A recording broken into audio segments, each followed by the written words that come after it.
Oh god, was I muted that whole time? I was muted that whole time. Oh fuck, I was muted the whole time. Alright, we're gonna try that again. I'm gonna remove that link because there's no context. Wait, YouTube won't let me remove the link. It's stuck. It was stuck. Oh no. Oh no, the stream is a disaster. It's been destroyed. Alright, I'll say it all again. I'll say it all again. Let's go from the top here. I was saying, hey chat. How's it going, chat? The link is gone, Toby. It's gone. Right, I was saying I was gonna let the viewers trickle up to 100 before doing our main event here. So you really didn't miss any Azzypants. You missed me kind of having a chat. We're opening with Toho Jazz this time, as you may have noticed, which is music that has been known to get my streams copyright claimed, but that's irrelevant because I don't monetize them, so I should be fine. It's too associated in my mind with Let That Sink In at this point, so it's Toho Jazz or bust as far as I'm concerned for the Azzypants. And I was saying, there was a chat message that said there was our water pipes were freezing, and I used that as a convenient segue to talking about how Toby and I, just the other day, we were trying to film a video for the Independent Games Festival nomination we received for Best Student Game. RAM is apparently a Best Student Game finalist in IGF, so that's kind of crazy, but we were trying to record a video response for that, and we were trying to do it outside during the coldest day of the year when it was like -20 with wind chill, and just immediately died and had to go inside, so that was fun. Yeah, Toby's a student still. Fun fact. And yeah, that link I posted, I'll post the fucking link again.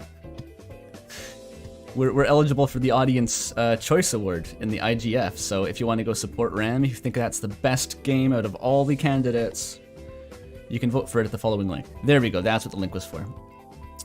That's all preamble though. We have well enough viewers at this point to get into the point of the stream, which is Azzypants. Sorry, that was a voice crack. Azzypants. I'm assuming most people here know what Azzypants is. $2 from Roy, thank you. Oh yeah, I can really feel the Azzypants inside me. That's might be a tumor, Roy, you should get that checked out. But hopefully it's the Azzypants. Check the thread before you start. Alright, I'll check the thread. Okay. Oh, we got a bingo card. Alright, that's exciting. That is exciting, but it is going to mess with my stream layout. I'll figure it out. I'll just open that real quick in my browser so I have it.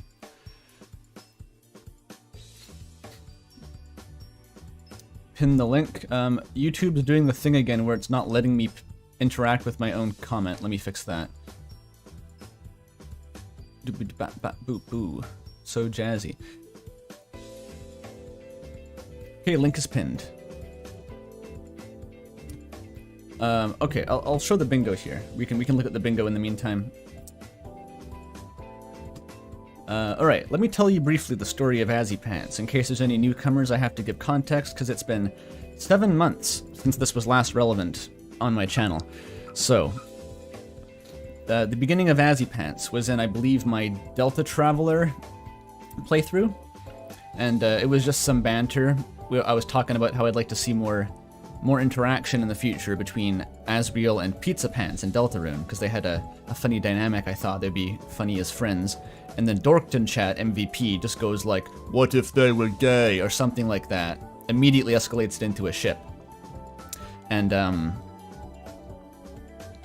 that was that. I immediately stumbled upon the term Azzypants for the ship, and it became a running joke in my server, quote-unquote joke, you know how it goes. And people wrote a shit ton of fan fiction for it, and I started reading it on stream because it was funny, and it very quickly became an unironic obsession of both me and many other people on the server. It's kind of a legitimately compelling ship in a lot of cases, apparently. And yeah, after that we did the streams, and it only got worse behind the scenes. Pidge, who's in chat, of course, Cherry Pidge, quickly became the patron saint of Azzypant. They have the fic Let That Sink In, which I read only part of on stream, but quickly became this massive beast. They kept expanding the lore, they kept writing offshoots to it. It was fucking insane. And that kept going, and people kept writing more. And then as over time, it escalated to the point where it wasn't just Asriel and Pizzapants being shipped, it was the concept of Azzypants itself was personified into the sort of Gajinka named Lizzie the Azzypants Fujoshi, who's, I wish I had her design. Well, her design is in the thumbnail. You can see, like, the two people on the right there. The rightmost character is Lizzie, and on the left is actually Umi, the Umris girl. So she represents the older guard, the Umris fan base, from my older fanfiction streams. So we have two personifications of like weird fanfiction micro cults on my Discord server, and then they started shipping those two together, and it became a new genre of shipfic, a hyper advanced avant-garde 4-dimensional type of shipping called Azzypants. And not only, that wasn't just a concept, we have fanfiction today that I'll be reading that is Azzypants shipping. So that's like advanced level for the experienced viewer Andes, you know, meta shipping. So I have no idea what that's like. I've tried not to look into any of the fics before today. I want this to be raw. Raw. It's going to be Lynchian, very true. And yes, of course, I have to give a shout out to Mel for it was a commission this time. It was a collaboration, but they created the amazing Last Supper parody for the thumbnail of today's stream. It's the thumbnail that Azzypants deserves, for at this point it is well and truly a cult. There is no other way to put it. I think there are cults with less devout followings than Azzypants on my Discord server. Like L. Ron Hubbard wishes he had this kind of devotion. Oh boy. So, we got a lot of shit to read. I'm not going to get through all the fics today, which implies that naturally there has to be a second one of these at some point. I'm not sure when. There's a lot of fan games I want to be playing too now, so I don't know if I'm going to be doing these sequentially, consecutively, that's the word. I'll just kind of improvise, I guess. There's a little white bar at the top. I don't like that. Can I get rid of that? There we go.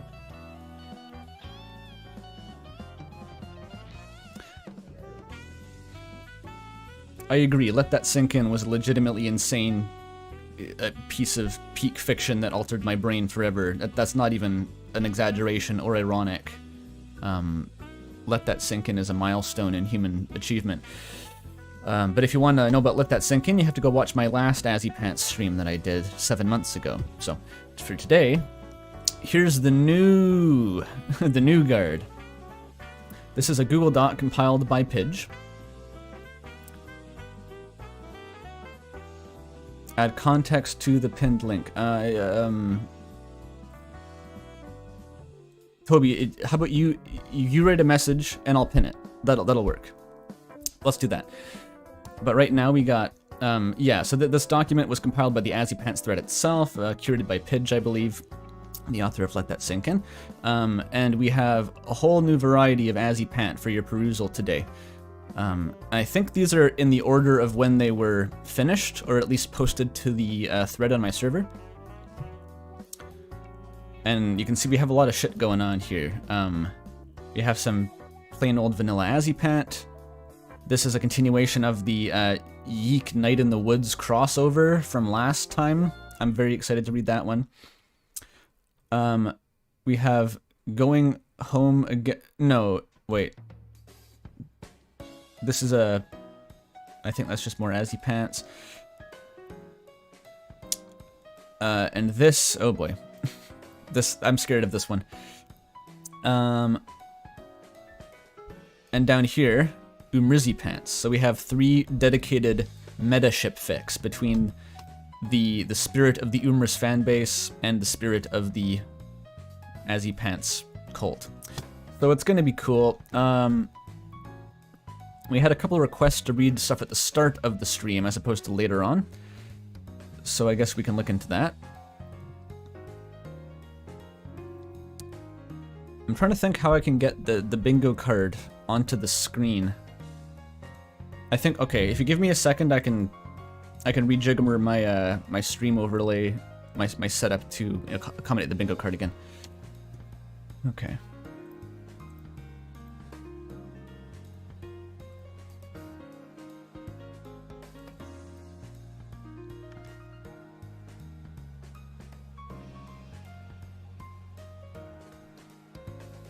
Okay, it'll be something like this. Ooh, like that. Like that. Then center it. Expand. Expand. Okay, I think that's good.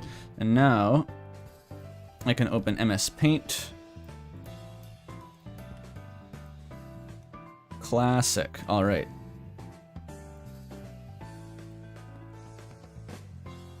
This is going to be like the Umris stream where I'm just going to have to constantly juggle this window, but that's fine.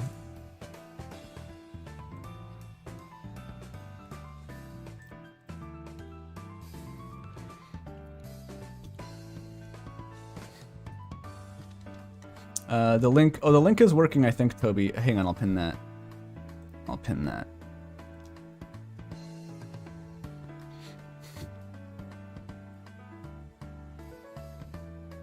What's with the dreamers and having joke ships that stop being jokes? What do you mean?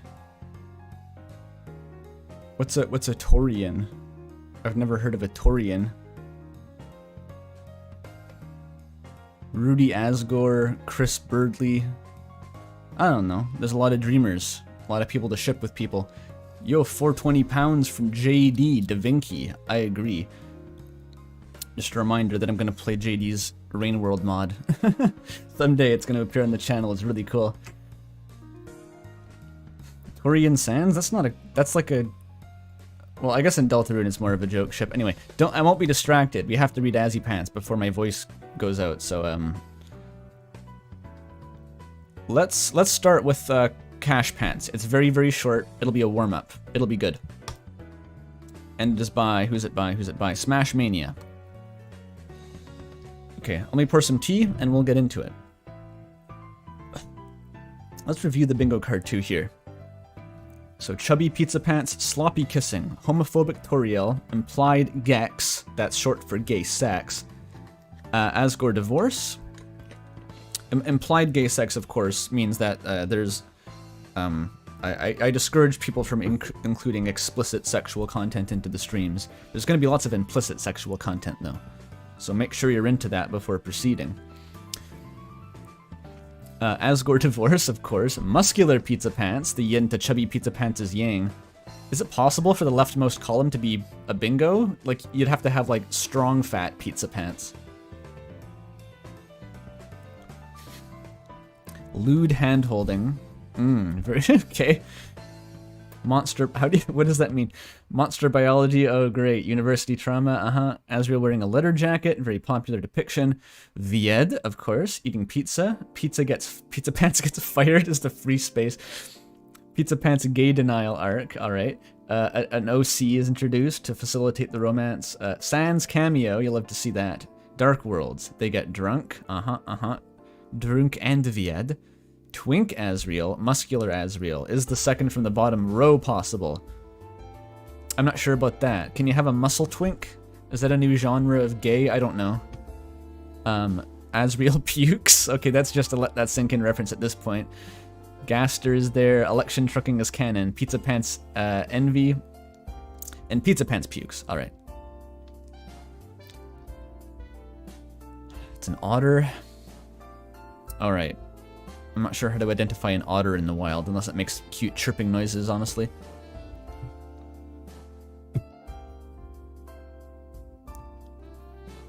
Twink hunk is a twunk. I'm not so clear on the nuances here, but maybe chat can explain it as we go. So, is there a way to, like, pin a window on top? There probably isn't. That's probably like an operating system level shit you have to do. I'll just juggle it.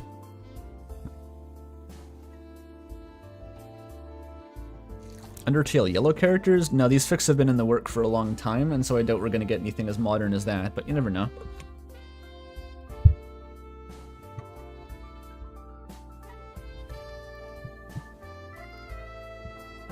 You can pin on top?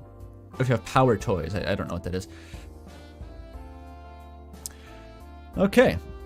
Hey Andrew and chat, I thought it would be fun to participate in one of these writing events now that I had some spare time, so I went ahead and wrote a rather short, relatively comedic fic. I've never written fanfic before, nor have I ever actually written any sort of narrative work for fun. Lol, laughing out loud.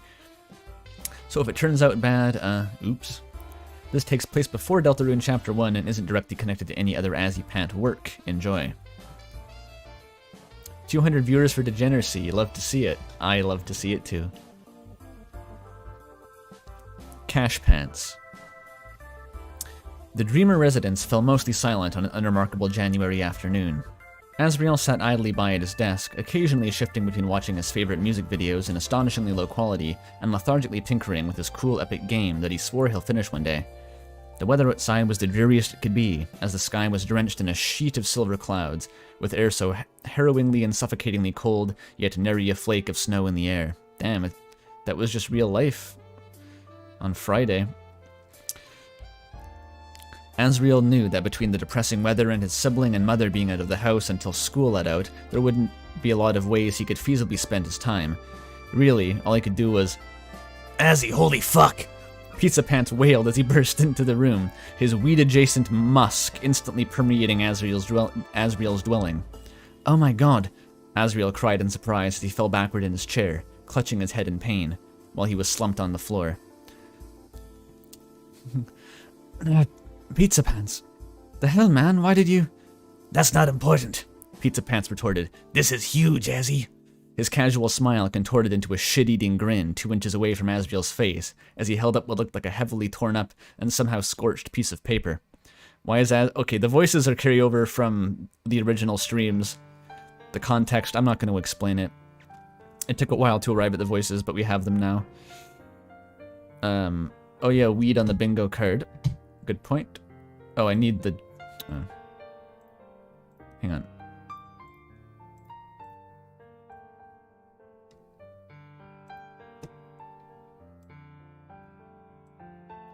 There we go.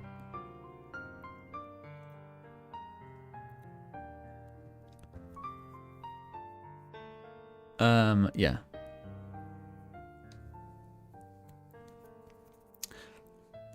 I found $5. Okay, you charged into my room to tell me you found $5. Also, my mom locks the front door when she leaves. How did you get into my house? Asriel asked in befuddlement, climbing back to his feet.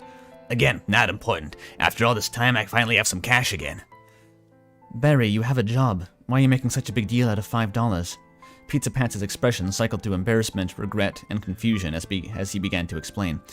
So, IC started this weird program for their employees. I think it's called, the Employee Loyalty Program. I joined it like a week ago thinking I'd get employee discounts or something, but after I signed up, I found out that everyone who signs up has their paycheck swapped out with a printed out JPEG IC, like the same one every time. So they just don't pay you anymore. I'm pretty sure that's like slave labor, dude. And we tried to talk about the whole situation with your manager or something. His name is Barry, I guess. Yeah, Pizzapants' name reveal should be on the bingo as a missed opportunity. Yeah, you get paid in IC NFTs. I mean, a printed picture is non-fungible. That's kind of what that means. So is money, by the way. Pizzapants' face scrunches up in discomfort. I tried to a bunch of times, but every single time I confronted them, they sent the warrior to glare down at me. They also did the same thing when I tried to quit my job afterwards, so now I guess I'm just working there forever now. I would always feel his glare in my soul. I still have the nightmares. So you just have no money. Come on, Barry, you've got to have something in your account at least. The mere mention of the word account instantly caused Pizzapants to start fidgeting in fear. He knew it was coming. I mean, like, yeah, I had 500 in there the other day, and Then at least you've got that to your name. Pizzapants' face scrunched up into a smaller mass and receded to the side of his head. I like how we're having the actual facial dynamics, the unique facial expressions described on Pizzapants here.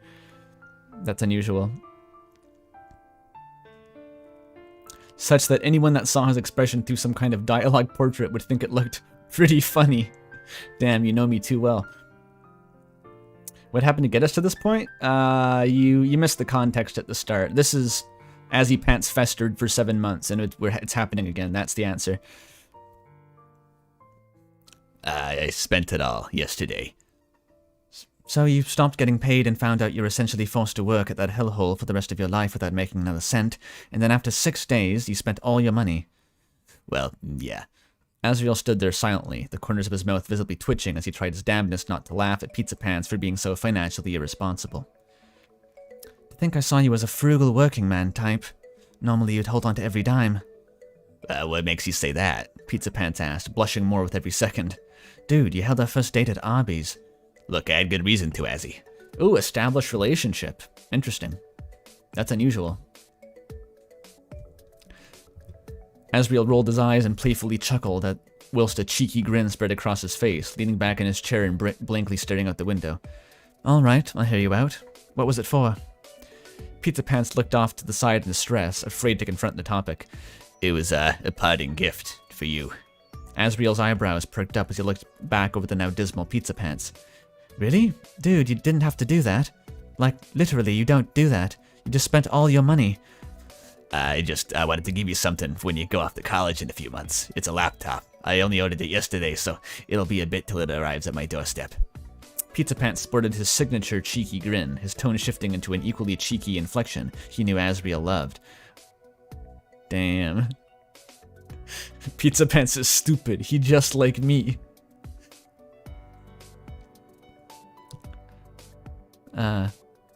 It ain't like super top of the line or anything, but at least it should be good enough for you to get by. He then points over to Asriel's PC tower, cheeky grin intact. I mean, are you telling me you're just gonna lug that huge-ass thing to campus? Look at the size of that case. A large person could easily fit inside, let alone me. Is there an option for, like, twink Pizzapants? Because he implies that he has, like, a small little boy here. Oh, well. It's probably not on the card.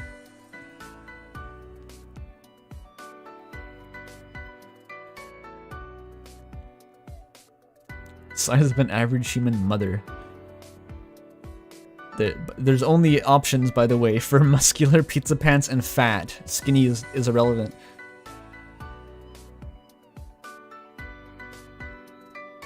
Why is the night dialogue, the hint dialogue quoted there? It's because Birdley's corpse is inside. It's foreshadowing for chapter 3, actually. The weird route, they have to stuff the body inside the computer case.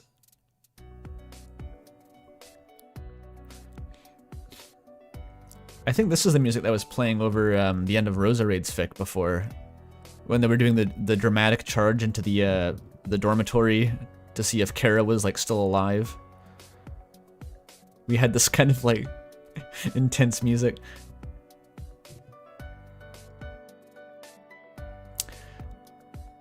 Asriel laughs, beaming with enthusiasm toward Pizzapants' gesture of kindness.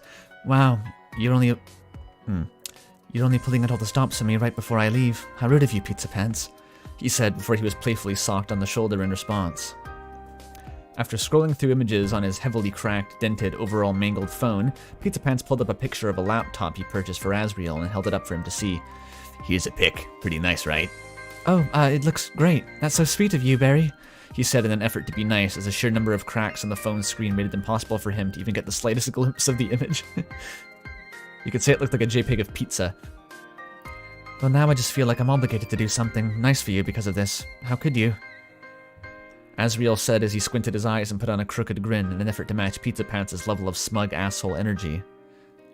Then, without missing a beat, Pizzapants' visage scrunched up from conceit even more.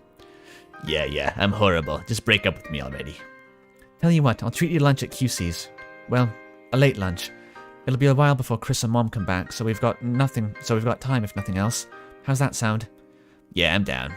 Sure as hell ain't anything else to do to pass the time. Alright. I banned sex, so they have to use their other option, I guess. Asriel, before his tone gained an air of smarminess, just make sure to put that $1 away. After everything you've told me, it'd suck for you to lose it. It'd be pretty funny, though. This is like the setup to a SpongeBob episode. Like, Pizzapants is gonna lose Mr. Krabs' first $1. Pizzapants looked to the side in mild agitation as a bead of sweat fell down his face, as though one could still see the slight smile he had on. If I didn't know any better, I'd say you enjoy being a dick sometimes. As Pizzapants took out his wallet to store his newly horrifically dilapidated $5 bill into, Asriel stood up and sneakily poked his head over his shoulder, as he couldn't help but notice a particular spot on his ID, which peeked through his little plastic window inside the wallet. Tea break?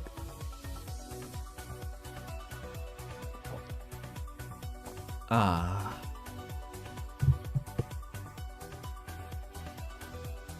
Very true, Pidge.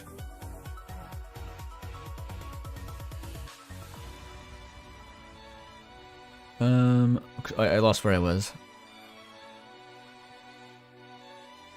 With a wide smirk plastered on his face, he snatched it from Pizzapants' hands. What the hell? Pizzapants started to grimace while Asriel doubled over in laughter. Ain't no way your full name is Bartholomew B. Riches. Ain't no way.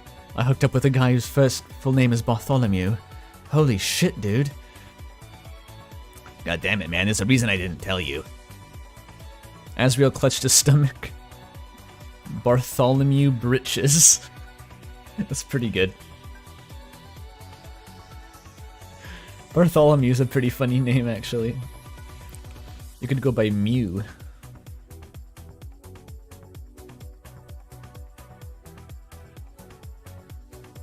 Is that Bart Simpson's first name? Who knows?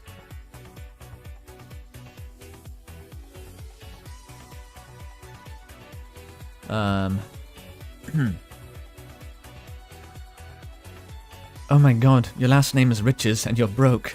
Pizzapants stared off into the distance, starting to sweat bullets while his eyes began to twitch violently. He's going for the jugular. Holy shit. He swiped his wallet back from Asriel's clutch at a super monster speed, absolutely mortified by the current situation as Asriel's laughter slowly died down. Come on, Barry, you know I was kidding. I'd love you if you were thousands... What? I'd love you if you were thousands in the hole. Thanks, dude. Pizzapants said softly before immediately adopting an almost comically stern scowl. By the way, call me Bartholomew one more time and I'll break your laptop the second it reaches my door. Like you wouldn't just keep it or sell it? You just destroy the thing that you spent the rest of your money on. I'll break the laptop. A few seconds of silence passed, and both of their expressions fell back to a shared cocky sneer. Super monster is like superhuman, you get it? Calling your boyfriend dude is very funny to Mel. Dude. You know, / romantic dude.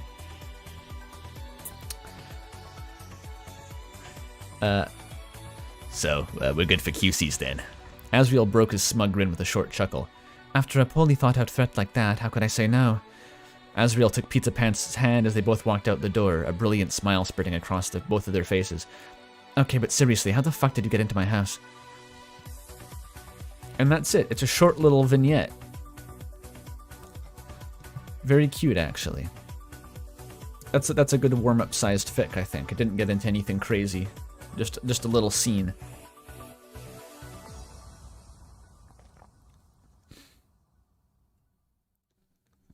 Chat's weighing in. Dude is not uncommon in relationships that stem from friendships, which is the case, it seems. Very true, very true. Okay.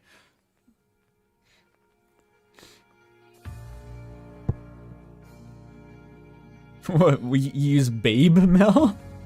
Kind of based, actually. Hey, babe. Shits aggressively, like... Hey.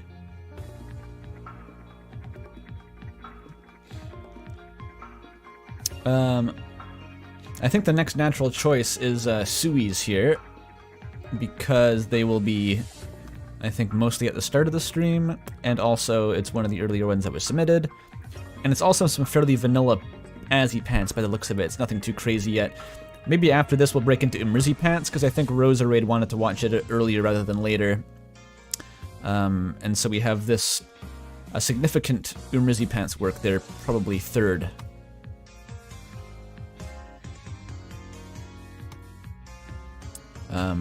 Apparently it's very vanilla, says Sui. Well, I'd hope that it's cheese flavored, given the title, as opposed to vanilla. Susie calls everyone dude, including Noelle. And Chris's mom, and like, literally everyone, yeah. How many layers of brain rot? Like, a lot at this point. A lot. Wait, was that a Who's Lila tag?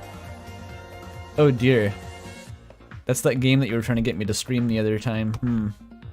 Curious. Summary. Pizzapants and Asriel waste a lot of time talking when they could be, like, kissing or something. Yep, that's how it is on this bitch of a night. Chapter 1. A Cat by Any Other Name. How long is this? Significantly long. It's not super long, but it's hefty. Damn, this music, though. Oh yeah, we should have done the full bingo card for the last one. Is there any of this? I don't think we had much really happen. No degeneracy. This is mostly like a degenerate things bingo card. Just weed, honestly. Yeah. Right, let's reset it. Molly! Oh, good to see you made it. I got a shout out, by the way. Molly released a 4-hour-long AMA response yesterday, it was nice. I had it on as some background noise. Definitely a completely normal AMA, no special properties whatsoever. You missed the warm-up fic, Molly, so we're getting into the heavy-duty stuff starting kind of now, so don't worry about it.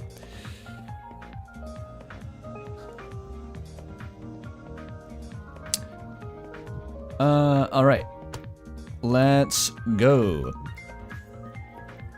The opening shift at the pizza place was an unparalleled assault on one's senses. The blindingly bright lights persist as a perpetual source of headaches for Pizzapants, while the pervasive scent of grease and artificial garlic stubbornly adheres to both his attire and fur. He's reached a point where he can recite every tune from the meticulously curated corporate playlist that plays just a notch too loud through the establishment speakers as he lazily readies the top shelf for the day. Amid the mundane opening tasks, Pizzapants finds himself pondering the trajectory of the last few years. Didn't he want to be an actor? Unless he was shooting for roles demanding a soulless corporate smile, this experience seemed rather fruitless. Of course, he knew he would be anywhere else were there such an option in this podunk town. Despite his frustrations, this was the best place to earn the money that would free him from his cheese-crusted chains. It's a hard as fuck line.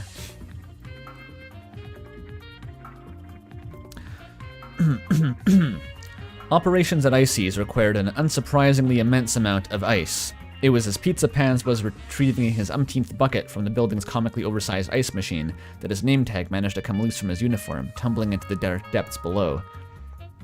Pizzapants sighed, falling to his knees in order to reach for his stray name tag. After all, he wouldn't want to be caught violating dress code, would he? Actually, thinking about it, he didn't care in the slightest. The off chance that his often absent manager reprimanding him did not outweigh the apprehension of plunging his hand into the cold abyss below the machine. Besides, he was pretty sure he saw a cockroach crawl underneath there a few days ago. No thanks. It's not like anyone actually referred to the name on his tag. He was Pizzapants. It had been the way since he got the job in second year.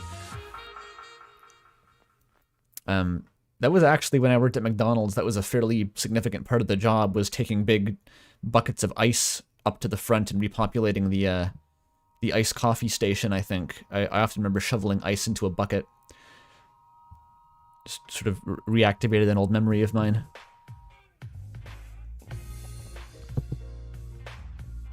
Oh, it's Sui speaking from the same experience.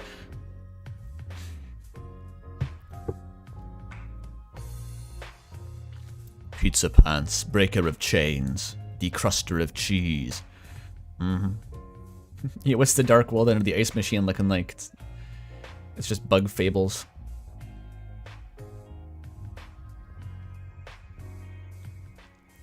That's actually something one of my managers got like actually angry at me once. Was for not shoveling ice fast enough. When he had bad days, he would sometimes get a bit loopy like that. It was just one manager though. He was kind of a character.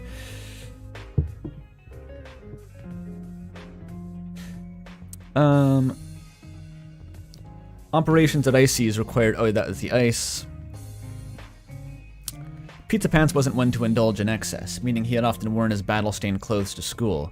The splotches of dull red from pizza sauce and the lingering scent earned him the nickname that had since become ingrained in the lexicon of both his peers and his internal monologue. While it was a source of annoyance now, He had initially enjoyed the attention it had provided. He had gone from being the awkward loner to the awkward loner with a funny nickname. Too true, that's branding. After just a few weeks, however, the joke had died. The nickname had become little more than a mundane moniker. He wasn't sure if any of his previous peers even knew his name anymore. The last time anyone in town had used it had been during the party. You know it's going to be good when you get the party, like a proper noun. That party. Pizzapants wondered if it had the same significance for Azzy that it did for him. It had been the summer of senior year. The graduating class had decided to hold their own little celebration in the woods. I like this trope. It's like the night in the woods influence leaking in. It's happened in a few fics so far. It's a small town thing, I assume. It's that, or like you meet in the community hall with like a corrugated metal roof and a bunch of linoleum and folding tables. What did you just walk into? Well, you didn't walk, you clicked on a link, but it should have been pretty clear by the thumbnail that this is Asriel x Pizzapants shipfics that my audience wrote. Yeah, the music is Toho, Cafe de Toho. It does slap. Quick shout out to the Toby Fox and Zun collab. I listened to that the other day. UNON was hero or something. It goes pretty hard.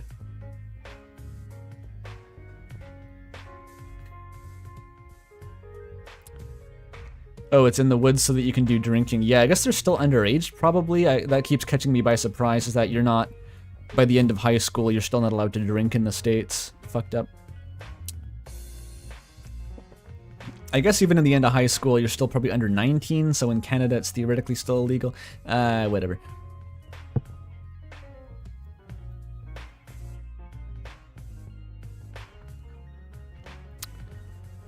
Where was I? Pizzapants continued to trek through the wooded path, his footsteps slowed by darkness and uncertainty. It was rare that he received an invite to these parties, and he had not yet convinced himself that this was not some setup for a rather cruel prank. Perhaps he had been given the incorrect location, doomed to aimlessly wander these woods in search of a party that does not exist. That would be a funny prank. His nerves were somewhat quelled when he saw the orange glow of flames peeking from around the foliage overhead. Eventually, Pizzapants breached the wooded threshold and stepped inside a clearing. While his entrance was rather quiet, it did not go unnoticed. Looking around, he saw many of the clearing's inhabitants look toward him with a mix of disappointment and apathy before returning to whatever they had previously been doing. Damn. Oh, congrats on Molly finally being allowed to legally drink. It's for them special occasions, yeah.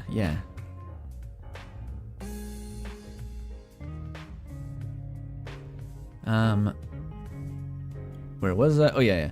There was a cheap plastic table, a folding table, and a short distance from the bonfire, on top of which were some red cups and a large opaque cooler with a faucet. A cooler with a faucet? Interesting, I haven't seen one of those. Like I guess like a Gatorade cooler. I was thinking of like one of those square ones with the beer cans inside. Makes sense. Besides the table were two individuals, neither of which Pizzapants had spoken too much. A green flame elemental and someone with purple appendages spurting from their head. Are those two that are sitting next to each other in QCs? Like the green flame and the... Yeah, I think those two are sitting in QCs together. They're from Hotland and Undertale. Fuku Fire, yeah.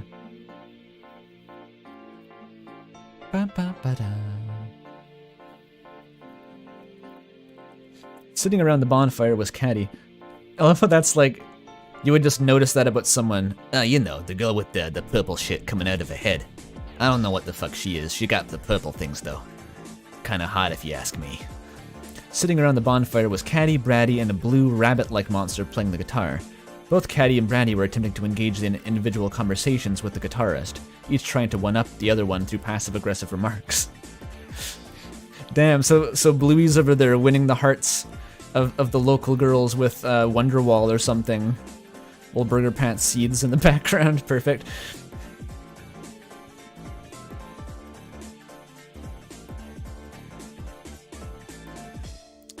Pizzapants has a Joey Wheeler Brooklyn accent. I thought Joey Wheeler was like a Jersey thing, unless that's the same thing as a Brooklyn. I don't even fucking know. My Pizzapants voice kind of has like a it's like an imitation of Columbo or something. I don't know.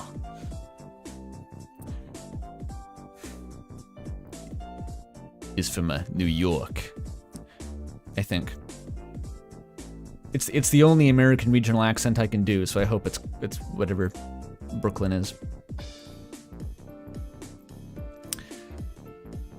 Oh yeah, that's true, Pidge. That makes it all Yu-Gi-Oh! Because the current Azzy voice was originally one of the fics requested to read it as, like, what was his name? Byakuya is the guy from Danganronpa. Bakura, maybe? Some British guy in Yu-Gi-Oh! And the, Pizzapants' voice is apparently Joey Wheeler now. Okay, cool. Scattered throughout the clearing were a few other individuals, some in pairs of groups or groups of 3, each having casual conversations. Not yet prepared for the prospect of socializing, Pizzapants shuffled over to the table, grabbing himself a cup of mysterious fluid. Even the color was ambiguous within the darkness of the woods. Moving the cup to his face, Pizzapants instantly recognized the scent of cheap liquor and carbonation. There was something else, something fruity. An artificially sweet scent, like cherry candy.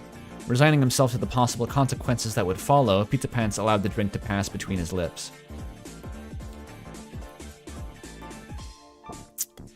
It was strong, perhaps too strong given the amount that he'd portioned into his cup, but tolerable at least. The sickly sweet aftertaste that followed reminded him of cherry cough drops. As he debated taking another swig, a figure emerged from the foliage surrounding the clearing, their form illuminated faintly by the orange glow of the bonfire. In contrast to his own entrance, this individual's arrival earned the cheerful greetings from most everyone in attendance. Braddy and Caddy even stood and approached them, leaving the blue rabbit on his lonesome. But maybe... They got the gay juice in the brew, the gay water what turns the frogs gay. Are there any frog monsters? Are there froggets at the event? Are they gonna get turned gay? I don't know. I don't think anyone in Deltarune is like straight enough to get turned gay by the frog water.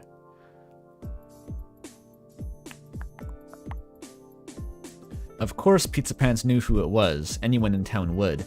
If the world's a stage, he was certainly stealing the spotlight. Asriel Dreamer. With one R though. I'll let you off this time, Sui. Next time it's the guillotine. Talented, kind, handsome. He was a real-life Mary Sue. Not an LTSI, but Pizzapants had never gotten to talk to the guy at school. His ever-present entourage prevented that, but he often found himself hypothesizing the potential serpent hiding beneath that flowery exterior. Damn. Have you played Undertale, Pizzapants? Maybe he enjoyed bullying people online. Perhaps he was a fan of controversial webcomics. He could even pour his milk before his cereal, who knew? Knowing the envious origin of these thoughts did not stop Pizzapants from entertaining them. Pizzapants wants Asriel to be a little fucked up in the head. That's what he's into.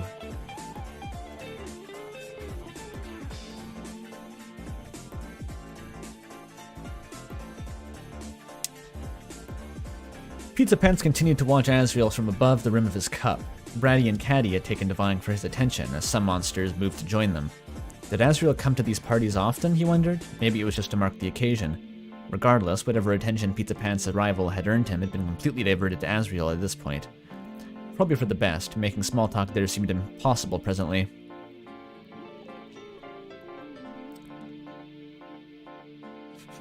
You've never played Undertale. I don't know how to spell Asriel's surname. Fair enough. Well, you just gotta make it an anagram for murderer. That's the trick.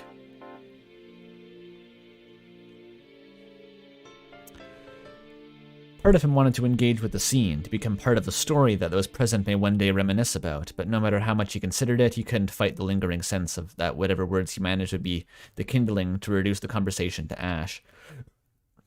Damn. Pizzapants downed the contents of his cup, promptly pouring himself another. If he wasn't going to socialize, he could at least get drunk at the party's expense. He really is pulling the Maborovsky technique here. I think they'd get along. I think they could kiss, maybe.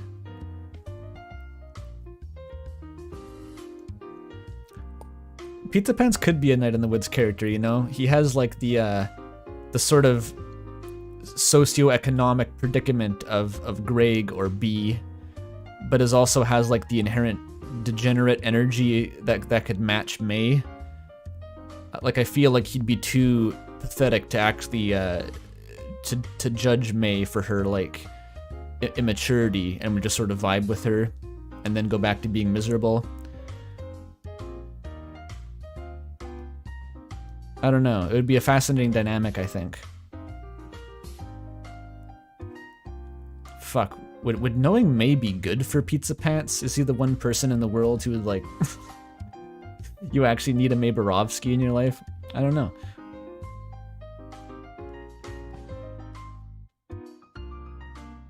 One of the other student game nominees looks like Night in the Woods. Oops. We're fucked. There's always the audience award, don't worry.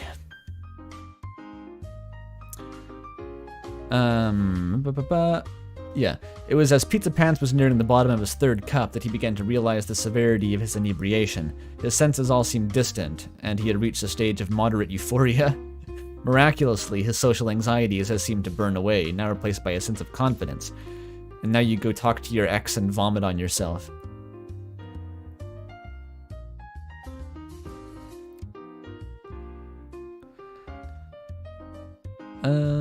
Pizzapants replaced his cup on the table. In his tipsy state, he failed to notice it rolling off, falling into the dirt.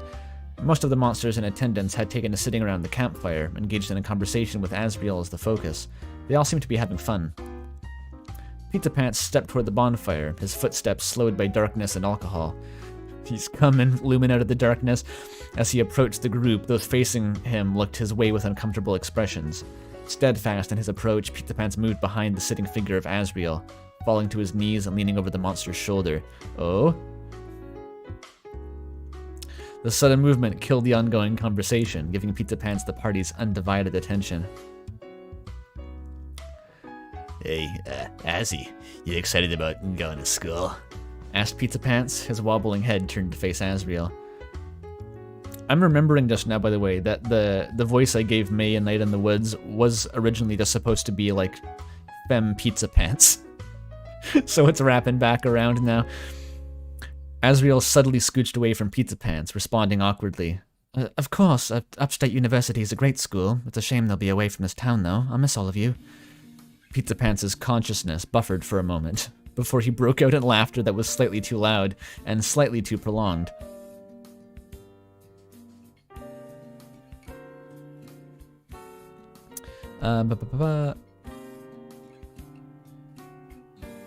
Miss us. Azzy. Who's there to miss? He chuckled, slightly off balance.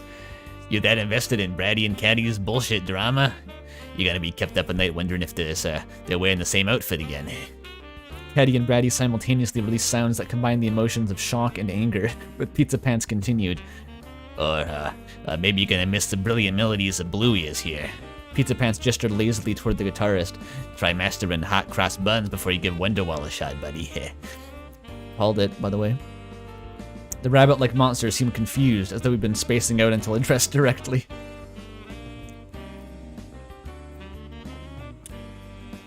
Chat member, Pizzapants is from Deltarune. Burger Pants is from Undertale. They're completely different.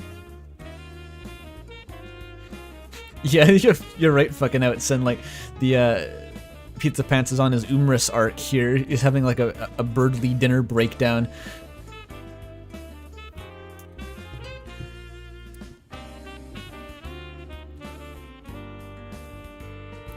Burger Pants is less like a car crash and more like a galaxy exploding. Very true. Before Asriel could speak up, Pizzapants barreled on, his tone growing serious. Nah, I get it. You'll miss me, won't you? It'll be tough not having someone to look down on. His voice grew louder, slurring his words further. Enjoy comparing yourself to me, huh? Make you feel good. Always having someone in deeper shit than you. Pizzapants' words had begun to distort to near incomprehensibility, but his message was decipherable enough. The partygoers were silent. The only sounds were those of the forest, the crackling bonfire, and Pizzapants' heavy breathing. This overbearing tension seemed unbreakable until it was shattered again by Pizzapants. Why is it always you, huh? He began, his voice quieter and more sullen. I could stomach it if I was divided across everyone, you know? But you, it's just... No one would ever know what Pizzapants was going to say next, as he had then gone from emitting a slurry of words into a slurry of his stomach's contents right into the lap of Asriel. I knew it was coming, but it's good. Okay, they get drunk. That's good.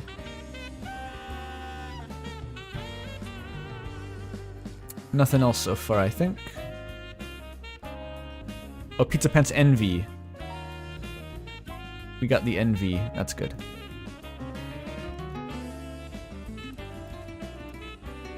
Yeah, puke!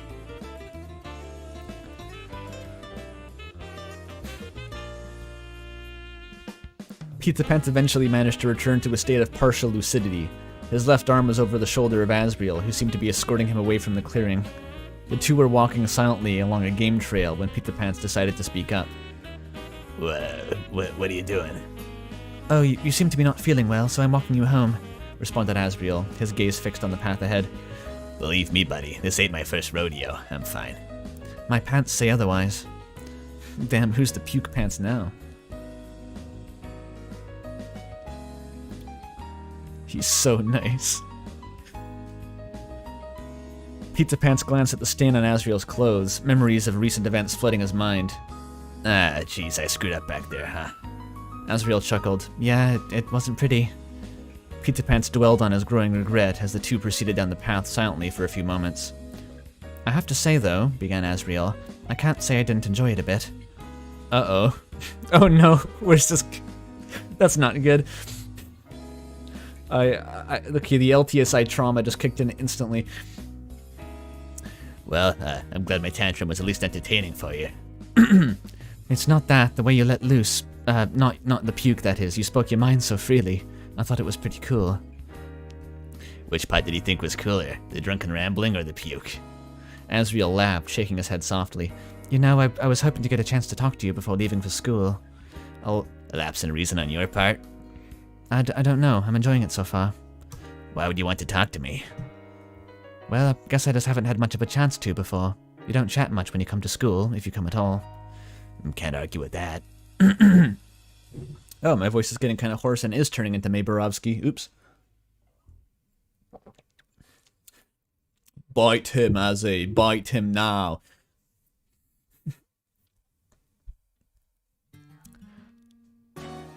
What's up with that, by the way? You showed up so sparingly. I assumed that you'd passed. Oh, I was surprised that you'd passed. What? You think I'd want to be there more than I have to? Listen, schools are no more than factories. Their product, you. The next generation of compliant laborers. Bright-eyed youths that are just itching to get taken advantage of with the labor market. He is a Night in the Woods character. You say that, but you're the only one from my class with a job. Pizzapants didn't have a response to that. Was that really why? Asked Asriel. No, I guess I was just too busy for it with, work and all that. That's kind of worrying. You can be too busy for high school with work. Pretty sure there's, like, laws against that. What about your parents? They don't mind you cutting class? Pizzapants paused for a moment, unsure if he wanted to go down this controversial path. Oh, this conversational path. Well, my dad ain't exactly in a position to get on my ass. My mom tends to stay out of my business. Oh. Again, the two returned to walking in silence for a few moments, until it was again broken by Asriel. Is that a good thing? What do you mean? Your mom, is it alright that she's so distanced? Asriel is having thoughts of like, but what if mom wasn't Toriel? But what if? You got a problem with it? Responded Pizzapants. No, I just... I don't know why I brought it up, honestly. It's no business of yours. I don't need the town's annoying prodigy to approve of my relationship with my mother, said Pizzapants, his words laced with a twinge of venom. Asriel's expression immediately transitioned to one of guilt. I'm sorry. Pizzapants looked up at Asriel. He couldn't help but feel bad about blowing up like that. No, it was an overreaction on my part, sorry. Awkward tension swelled as the two monsters returned to their silent trek through the woods. It's funny you're not the first to have called me that. Oh no, that's Asriel. It's funny, you're not the first to have called me that. Annoying? Pizzapants responded with a grin. Asriel laughed. A prodigy. Truly the depths of hometowns. Oh wait. Excuse me. Got the mucus. More tea.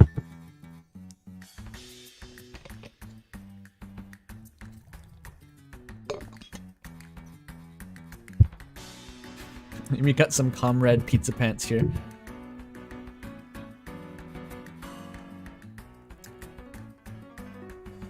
Yeah, gifted kid burnout Asriel should have been on the bingo card, honestly. I don't think it is.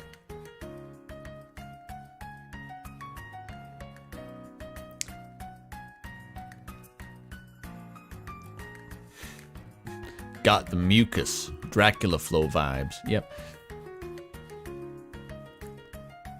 As, Truly, the depths of Dante's Inferno quake in light of your suffering. You're right. It's a pretty odd thing to complain about. Asriel trailed off. Pizzapants looked at Asriel's face. He was wearing a polite smile, but it was clear that he was hesitating. He wanted to continue. You know, said Pizzapants, seeing as I spilled my guts on you, I think it's only fair that you do the same. Asriel tilted his head at Pizzapants, his expression shifting into one of confusion and mild disgust. Pizzapants stammered. Puke on me, Asriel. You know you want to. Let loose. Don't hold anything back. Pizzapants stammered. Metaphorically. He paused. Just what did you want to say about being called a prodigy? Asriel chuckled. I see. His gaze moved further down the trail as the two were walking down. It's hard to explain. It has always felt unsuitable. How's that? Pizzapants asked. School, sports, social life? Presumably things that don't start with an S. You're batting 100 in all of them. Pizzapants cringed slightly. His praise felt odd given what he'd been saying earlier. I guess it's just that I feel like I'm lacking in the parts of my life that matter most, you know? Pizzapants did not know. If Asriel had a demerit on his record, he would probably be the first to notice it. Enlighten me. Asriel sighed. My family. I don't think I've been doing as much as I could be for them.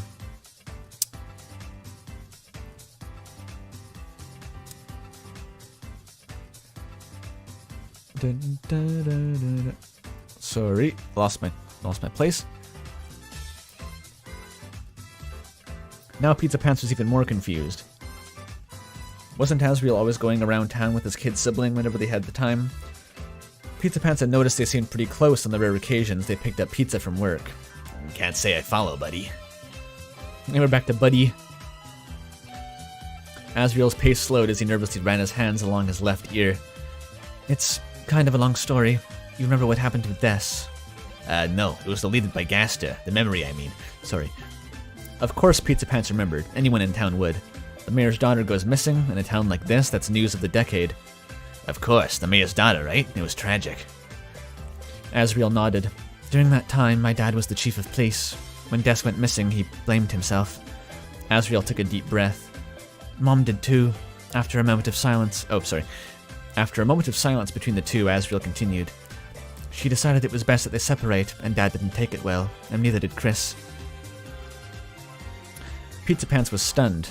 He had known that Asriel's parents had divorced, but he hadn't assumed... Oh wait, is divorced Asgore on the card? Yes. Classic.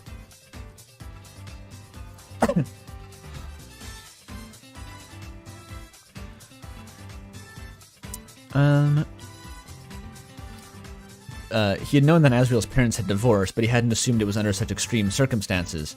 So, what, you don't feel responsible for them divorcing, do you? Asriel shook his head. No, nothing like that. It's more like, I'm the only one in a position to keep things unified in some way, and it just seems that nothing I try is working. I mean, my dad is still in the bargaining phase, while my mom tries to pretend that he doesn't exist whenever it's at all possible. Chris, though, I don't even know how they're taking it. I do what I can, but communication with them is so difficult. I feel like I'll never know if they're upset, sad, or angry until it's too late for me to help them. His words were pouring out rapidly, laden with frustration and concern. Pizzapants paused before responding, giving Asriel time to catch his breath. Dang, Asriel, you could've... Have you gotten to talk about this with anyone else? No, I guess you'd be the first. Huh. Asriel sighed. Yeesh, that was a lot. Sorry for venting like that, I guess. I had more in my mind than I thought. It's fine, really. Are you sure you don't have anything else you want to say? Nah, I'm fine for now. He looked up at the canopy overhead. Honestly, I could really go for a cig. Pizzapants turned to Asriel, blinking slowly. You smoke. Well, I mean, technically I haven't ever tried, but... Pizzapants looked at Asriel quizzically. Promise not to laugh. I'll try my best, responded Pizzapants with a subtle smile. I've seen people do it in movies, you know, and I've always thought it looked really cool. I actually never had a chance to try it, though. Pizzapants laughed, placing a hand over his forehead, earning a crossed glare from Asriel. Is that really stupid? Asked Asriel. Doobie. Toffee bun in chat help? Vent emotions? I'm glad you showed it to the stream, Toffee. I'm questioning the value of your contributions so far. I think you could try a bit harder. Welcome to Azzypants.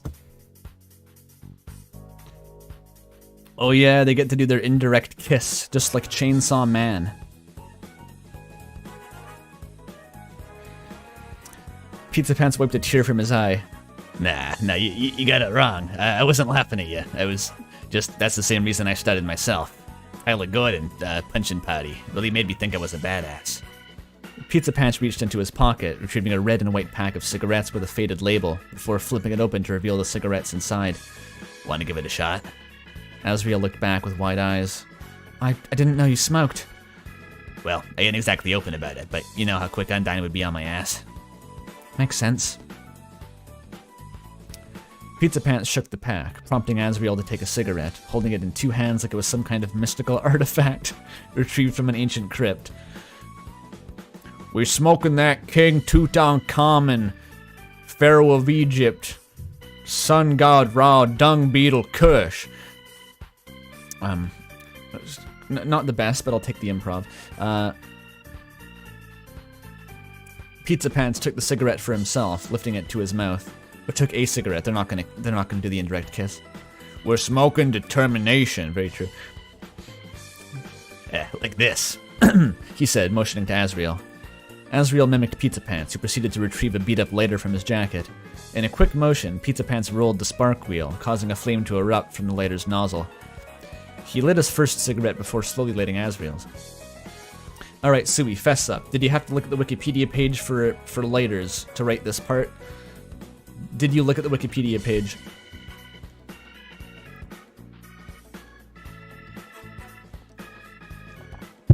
Tutankhamun Zaza put the Pharaoh's curse on my ass.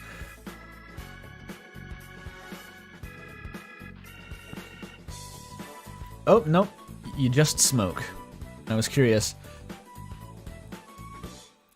Now, before you inhale, do a few short draws, like you're trying to sip something through a straw. Get the tobacco lit. Asriel slowly nodded, his eyes fixated on the embers at the end of the cigarette. He removed it from his mouth before speaking. Could you, do it for me? I'm a bit nervous. Oh, he's going for it! He's gonna get the indirect kiss! Oh, the player! Pizzapants chuckled. Yeah, sure, buddy. Pizzapants did as he commanded. As he commanded Asriel, drawing in a few short puffs before taking the cigarette out of his mouth. Alright, swap with me. The two exchanged cigarettes. Pizzapants was acutely aware of the slightly damp tip of the filter as he placed it in his mouth.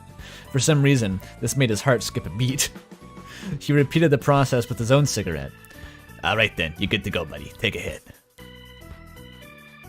Sex will happen, I can feel it, says chat.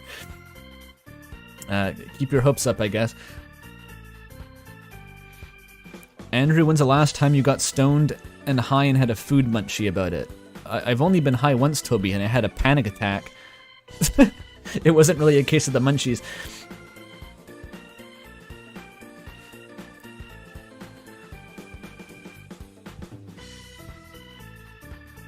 His apprehension clear, Asriel drew in a puff from the cigarette. Predictably, this resulted in a violent coughing fit that ended with Asriel looking at Pizzapants quizzically. Am I doing something wrong? Pizzapants chuckled. Sorry, buddy. It's a rite of passage. You have to understand. He held the cigarette between his lips and drew in a puff, exhaling after a few moments. Try a shorter drag next time. Slow and steady. Asriel did as he was told, managing to successfully exhale the smoke with clear discomfort. Immediately after exhaling, he let out a few coughs before looking down at Pizzapants. This helps calm people down, really. Picturing Tom Scott vaping and then dying instantly. Pizzapants shrugged. For some reason, yeah. I wouldn't make it a habit if I were you, but I'm not one to judge. Is he saying this like, if I were as much of a Mary Sue as you, I wouldn't be addicted to it, but I am, though? I'm gonna read that interpretation. Asriel Rizzler. I think we're gonna get a lot of Asriel Rizzler. That tends to be a common theme in Azzypants. Let that sink in. Holy shit. How did I describe it? All systems engage. Fuck that cat. Of course, there's many, many hidden layers to that scene that I didn't appreciate at the time, but that is what it seemed like in context. Asriel is Tom Scott. I'm at the hometown church. I'm at the Chapter 6 Dark World.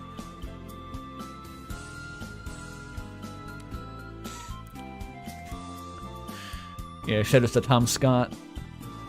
Newly retired. We got that BC bud. Homegrown THC, good for you and me. That shit is something to me, man. I think the Dracula flow accent is being jammed by the residual Pizzapants accent. It's not working.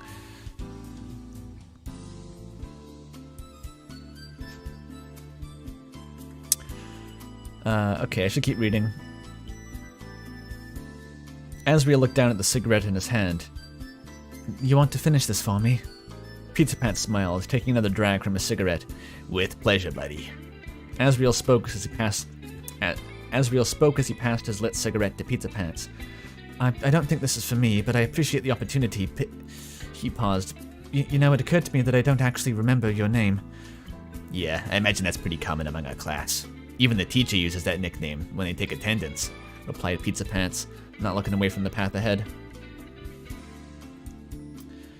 When it became obvious that Pizzapants didn't intend to say more, Asriel piped up. So, are you gonna tell me? Tell you what? Your name. I don't know. I'm a bit hurt that you forgot it in the first place, Azzy. Hey, if you're not gonna tell me your name, then you're not allowed to use that nickname. Pizzapants laughed softly but didn't respond. Come on. What'll it take to get you to tell me? Don't ask, Azzy. Pizzapants smiled. Fine. I'll tell you my name if you let me see your phone real quick. My phone? What for? Do you want the name or not? Asriel sighed, pulling out and unlocking his phone before handing it to Pizzapants. Uh-oh. What do you mean? Pizzapants happily took it and did something with the screen for a moment before handing it back to Asriel. Looking at the screen, Asriel realized that Pizzapants had added a new number to his contact, along with a new name. Oh, damn! Damn! Pizzapants Rizzler. They're juking it out. Damn, I gotta try that. Tybalt.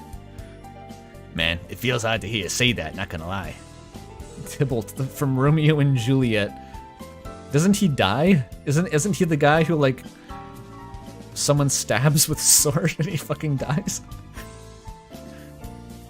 Or is it that Tybalt kills Mercutio, or the other way around? I forget. That's the character when I did one of my several Romeo and Juliet adaptations in high school. Is that a universal thing, by the way? Like, in high school, all my English teachers just wanted us to do, like, homegrown Shakespeare productions and, like, videotape ourselves. It was always really stupid, but I wrote a rap battle between, I think it was Tybalt and Mercutio, the two who have a duel in Romeo and Juliet. But in the fic, not the fic. It was a fic. It was literally a fanfic. The Romeo and Juliet AU fanfic that we wrote. They were like, it was like lawyers or something. I forget what exactly the context was. Anyway, it was like a lawyer rap battle, and I wrote it all in like gibberish Latin that I looked up in a legal dictionary. And I still remember part of it, honestly. I played one of the roles. It was like ex uxor ex ante ex gratia ex faci mens rea mandamus modus operandi quasi redendo singulis stare decisis res geste communis. That was one of the bars. There was more though, it just kept going on. I have no idea what it meant. It was complete gibberish. Go white boy. All right. We should stop. We need to get back to the topic.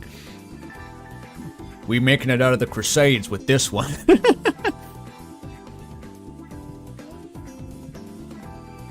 Okay.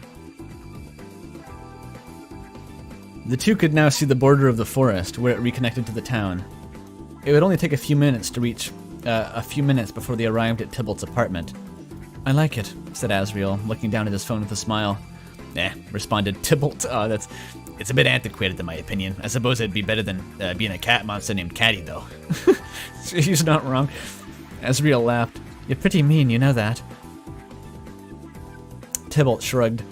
Well, you gotta have some contrast to your soft and fuzzy self. Yin and yang, you know? As Tybalt was responding, he felt the buzz of his own phone from his pocket. Asriel sent him a message. Hi, it's Azzy.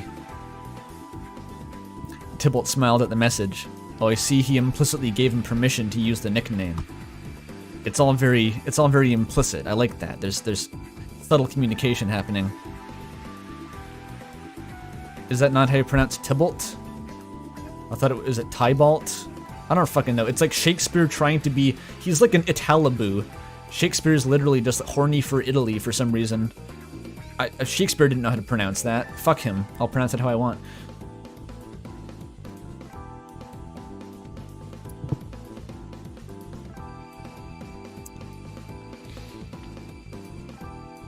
Tybalt smiled at the message, looking up to see that they were now very close to his apartment.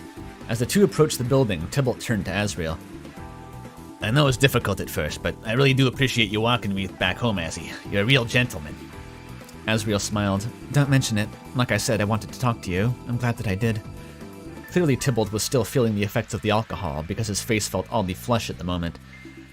Oh, and sorry about the pants, said Tybalt. Asriel looked down. Oh, right. Don't worry. I hardly noticed until you mentioned it. His accent got more posh for a second there. It's worrying. As the two reached the apartment building's entrance, Asriel moved Tybalt's arm off his shoulder, taking a couple steps back. All right, all set. I guess I'll go get a change of clothes now, said Asriel. Yeah, sounds like a plan. The two stood there for a few awkward moments, unsure of what to say. Good night, Azzy. Asriel smiled. Good night, Tybalt. Asriel turned away, walking in the direction of his home. Tybalt entered his apartment building. As he was riding the elevator to the second floor, he felt his phone vibrate once again. It was a message from Asriel. Wait, he said the thing? Good night, Tybalt? Is that a Shakespeare quote? I think that went over my head if that was the case.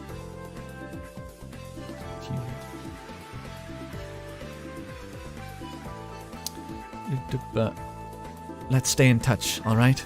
With a smile, Tybalt responded. Deal.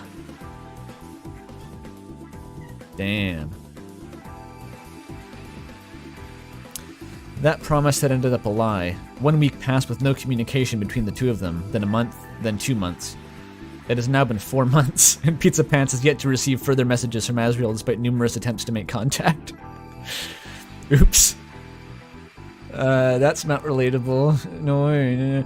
As the days passed, Pizzapants eventually concluded that whatever had happened the night had been a fluke, or perhaps it had happened the way he had remembered, or it hadn't happened the way he'd remembered. Perhaps his intoxicated mind had made the story seem far more intimate than it truly had been. Regardless, he had now made that bitter realization that Asriel wanted nothing more to do with him. The chime of the front doors to Icy's freed Pizzapants from his listless daydreams. In a rush, he stepped toward the door at the front of the store, carrying 2 buckets of ice precariously. As he stepped into the front end of the building, however, he quickly dropped the buckets, their contents scattering across the ground with a crash. Pizzapants did not immediately address the mess, as what he saw in the lobby was far more pressing. Hey, Tybalt, said Asriel. It's been a while. Damn. Fucking smooth. That was classy, Sui. That was a classy one. I enjoyed that. Quite a nice little arc. Kudos for that.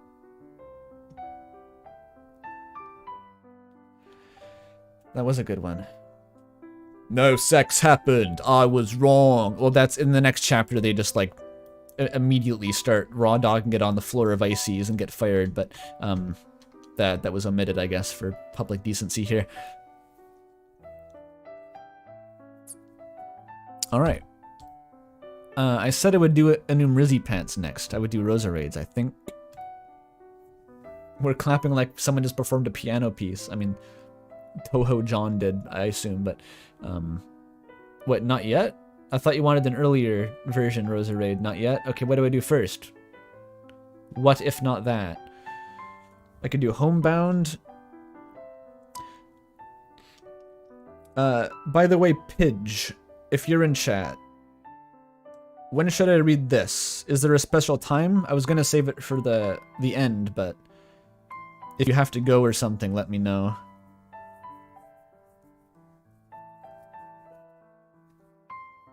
Pidge is always in chat, of course. Oh, people are talking about a Valentine's Day stream. Interesting. I could save it for then. It's quite a ways off, though, right? Like a February 14th? Oh, it is the 14th today. It's exactly a month from now. Do I want to wait that long? I'm going to be in suspense, though. 1 month exactly. What day is Valentine's Day? What day of the week this year?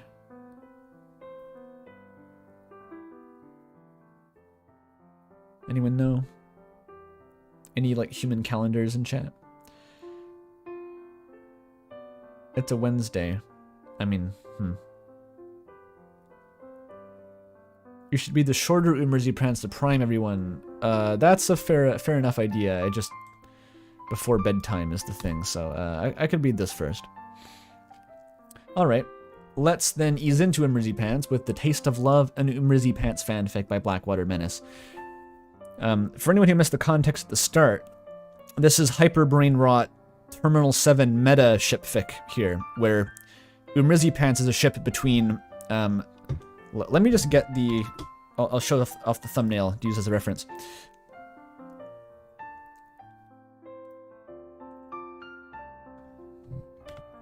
Here.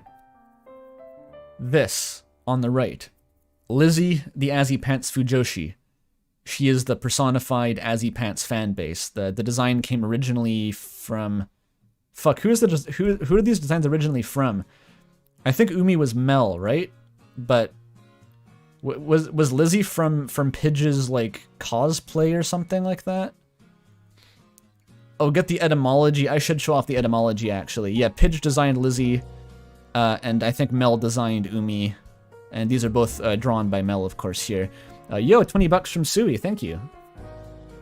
Sizable chunk of dough, thank you very much. Thanks for reading, chapter 2 is almost done. Maybe that's for the Valentine's Day stream then at this rate. Exciting. Maybe, chat, maybe chapter 2 will have the sex part. You never know. You never know. Make sure to tune in. Yeah, hang on, let me get the fucking etymology. Are those dentures on the table? Yeah, the objects on the table are all subtle references to the older fics that I read in the last streams. They're for the real fans, basically. The real Azzy heads. There's some humorous references too. We got some Shiva here.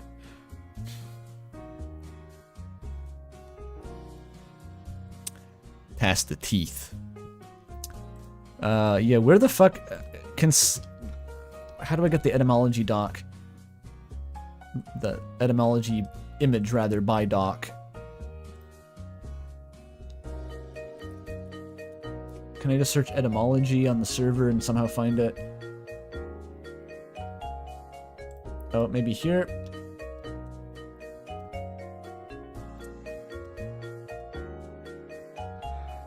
Where... Oh, here it is. I found it.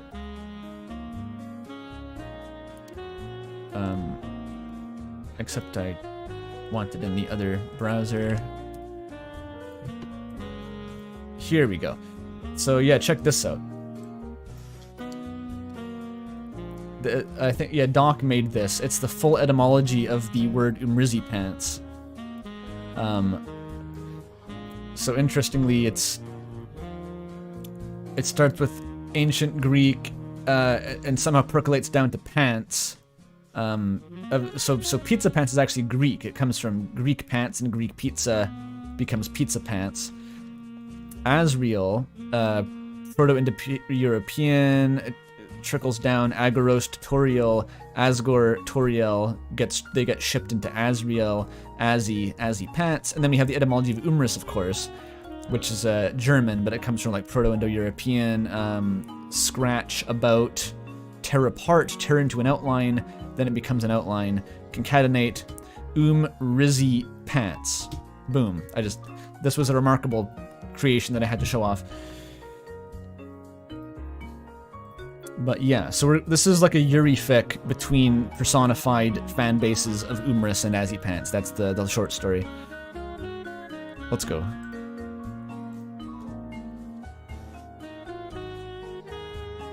A bit more tea first, maybe.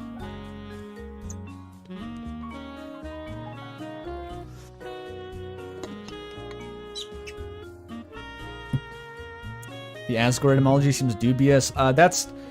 People talk a lot about the etymology of Asgore's name. It's not like totally blatant, but it's like people say that you can get to it from a bunch of different angles. So it's all for fun.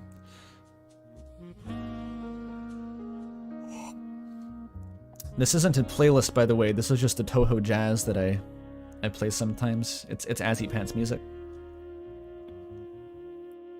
Oh yeah, piss.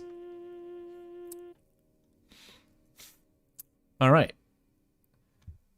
Azalea Petunia has loved the Azzypants ship for years. Following a major shakeup in her life, she decides to go on a pilgrimage in search of something to reignite the spark. But what she finds along the way may be more than she anticipated. Many parentheses. Azzypants, if you can hear me, save me, Azzypants. Save me, Azzypants. Too true. Chapter 1, Prologue. Azalea Petunia was about to be the happiest she'd ever been. A young woman of no more than 1,200 years old. And indeed at least 3 years less than that. She had gotten into an indie RPG named Undertale shortly after it had come out. The cosmology here is immediately being blasted into my brain. I have no idea what the fuck they were cooking with this. Just a reminder, this is my introduction to Azzypants as much as it is yours. I have not looked at these. I do not know what these are about.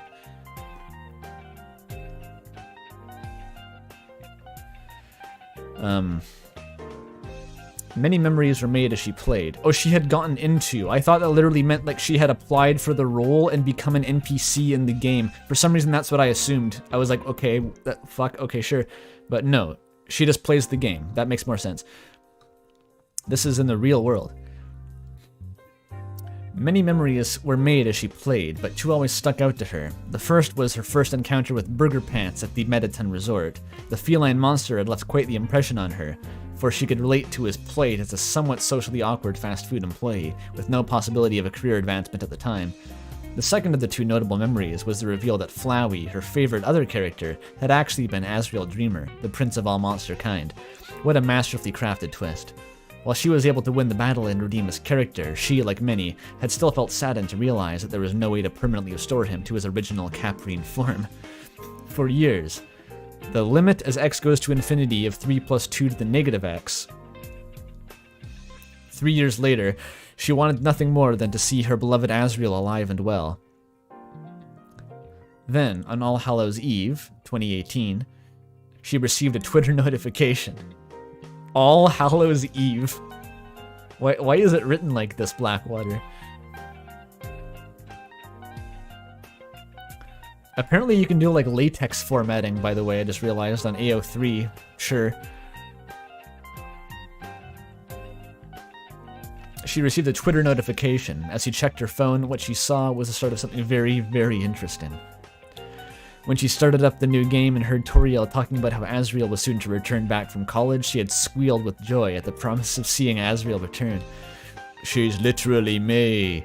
When she had explored Hometown, she was ecstatic. No, actually, my reaction was, what the fuck, Toby? What the fuck? Asriel's alive, Toby? Fuck, Toby? Toby? That was more what I said, actually.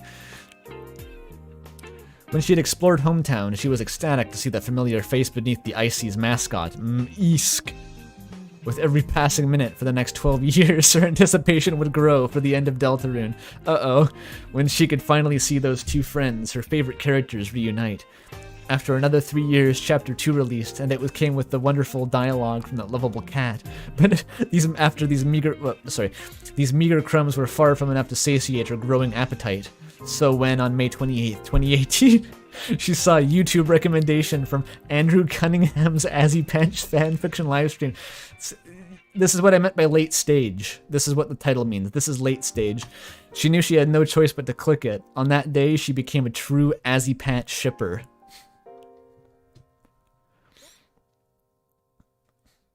Oh, wait a minute. This is like an AU. 2018, she saw an Andrew Cunningham. What was this for? The Noita kicking video? Jesus Christ. Chapter 2. Decidedly not the prologue anymore. As the bus pulled into the station, Azalea Petunia, full name every time, never Lizzie, Azalea. Actually, there is no canon names for the Azzypants and Umris girls. Everyone has different names for them.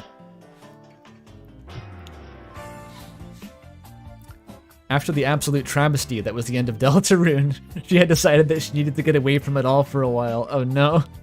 While searching for the perfect vacation destination, she had stumbled upon a small town in New England, one which almost perfectly matched hometown from Deltarune. Just a normal thing to do. Taking it as a sign, she had come there as a sort of holy pilgrimage, hoping to recover the love for that world that she had lost. This is set in a universe where, like, Deltarune Chapter 7 is like Homestuck Act 7. Oh boy.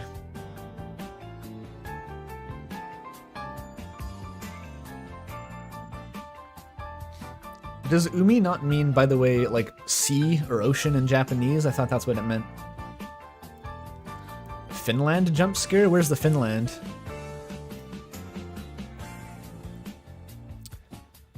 Stepping off the bus, she stretched after the long period of dormancy. She took a deep breath, held it for a second, and let it out. The air was filled with the lovely smells she associated with fall, the cool, crisp scent of fallen leaves, the sweet smell of apple fritters from the town bakery cut to Yujiro Hanma, the sense of pumpkin spice and cinnamon sugar wafting from the nearby cafe. The scents were a refreshing change of pace from the stuffy bus, as was the cool crispness of the air against her skin. Feeling rejuvenated, she looked around and took in the sight of the small town. Across the street from the bus stood a small diner, presumably strategically placed to cater to tourists who had developed an appetite after the long ride. Seeing as Azalea fit into this demographic, Azalea decided to give it some business, rather.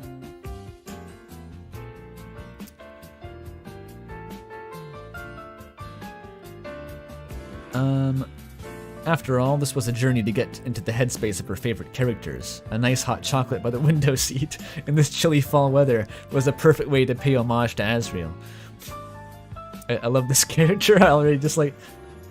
Her whole personality, by design, is just like being a Deltarune fan. Just like a literal Asriel fangirl. It's perfect. There's no Azzypants bingo card because no one made one. Yes, she also may literally be Pidge in real life to an extent. Off and on.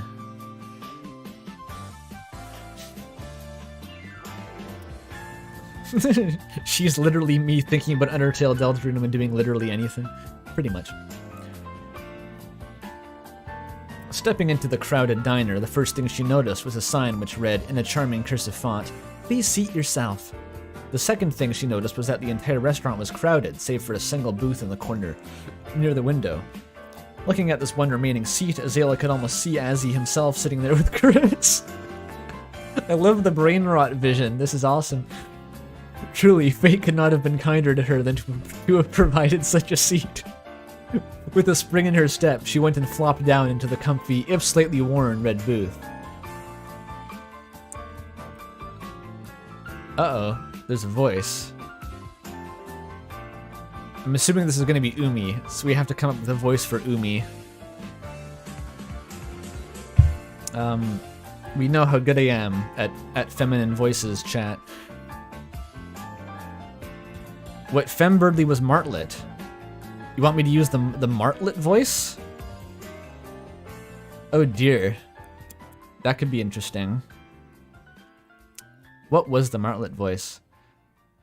Please, seat yourself. That sounds too innocent, though. Too lighthearted to be Umi. Isn't Umi like a cynical disaster?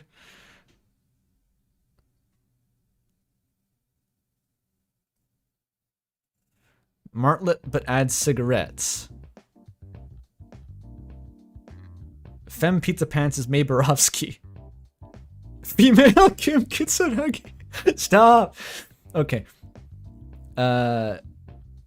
Okay, Martlet, but Pizzapants. Can I do that? It sounds like this. I can get... no, that's Marge Simpson. Homie! Please sit yourself. And no, that was the sign. What did it say? Excuse you. Excuse you, this table's already taken. You'll have to sit somewhere else. Like a slightly angrier Martlet, maybe. You'll have to sit somewhere else. Excuse you, this table's already taken. You'll have to go sit somewhere else. How's that? That's something. Azalea looked at the seat across from her. The back of the booth had hidden the individual sat upon it when she had come in, and in her excitement, she hadn't noticed it was actually occupied when she'd come over. There sat a young woman with poor posture, wielding dark hair with a blue streak, a purple jacket and a pair of glasses, and a slight Polish accent. I don't know how to do a Polish accent. Fuck, I could do the perfectly generic European accent that I did for the Rain World dating sim.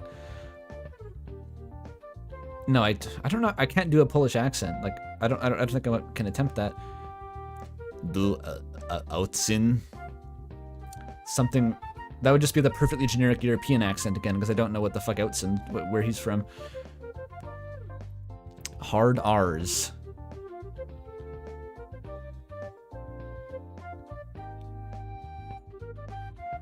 Learn Polish real quick. But it's a bit of a stretch.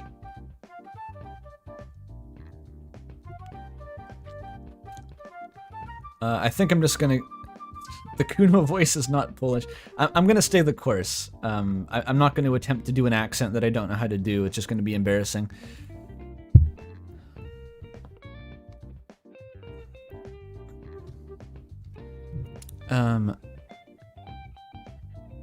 On the table in front of her was a book, open face up, with a page being held open by a strategically placed elbow. In her hands was a steaming mug of coffee and a flask, the latter of which she was pouring into the former. I don't know how... Zizek, I don't know how he talks. I haven't really heard him speak. I've just seen Simi post pictures of him. Okay, fuck it. I'll look up a clip of Slavoj Žižek real quick, and just like fucking... There's a low chance it'll help. I'm gonna be muted for a second though.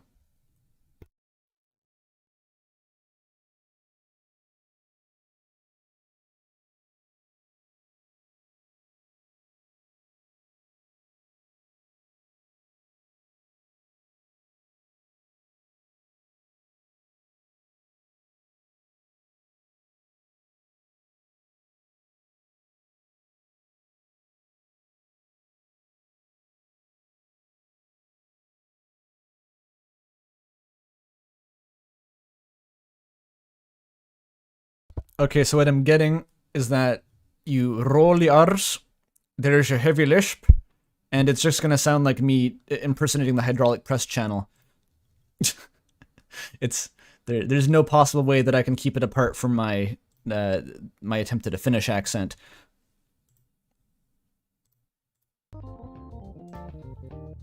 Hydraulic press. He sniffles quite a lot. This doesn't sound sustainable. I could impersonate, Annie, from the Hydraulic Press channel. I am Laurie. And I am Annie.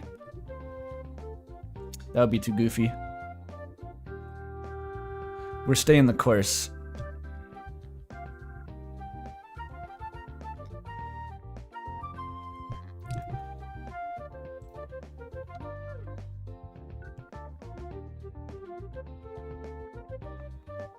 Replace every other word with Perkele. Yeah, we're reading Azzypants mix. I could try the Ani accent and see what happens. Hang on. Okay, Lizzie voice though. Fuck. We're never gonna get out of the whole oh god damn it. Oh, my apologies. But there's not really anywhere else. I could impersonate Pidge actually. That might do it. Pigeon here. That's not quite it. That's not quite it though. I don't think I can really sustain that. Pigeon. Like really high pitched. Oh, my apologies. But there's not really anywhere to sit. No, that's gonna turn into Flowey over time. Oh, my apologies, but there's not really anywhere else to sit here. I'll be quiet, I promise. You won't even know I'm here. I think I'll just go with that's fine. Oh, where's the fic? Right here.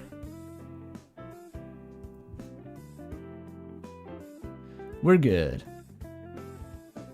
The girl across from her stared at her judgingly, as though she had committed some sort of social faux pas by inviting herself to sit in an occupied table. But Azriel didn't back down. She was determined to enjoy her time here, in this diner, no matter the cost. I'll pay your bill if you let me stay. So long as the cost was less than the $20 she'd set aside for unforeseen expenditures. The girl across the table considered an offer for a second before releasing a resigned sigh.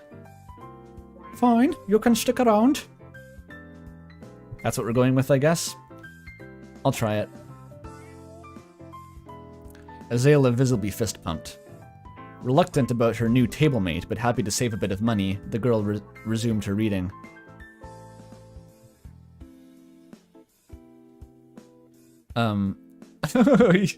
She has to make conversation immediately. Sorry, I know I said I'd be quiet, but is that a physical copy of that one weird Deltarune fanfic?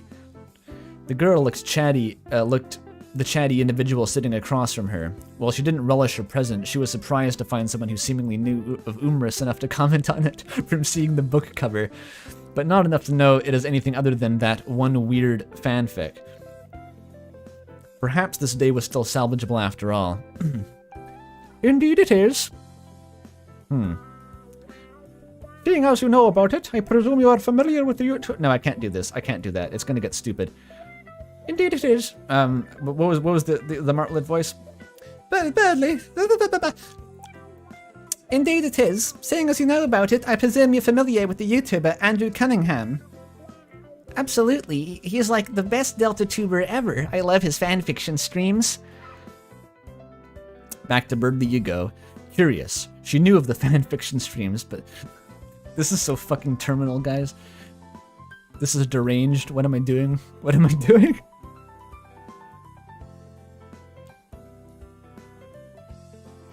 But she was only familiar with Umris. Based on a closer look at her garb, she must have been referring specifically to the Azzypants streams. When did it go wrong? Still, perhaps there was enough potential there to instill the love of Umris in this newcomer.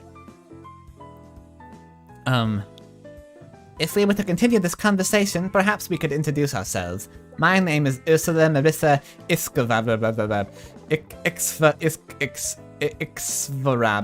but most people call me Umitha, or simply Umi.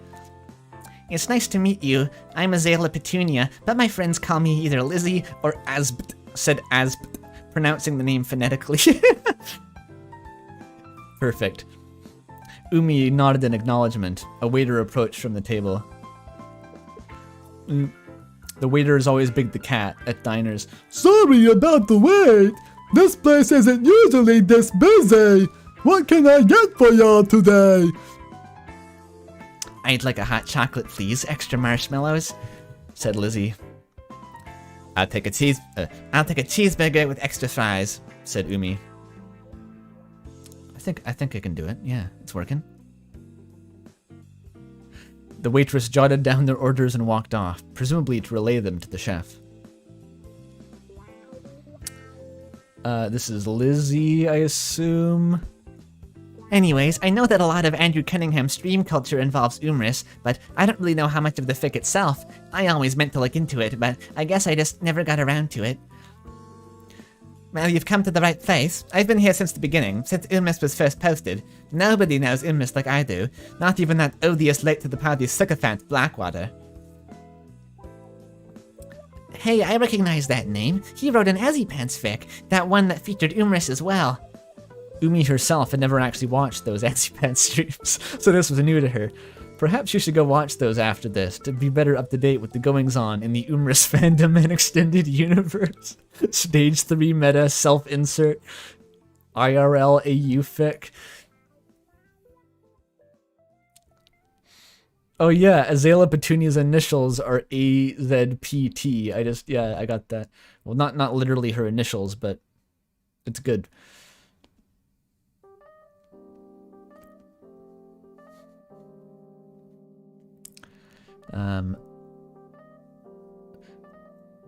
Wait, who's talking now, though?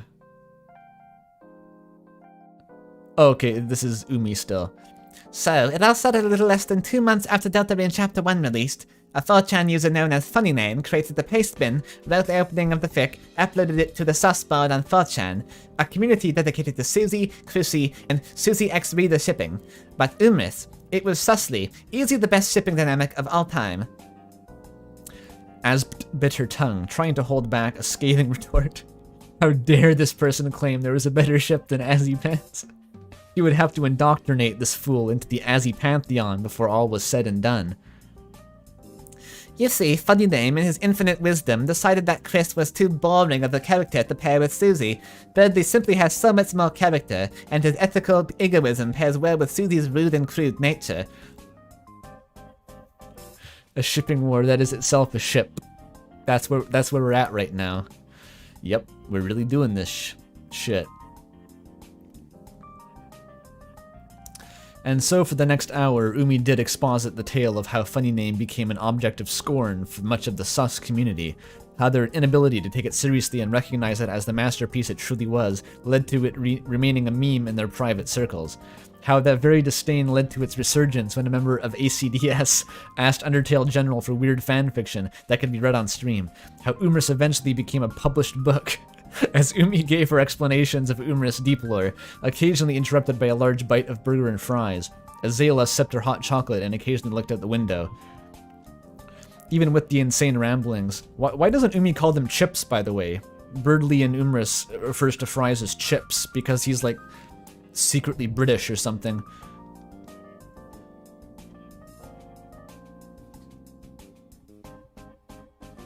Chat says that the Toho fandom is the only one that can rival the degeneracy of this. I'd believe it. They seem to go pretty insane over there.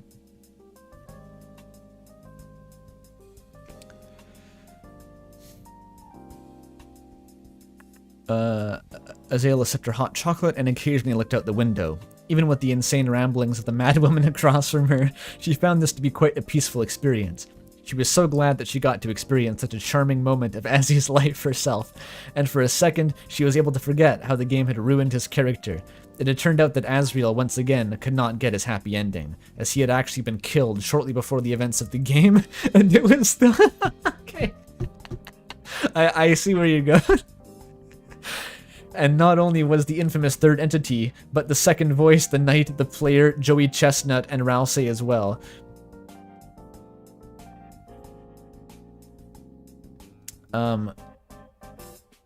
Who's Joey Chestnut? It's Jaru lore of some sort, I think is the idea. Having finished her exposition, Umi took another drag of her cigarette. Indoors? In a diner? Okay. New England, that's just how they operate, I guess. The second one since this conversation had started, then let it out after a moment. Wow, that recap was interesting. I had no idea how deep the Umris iceberg was, but I couldn't help but notice that you didn't mention the connections between Umris and Azzypants. What's up with that? Simple, I didn't watch those streams or read those fic. They could never compare to the real best yaoi ship, Birdly X Melanon rewrite Umris from back in the day. The purple jacket-clad Fujoshi touched the side of her coffee mug. It was cold. She touched the end of her nearly finished cig to the surface of the coffee, setting the alcohol within ablaze. Holding the end of a new cig in the flame to ignite it, she resumed smoking as the fire died out. Is that something you've seen in the movie, or did you just construct that scenario in your head? That's fucking hilarious. It's hard-boiled. But I suppose you've entertained me long enough by listening to my ramblings. I suppose it's your turn to tell me what you find so alluring about Azzypants. Pouring more Shiva from her flask into her now reheated mug of coffee. She fixed Lizzie with a stare, both conveying a challenge to outdo her own brain rot and anticipation of hearing new humorous recruit share her own stories. Holy shit. At last the time had come. With how much trash Umi had been talking about Azzypants, it was now time to finally show her exactly what she had been missing, and exactly how wrong she was to doubt the power of the Azzypantheon. As Umi sipped her spiked coffee, Azalea cockily smirked with a cocky smirk. This is info dumping the fanfic. You're right, Mel. This is just like an interaction that would happen on my Discord server taken and cast into like a New England diner. That's literally what this is, which I guess is the point. That's literally what the Azzy, Umi and Azzy are. Umi and Lizzie, sorry. In this case, Azzy is her nickname, I guess.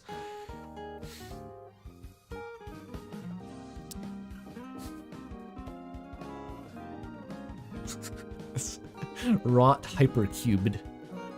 Do not let ACDS members meet IRL. Only in fields in Illinois. Only in large empty fields. For the next 2 hours... Oh wait, no, I missed a line. Very well. No, this is Very well. It all started when Andrew started discussing how much he wanted to see Azzy and Pizzapants interact. For the next 2 hours, Lizzie regaled Umi with summaries and literary analyses of every Azzypants fic, from Let That Sink In to Sweep Him Off His Feet to the Iron Meta Giant. We don't talk about the Iron Meta Giant. As well as the binder of printed Azzypants fan art produced by herself and her fellow enthusiasts. Oh, I thought she meant like produced by herself, as in produced like from her like pocket or something. Maybe that is what it means. By the end of it all, Umi's head was swimming, both with the sheer amount of content she had just witnessed, and with the massive amounts of caffeine, a central nervous system stimulant, and alcohol, a central nervous system depressant, in her bloodstream.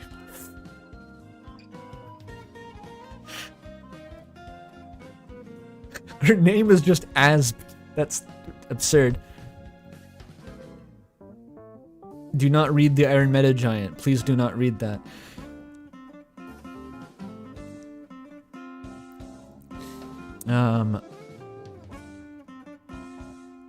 So, inquired Azb, a sparkle in her eyes.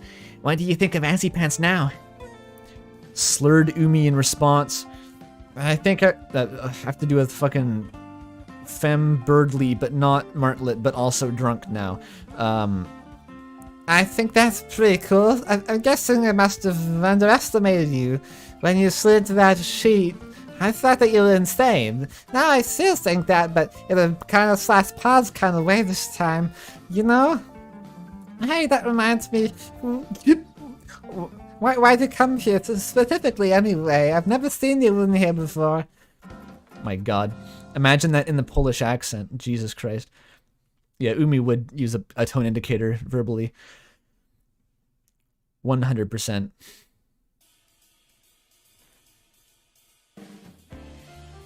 Lizzie looked up at her with an emotion on her face. I think that guy was in one of the old fics too. Oh, so you come here often then? Yep, all the time. I sit in this booth because it reminds me of when Dudley and Susie violently snogged for the first time. That is the greatest booth in the place. This voice is deranged now. The greatest booth in the place. I agree, this is a great booth. It reminds me of where Azzy and Chris would order hot chocolate and draw shapes in the windows with their breath every Sunday. That's why I came here. I wanted to experience something like that myself. She grinned sheepishly, goatishly, at Ursula. And I guess I did. This wouldn't have been nearly as fun without someone else to share it with. Thank you for letting me sit here with you. Umi looked pensive. Pensiveness on Umris's face was an immigrant from a faraway land and had no map and empty pockets. Fucking god. One by one reference. Can't get that shit past me. You know what? You're right. It's been a real fun time sitting here and shooting the shit with someone else. I just wish I could experience what happens here in Umis, like you did with that stuff from Deltarune. She wants to kiss. She wants to feel Birdley's rough and whip-like tongue caress every surface of her mouth or whatever happens. Mel's referencing the Japanese novel Kitchen.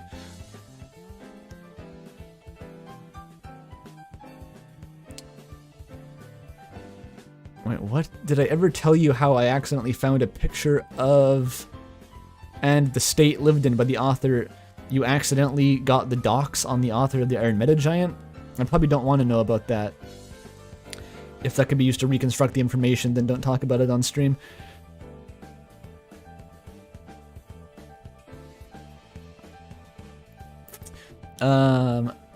Okay, where were we? Lizzie looked down at her hands resting in her lap, thinking for a moment. Umi took a drag from her cig, holding the smoke in her mouth for a few seconds. Lizzie looked up at her, this time with conviction. I can make that happen. Umi's muddled brain didn't have time to process the statement before Azzypants leaned across the table, grabbed the sides of Umi's face, and pulled her in for a hearty kiss. Umi, taken entirely by surprise, felt three things in rapid succession. The first was her heart, which began racing. She's gonna have a Harriet Dubois moment if she's not careful on all those stimulants. What kind of diner is this, bro? Hardcore. Now this is a good fic, says chat. Oh yeah. The second was her diaphragm, which took a sharp breath in surprise. The third was the acrid burn of the cigarette smoke entering her lungs. She needed to cough, but expelling air from her mouth was currently decidedly not a viable option, as Lizzie still had her in an airtight lip lock. The urge to cough only built. She needed air, and more than that, she needed to get the smoke out of her body. She was choking now. With no other avenue to get the substance out of her, her body reverted to more forceful methods. No, don't do the chainsaw, man. Mel assures Chad that this is how lesbians interact IRL. With a mighty convulsion, she disgorged a $5 burger, a $3 plate of fries, and $2 coffee, and $10 of whiskey directly into Lizzie's open mouth. At last, Lizzie seemed to get the message and broke off the connection between their gastrointestinal tracts.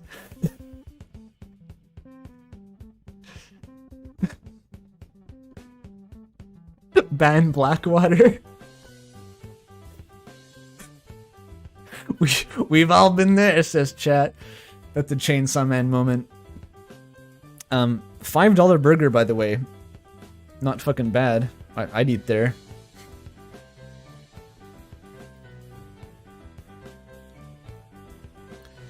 There comes a time in everyone's life when they must determine how to proceed in an entirely unfamiliar situation.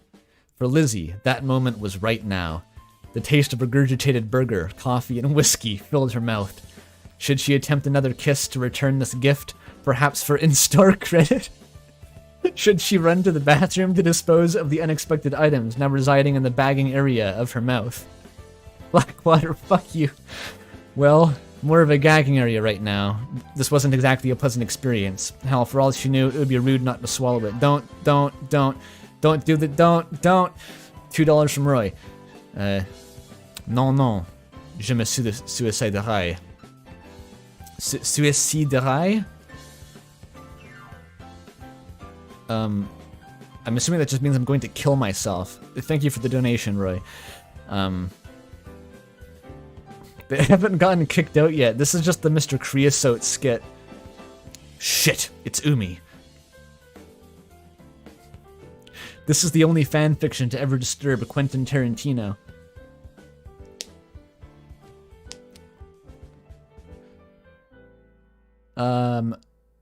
Okay.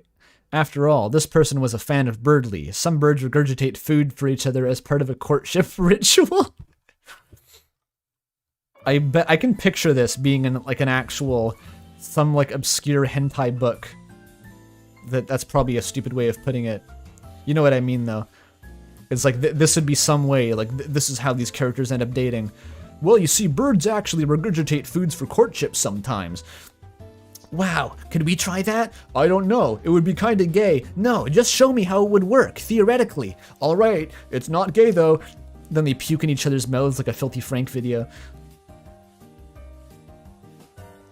Would declining this offer be the same as standing her up on a date, specifically one that she herself had originally proposed by initiating the kiss? Speaking of proposal, the marriage of flavors she was now experiencing weren't getting any better. Perhaps she should advise they get some couples therapy. Indeed, she could probably use some therapy right now herself. This is, I can feel let that sink in inspiration in this paragraph. I think this is going for that writing style a little bit, maybe unintentionally, but I can feel it. Before she could determine how to proceed, she felt a stirring in her own stomach. Compelled by the grossness of the situation, she propelled the package in her mouth directly onto the table, along with some lovely hot chocolate-scented wrapping of her— This is fucking horrible. I hate this. I hate this. Both girls sat back in their seats, themselves appearing as though nothing had happened. But the telltale signs that something had in fact happened were now residing atop the copy of Umris and the Azzypants art book. Umris looked at Azzypants. Lizzie met her gaze hesitantly, and was pleasantly surprised to see that the expression on her face was not one of rage or disgust, but one of lust. Oh, thank Hyperdeath. That was the appropriate response to that unfortunate situation, thought Azp. Blackwater, this sucks. This sucks. Jesus Christ. Good job. Yeah, okay, everyone go take a shower after that. Why is there another chapter? Oh no. I didn't realize there was another chapter. Oh. Chapter 3. The epilogue, I guess. The two Fujoshis leaned over the table once more and were about to begin snogging, when a short, bald skeleton clad in a blue jacket approached from the counter, climbed onto the bar stool, grabbed the bottle of ketchup near a seat, and took a hearty swig. Both Fujoshis looked at him, and then back to each other, then back to him. In perfect unison, that would be awfully difficult for anyone reading this aloud with character voices to replicate. They both shouted at once, "Holy fucking shit! It's Sans Undertale!" Not bad. Notes. When I heard the community had decided to start shipping Gajinkas for Azzypants and Umris, I knew that I had to make a wretched little shipfic of my own. While aspects of this fic, such as the name Azalea Petunia or the spiked coffee shenanigans, were from a much earlier version of the fic, that got deleted while checking the word count. Whoopsie. What, you weren't on Google Docs? They got like a VC on that shit. The majority of this fic was written in about 2 days, the entirety of my phone's notes app. You're on your phone? Oh my god. I was originally going to not write anything after the older version was deleted, but then the mental image of Umi vomiting into Azpat's mouth entered my mind and would not leave. I hope you enjoyed, or felt any other several extant emotions toward this little pile of words, and as always, Azzypants OTP. Well, yep. Yeah. Yeah, okay. Yeah, thanks for that. Another phone writer. Apparently Wonder does that. Freak. Alright. Let's go back to Azzypants after that for a sec. Let's not do any more Azzypants for a hot minute. DJ Narwhal next? Yes, this has to be earlier in this. Okay, we have to do this now.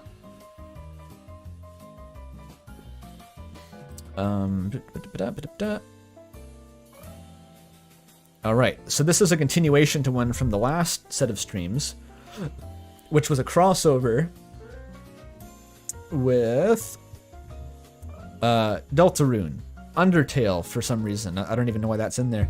Omori, Night in the Woods, Yeek, a postmodern RPG, Homestuck, and Off. Okay, Homestuck and Off were not part of it previously. That's scary. Yeah, but we had it was Asriel came back with his college buddies for a reunion. His college buddies being May Borovsky, Alex Eagleston, and Hiro Does he have a last name? Hiro Omori. And yeah, Alex and May got sloppy drunk around a campfire and started making out. Will I do fan art for this? Yes. Undoubtedly. Henry? Is that their last name? Henry. Is that real? Huh.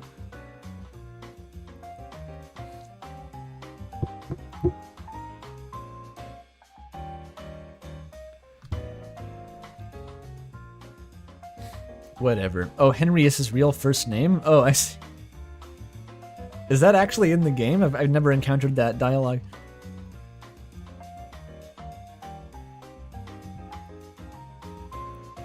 Interesting. Alright, let's just... Sibbles is streaming right now? Ain't no one interrupting Azzypants. Get out of here.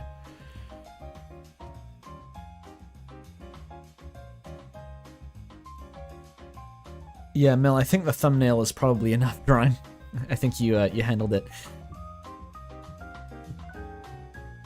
Oh, it's a dev word from God thing. Yeah, whatever. Alright, a crossover fanfiction disguised as Azzypants, starring all your favorite college-aged indie game heroes, such as, well, Hero, but Asriel Deltarune, Hiro Omori, May Night in the Woods, and Alex Yeek. When Asriel and his new college friends return to hometown during school vacation, Asriel must confront his conflicted feelings about his best friend Pizzapants and the town that he's lived in his whole life. But soon, the stakes are raised as Asriel and his friends are faced with a threat that threatens to destroy the whole world? Okay, that's new. The story includes awkward adolescent kissing, underage drinking, heart-pounding action, heartfelt drama, homestuck, and more, created for Andrew Cunningham's Azzypants fanfiction streams. Even more notes. Last time on Homebound, a fanfiction RPG fanfiction. A DJ Narwhal joint. Asriel returned back to his hometown with his college friends Hiro, May, and Alex, and were greeted with the welcoming party of their lives as all of hometown seems to be in love with Asriel. While at the party, Asriel met up with his old friend Pizzapants, who had been infatuated with Asriel ever since the two of them hooked up right before Asriel went to college. Yet Asriel seemed to act as if that had never happened at all. At the after-party in the woods, May and Alex make out after getting wasted on icy, soft, and hard whiskey. And Pizzapants confronts Asriel about the state of their relationship as they're walking home. Asriel confesses to Pizzapants that he has been feeling very stressed out at college and thinks that he's carrying all of hometown's dreams on his shoulders, and that because so much in his life has changed over the past year, he didn't want to accept that his relationship with Pizzapants had changed too. Pizzapants reassures him that he doesn't have anything in his life figured out yet, and Asriel is grateful for this help, leaving him with a kiss on the cheek. As per usual, this fanfiction contains no spoilers of any of the works of fiction referenced in it. Nice. Mayalex. That's the May and Alex ship, apparently. Alexski, I don't know. Yeah, this'll be fun. The state of their relationship, by the way, before going to college was summarized very succinctly in the last fic. Something sucking on something harder than some such. You get the picture. I forget the exact quote. Are there any other works in the ship? Let's find out. No. I'd be kind of worried if there was more than one. I'd be kind of worried.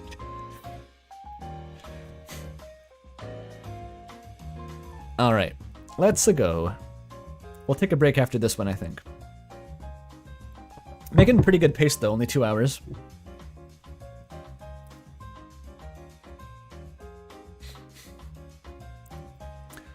Asriel and Pizzapants both had a lot to think about as they went to sleep. Asriel was back in his old bedroom, where Chris was still suspiciously missing, and Pizzapants in his one-room apartment above the pizzeria, aka the Icy's Fun Cube.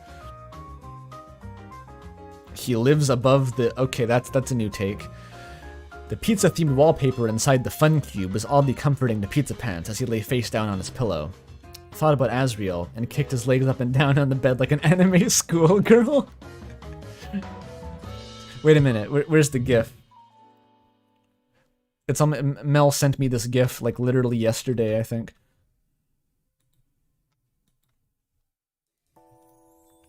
Wait a minute. Wait a minute. Wait a minute.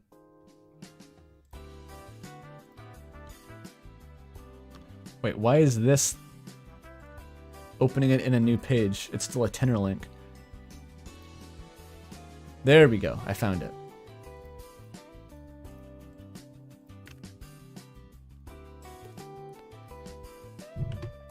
Like this.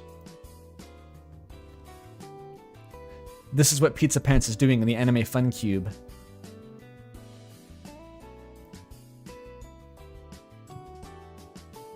I have no idea what that's from. You were buzzed when you sent that. I couldn't tell.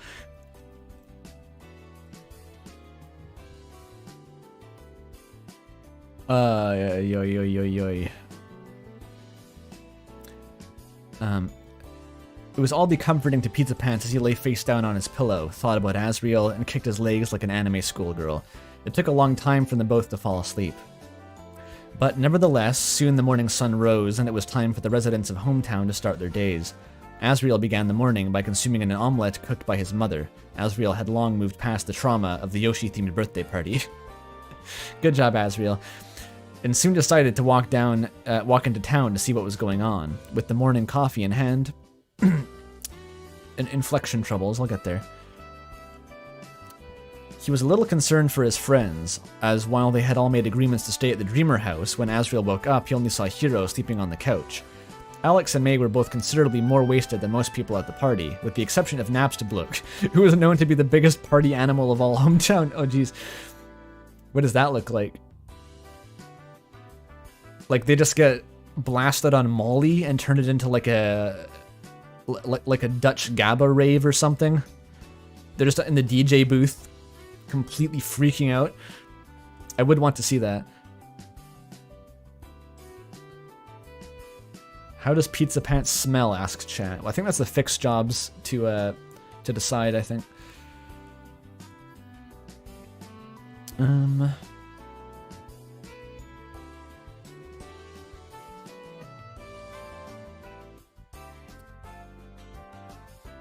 And May had a habit of destroying things when she got drunk. Also, he had to find where Pizzapants was. After last night, they needed to talk again now that they were both sober. Asriel didn't know why he had told Pizzapants about his struggles at college when he never told anyone about them before. Pizzapants had always just been someone Asriel could talk to whenever he was going through a rough time, as he would always listen wholeheartedly to whatever Asriel had to say. This is not in Let That Sink In canon. He was always down to chill whenever Asriel needed him to, and a lot of Asriel's most fun memories in high school had been spent with him.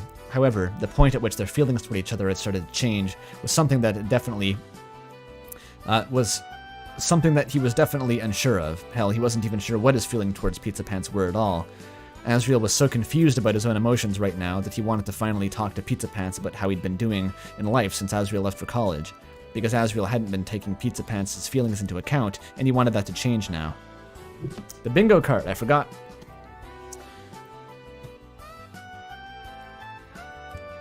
What we got?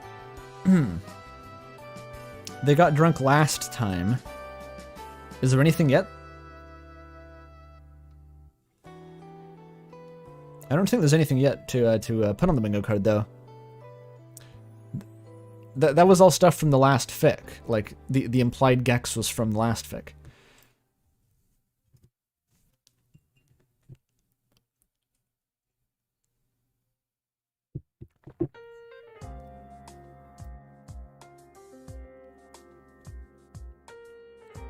It is in Let That Sink In canon, says Roy. It's just that Asriel has negative capabilities in articulation and understanding that Pizzapants doesn't understand what he means. Oh, that could be it.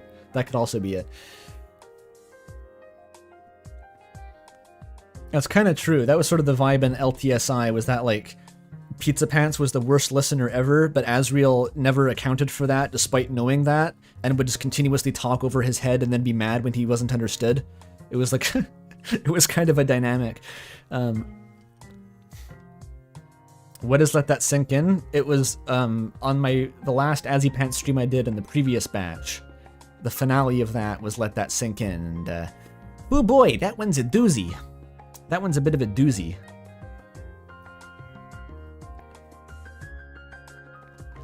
The town center had been trashed in the welcoming party. The air was filled with toxic smoke that appeared to be made of confetti particles.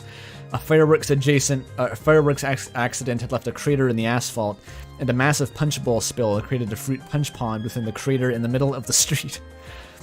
Sounds like fucking Bourbon Street when I visited. Asriel knew that the Icy restaurant, and by extension Pizzapants, would have been safe from the damage, as Icy's automated weapon systems would eliminate anyone who even dared to vandalize the establishment. There was what appeared to be police tape blocking off much of the town, but on closer inspection, Asriel saw that the word police was crossed out on every line of tape, with much smaller text hand-drawn onto the tape reading, Sans Janitorial Service. The only person in sight was a tall human wearing a baseball cap, a janitorial outfit, and a stoic expression. There's the off crossover. He seemed to be wiping at the clouds of confetti smoke, swiping the clouds of confetti smoke with a bat. Jesus Christ. Oh, yeah, that's a Sans cameo. Well, he's not on screen yet. I think he has to be on screen for a Sans cameo. That's a reference to the existence of Sans.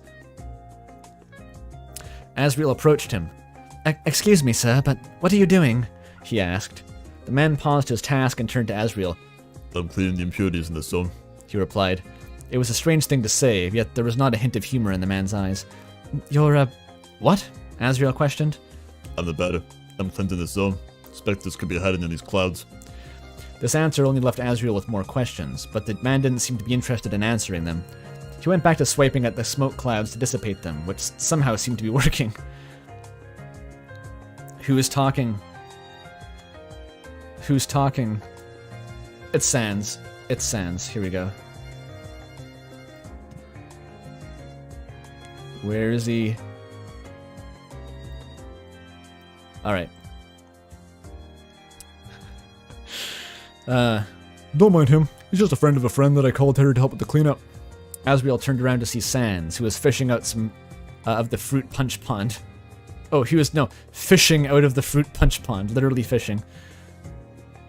That was some welcome party they threw for you, kid. You're probably gonna have to work all day to fix the mess down here. We are probably. You don't look like you're working at all, Sans pointed out. Asriel pointed out, sorry. I'm starting to get a bit hypoxic. My brain function's declining just a little bit. Yeah, that's why it's gonna take all day. Sans began reeling in a bite on his line, but his catch seemed to get away from him. Anyway, do you know where any of my friends are? I'm worried about what happened to them after I left the after party last night, Asriel asked Sans. I haven't seen him, but if I were you, I'd start looking right behind you. Asriel turned around and, yep, May and Alex were right behind him. They looked like they'd aged about 10 years in one night. Alex was wearing a graphic tee that read, "I paused my game to be here," with the words above being a badass flaming skull taken off of Google Images. May was wearing a hoodie that was 3 sizes too big for her that featured a collage of motivational cat posters. That is drip. Holy shit. It's better than the fucking Ahigo hoodie. The hoodie was so big that it was unknown if she was wearing pants beneath it. They were brandishing matching Jockington coffee mugs. Jesus Christ. There better be a spin-off fic for this.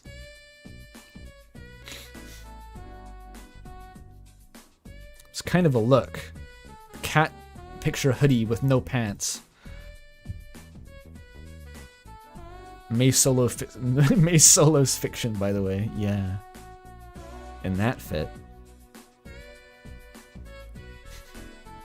Asriel breathed a huge sigh of relief. Oh, thank God, I was so worried about you guys. Why didn't you come back to my house after last night like I told you to?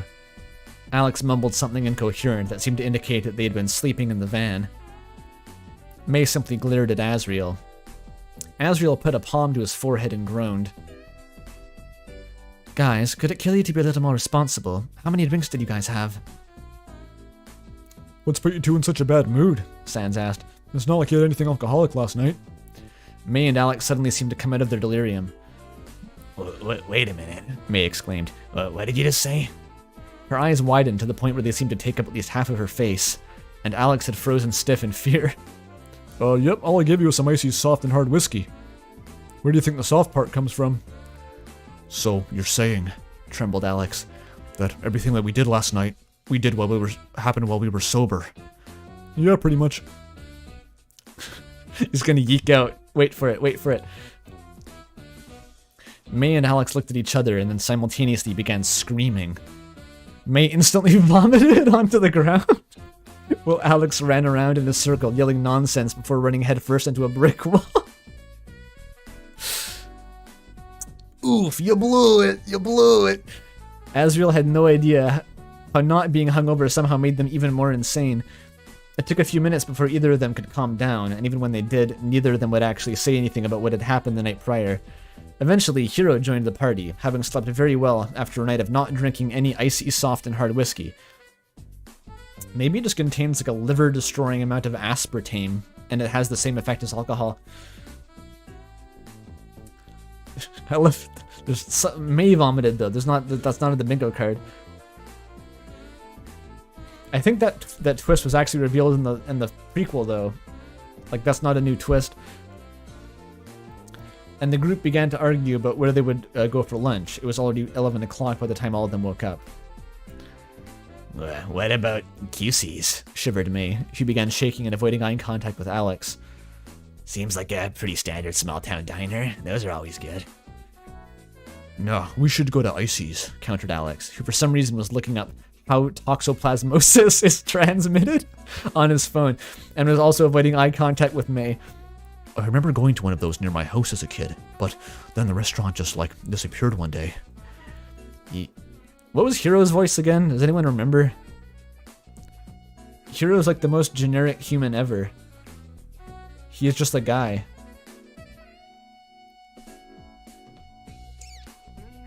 No Toad voice. No Toad voice. Oh, the soft and hard whiskey has cocaine.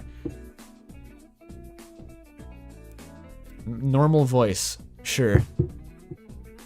I'll just do my own voice. You mean it closed down? Hiro asked. No, I mean it literally disappeared. It had rocket jets attached near a dumpster out back, and one day it just flew away into the night. Alex clarified. Man, Jersey is weird, Hiro noted. Anyway, we should have Asriel decide where we go. He's the local after all. Asriel would normally side with May and pick QC's for food. However, there was a certain Icy employee that he wouldn't mind seeing this morning. Let's try Icy's. I hear their ice-flavored pizza is interesting. And so it was. The group made their way into Icy's, but when they got there, it seemed as if the place was closed. The doors were shut and all the lights were off inside.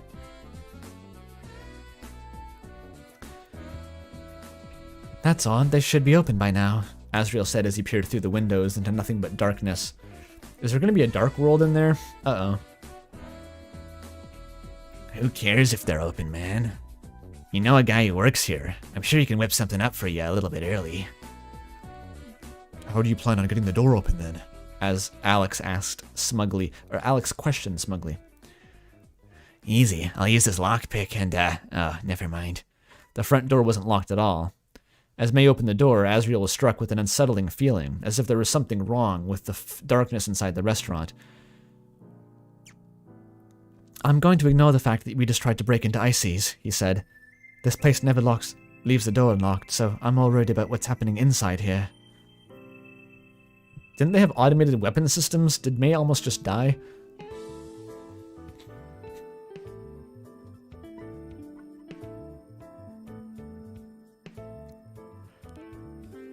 Put that in your voice claim videos? What is a voice claim, Mel? You'll have to explain what that is. I don't know what that is. It rings a bell, and I have a feeling it's some weird shit.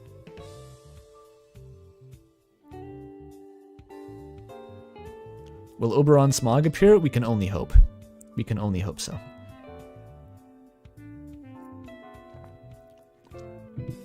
Alex goes to dark worlds all the time. They're called, Headspace or something. No, they're called Mementos or something. I forget. It's when you assign a voice to a character using clips from other things. You claim a headcanon voice. So it's just like saying that I think this is how this character talks. That's all it is. I guess that's relatively benign.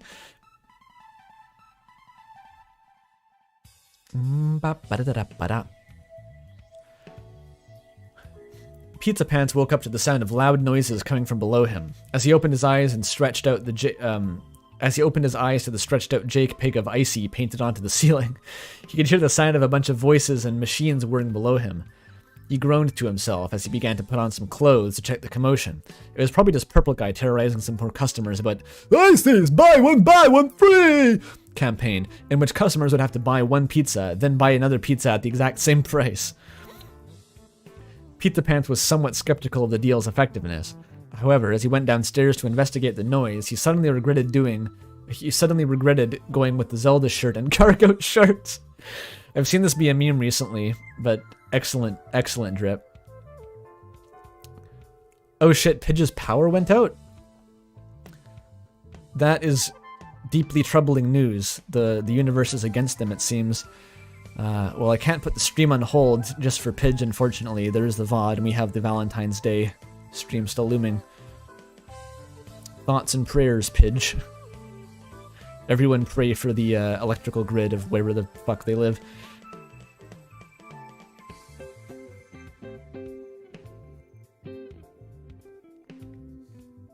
You have the energy of someone who wore nerdy shirts in high school, says Mel.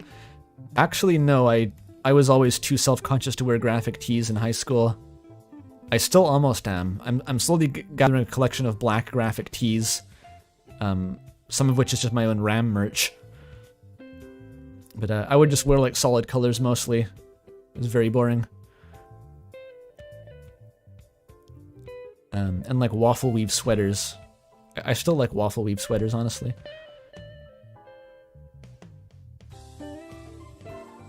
Boring. What did you wear in high school, Mel? Honestly, what did you wear in high school? Were you gothic or something? Yeah, the RAM drip was pretty good.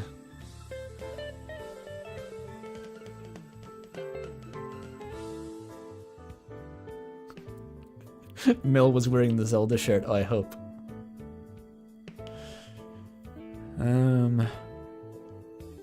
Oh, collared shirts with the sweaters. Oh, you did the sunny look. Oh yeah, I can picture it. I can picture it. Sunny Omori, that is. Kind of sad boy from an indie RPG core. That's definitely what it is. Alright, where was I in the paragraph, though? Asriel was there with all of his friends, currently trying to plead with a cat creature to stop pouring the soda machine directly onto her mouth. Into her mouth. Oh, that's me, okay. Took a while to parse that. As Pizzapants looked at Asriel, he felt the butterflies rush back into his stomach again, even more than before on the previous night. Pizzapants tried to get himself into a casual standing position, and tried to call out to Asriel. The fucking cargo shorts, man. Hey, Azzy. He blurted out loudly. Well, so much for sounding casual. Asriel turned around and breathed a sigh of relief. Oh, thank the angel you're alright, Pizzapants. The door was unlocked, so I was really worried that someone had broken in, or something. Oh, no, you don't have to worry about me. Pizzapants stammered, blushing. I probably just forgot to lock the door last night. I'm usually in a rush to not stay down here for too long after sunset. Sometimes I think the old IC's animatronics we have in storage get a bit, He tried to think of a cool and macho way to say that he was scared of the robot being haunted like in Five Nights at Freddy's. I forget what I just said. Hey, dude. May gurgled to the soda that was still falling into her mouth, pointing at Pizzapants. Can we get something to eat? I'm starving.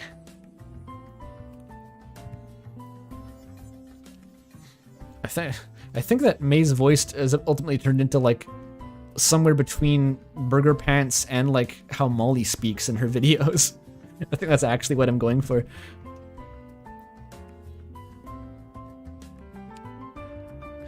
Why do you have to be so rude all the time? Well, at least could say please, grumbled Alex, turning off the stream of soda. May responded by spitting out her gamer blood energy drink in her mouth into Alex. Why do they keep vomiting on each other? The obsession.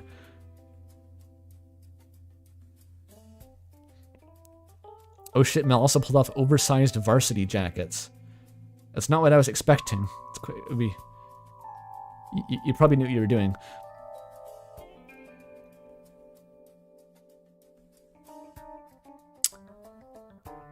The animatronics down here get a little quirky and Earthbound inspired at night, you know?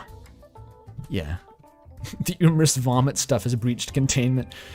Yeah, it really was just Birdly vomiting on the wall, and then it kind of spread out from there like a poison.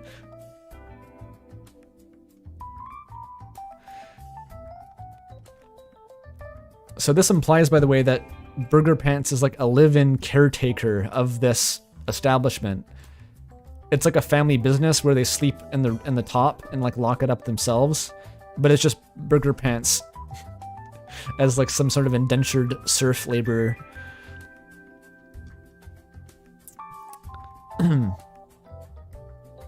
As the two of them began to bicker with increased fervor, and Hiro tried to break them up, Asriel turned back toward Pizzapants, grinning sheepishly.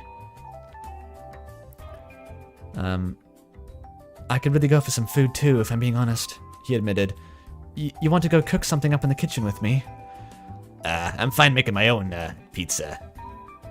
I'm fine on my own making the pizza. Pizzapants suddenly realized that him and Asriel would be alone in the kitchen together. Yeah. It's really hard to like turn the oven on and all that.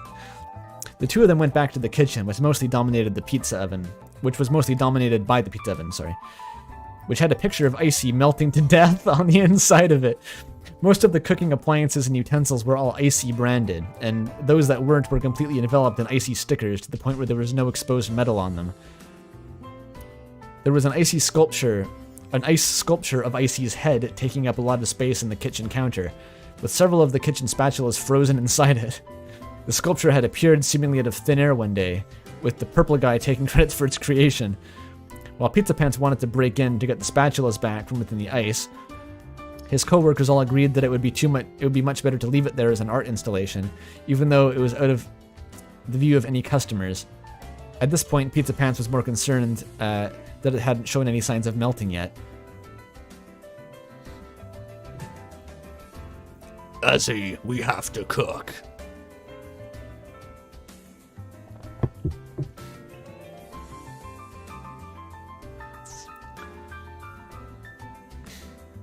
Say, where are all of your co-workers today? Asriel inquired. The guy who ran the soft serve quit last week, saying something about how he was gonna make it big with the punch card ice cream idea. The warrior left to go on one of his quests the other day, which means he won't be back for a few days. As for Purple Guy, actually, I think it's better if he doesn't show up for work. Pizzapants shook his head. But I can run the place on my own just fine. Don't sweat it, bro. If you say so then, Asriel conceded. What kind of pizza would you recommend we have? Oh, I usually just recommend ice pizza to customers. Pizzapants replied. And why is that?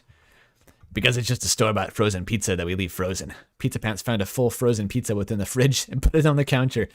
It tastes better than it looks, I promise. Wait, Rosary, did you finish the second chapter of your fic now? Like live on stream? It got longer? Oh dear. Oh boy, okay. That's great.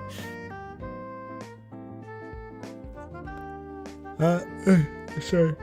Tired, Sure, that works then, Asriel chuckled. But I guess that means we don't have to cook one then. The two of them stood there for a second in awkward silence. Correct course, Pizzapants. Pizzapants was suddenly very aware of what he was saying. Did he just blow his chance to have another bonding moment with Asriel? Damn it, every time he was in Icy's, Pizzapants always just felt numb to his surroundings, as if he couldn't focus on anything, not even talking to the guy he loved. However, to the surprise of both of them, Asriel was the one to break the silence.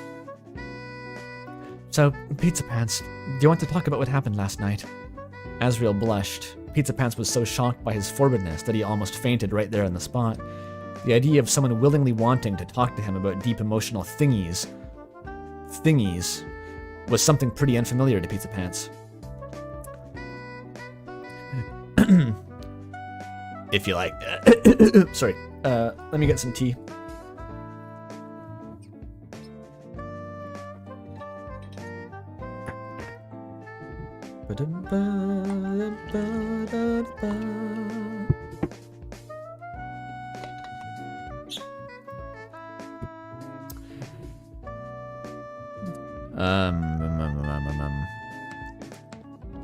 if you like want to talk about it, we can, but like we don't have to do anything. Like if you like don't want to, like Pizzapants struggled to get a coherent sentence out.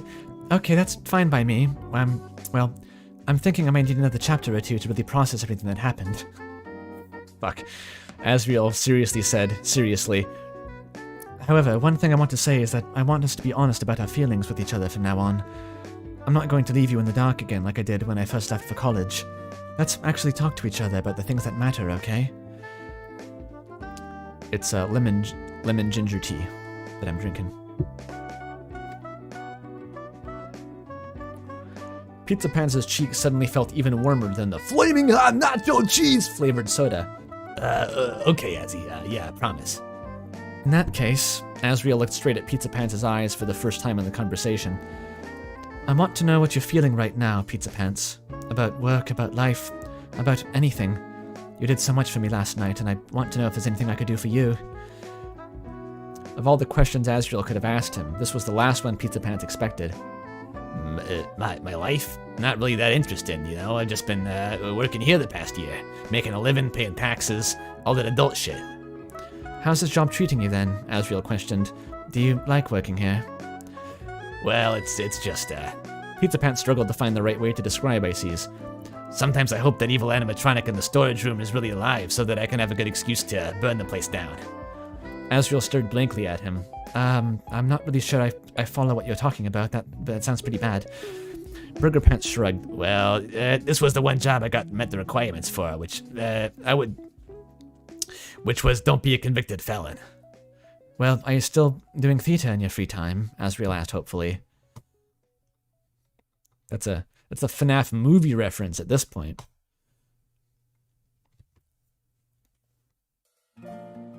That's just a theory.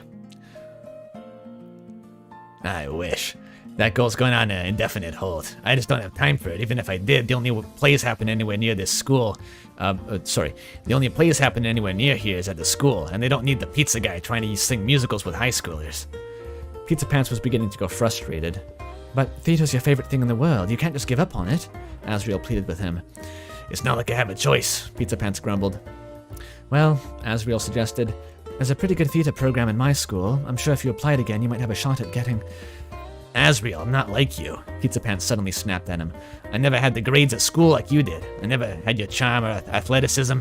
I never had the same support from people around you that you did. And I didn't have the money or the reassurance of that everything was going to work out in the end. I didn't have a chance to make a life for myself because I was simply never cut out for that in the first place. This job, this life I have now, this life that I have was just simply who I was always going to end up as. And no matter how hard I tried to change that, nothing would have helped, because I can't change myself for the better like that. I'm just not as good of a guy as you are, man. Shit, I don't even have the balls to say that No matter how hard he tried, Pizzapants couldn't get the words "love you" out of his mouth, as his anger cooled off, and he simply sank to the dirty kitchen floor, curling up into a ball as Asriel faded from his view. Damn. Very sad. I want Pizzapants the musical too. That would be sweet. I want to see like a Let That Sink In musical. I said while reading that it seemed like a stage play. Like a chapter 2 stage play. If you ever become like a billionaire, I'm commissioning that from some like indie theater. You can do that, right? You can commission a stage play if you write it and get actors to perform it. That's a thing, right? Yeah. That's gonna be my like eccentric rich person proclivity. Instead of going to Epstein Island, I just like commission stage plays of weird fan fiction that I read. It's probably a healthier outlet.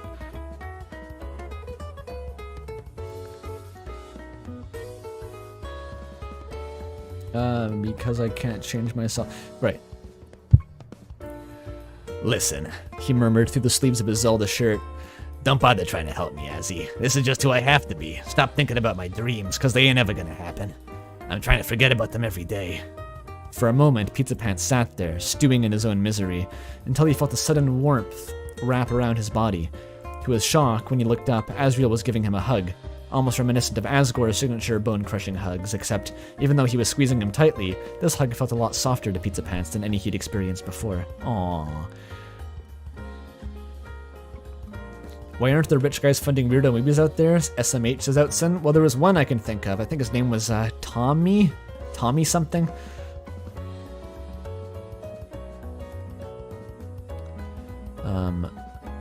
Pizzapants, I don't want to hear you say that ever again. Asriel sniffled. To Pizzapants' surprise, he heard that Asriel seemed to be on the verge of crying. Being a good person and living a full life isn't about making the most friends and getting the best grades. You say all this stuff about me, yet you have so many good qualities that you don't even realize about yourself. Throughout high school, you were always someone I could listen to, who could listen to me whenever I needed help with anything, and your enthusiasm for your passions, like theater and weird indie games, became something that helped me discover new interests, and realize a lot about who I was and wanted to be as a person. And even now, when I just got back from college, Asriel began to blush again as he wiped away the tears building in his eye. You're still helping me realize the things about myself. So please, Pizzapants, don't give up hope for your future when you haven't even experienced it for yourself. Your life doesn't have to be over at 19 years old, right? Aww. Azzy's so nice.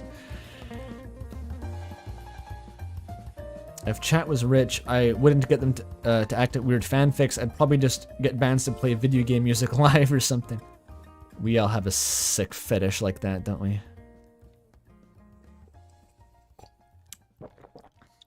Pizzapants inspired him to read Berserk and still not let that sink in. No, not Tommy Tallarico. God damn it.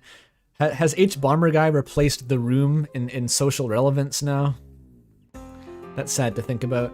Well, not, I mean, H Bomber Guy's cool and all, but like, Tommy Wiseau guy is Tommy. Lisa, you are tearing me apart.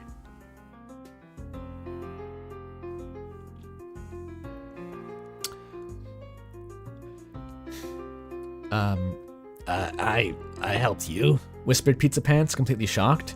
Of course you did, Asriel chuckled meekly, releasing his hug technique from Pizzapants. Why do you think I've been your friend for all these years, idiot? Because you could play M-rated games at my house without your mom's permission?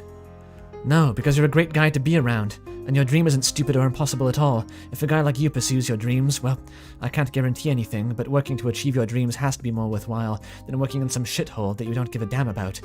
Asriel encouraged, sounding oddly enthusiastic to Pizzapants. Oh, Outson, you don't know the story behind the room? Tommy funded it he had an independent fashion label through which he became a millionaire, Street Fashions USA. And so he was just independently weirdly rich and then funded a movie with $6 million of his own money.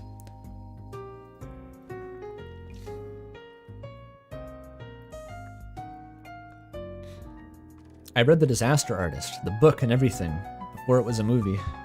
I know all the lore. Where was I?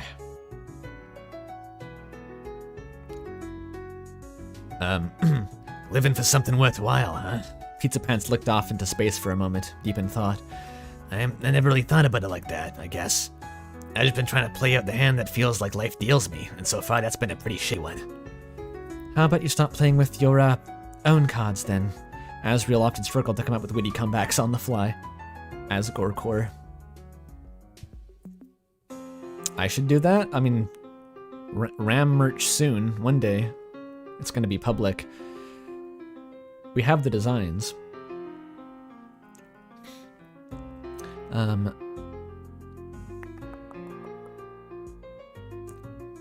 That's gonna be a lot harder than you say it is, Pizzapants chuckled. I'm flat broke. I might not even have any sort of college degree to put on the resume. I might not ever, that is.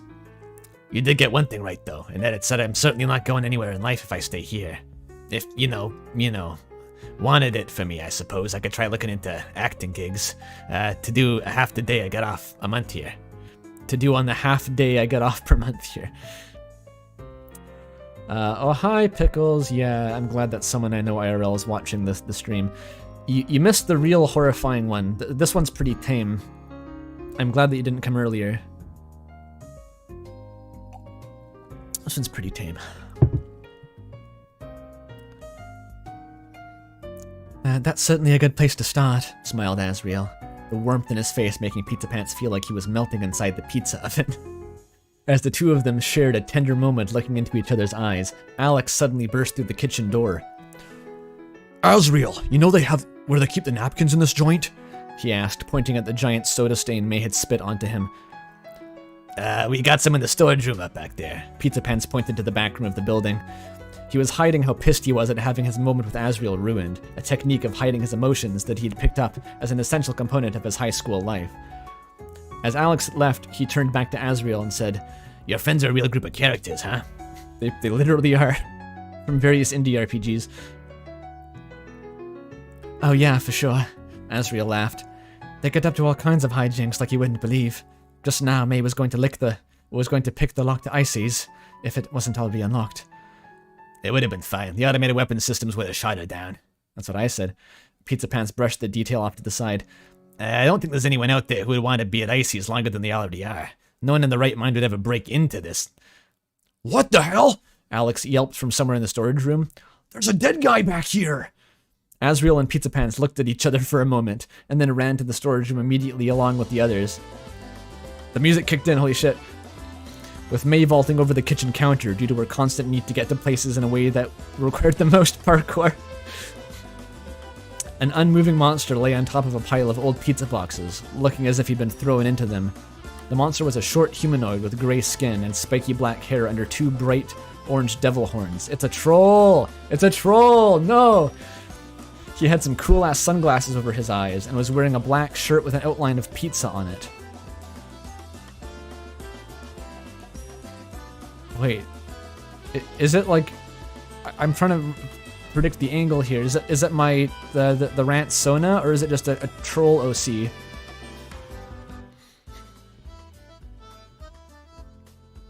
Along with gray cargo pants and the fakest pair of Air Jordans Pizzapants had ever seen. There was some sort of wound on his forehead with a nacho cheese-colored substance coming out of it. Pizzapants had a very strange feeling he had seen this monster before. Who is it? Who is it? I feel like I should recognize the character, but okay, gray skin, spiky black hair, and orange horns. That's a troll of some sort, I think. But sunglasses? But orange, not so cheese. It could be Solux? Is it fucking Solux? I don't know.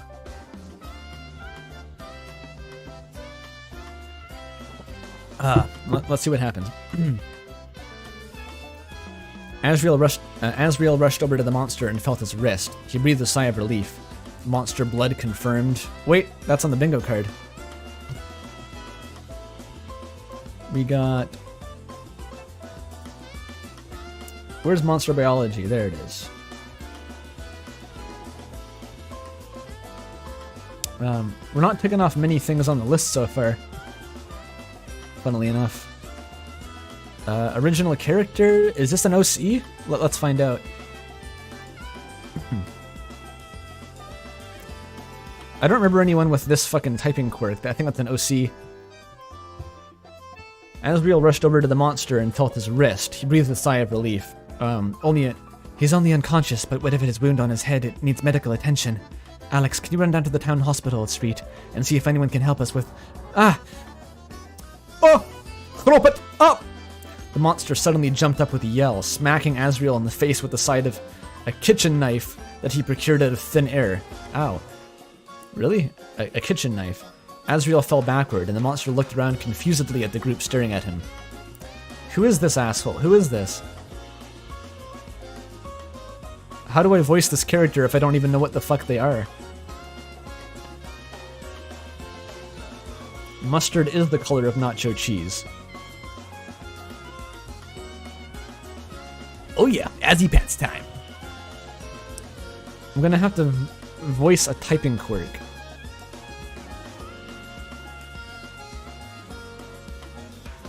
What the pizza? I don't know how...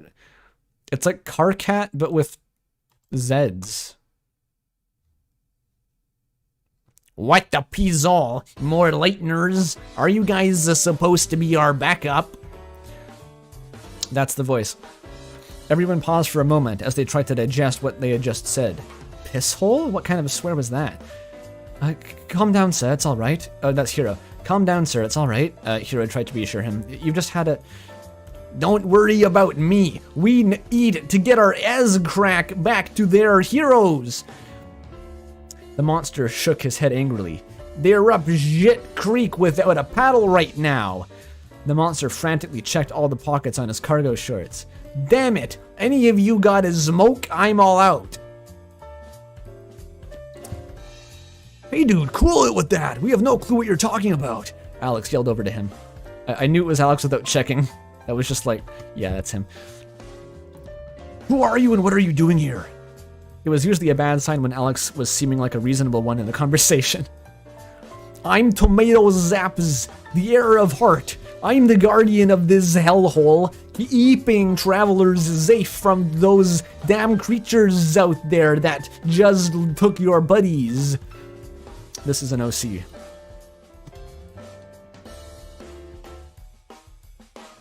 Nice.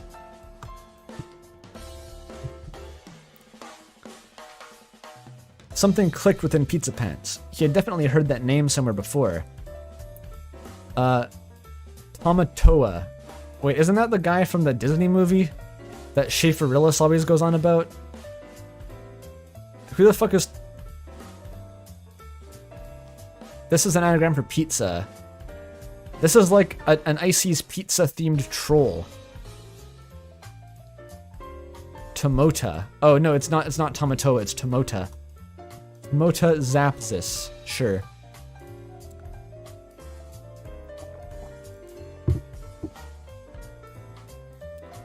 Oh my god, there's a kid at my old high school, says chat, who named himself after Solex Homestuck. He got kicked out for jumping somebody. Oh boy. I wish I could have borne witness to that.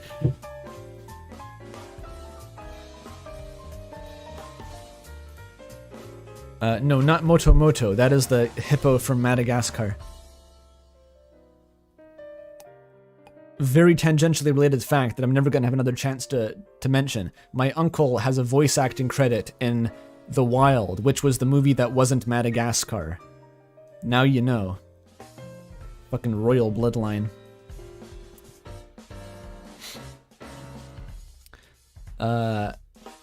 Something clicked within Pizzapants. He definitely heard the name somewhere before, yet when he tried to remember where, his mind seemed to be trying to block out the information he needed. Maybe Tomota was a member of the Warriors band of LARPers that visited the pizzeria on Sunday nights to play Icy's Pizza Shenanigans and Tomfoolery Adventures, a tabletop role-playing game which involved purchasing Icy's pizzas as a requirement to advancing every campaign. Pizzapants could never get any sleep on Sundays, as the campaign always eventually ended up breaking down into the participants slinging pizza slices at each other and screaming battle cries at midnight.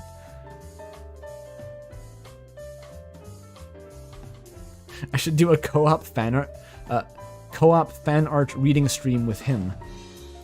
You're referring to my uncle? That would be a very funny... Wait, how did you find his name? Are people looking this shit up? Uh-oh.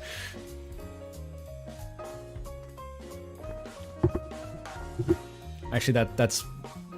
There's nothing weird about that. It's probably on IMDb.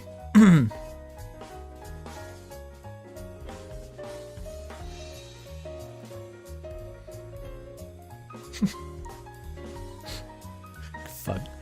Sorry, I just got sidetracked into remembering, imagining my fucking uncle streaming with me, and that like flashbanged me so hard that I got distracted for a second. He did make a cameo in a stream once, actually. It was in the Earthbound stream, and he was in the chat for a second, and no one knew who he was, but I knew. So that was interesting.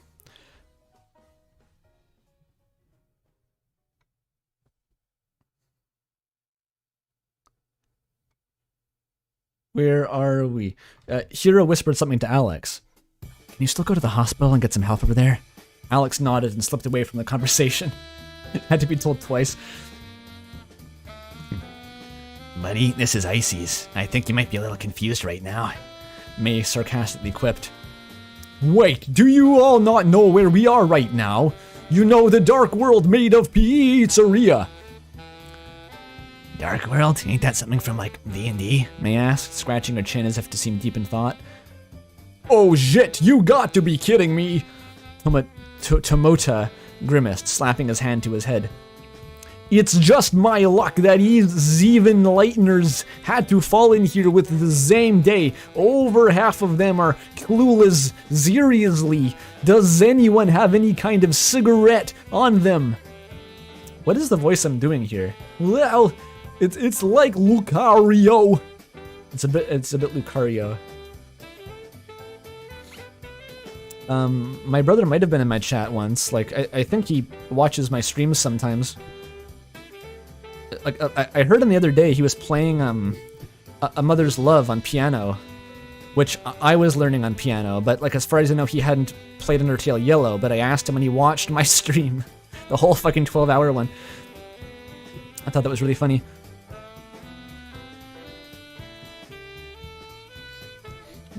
Maybe I could try a demo of the Mother's Love cover after the break. It's still not very... I don't really know it fully, but like I could stumble through it.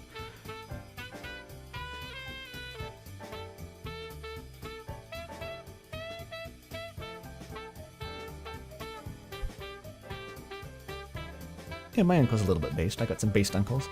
The Dark World and the bingo card. Oh, yeah, true. The Dark World.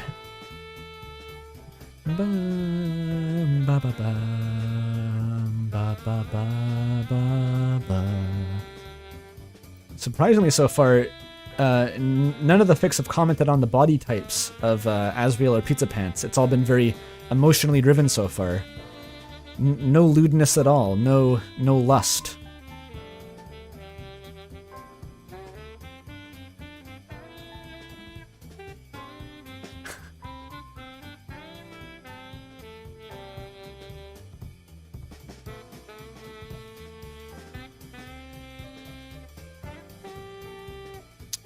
Where was I? I keep getting distracted, sorry. A cigarette.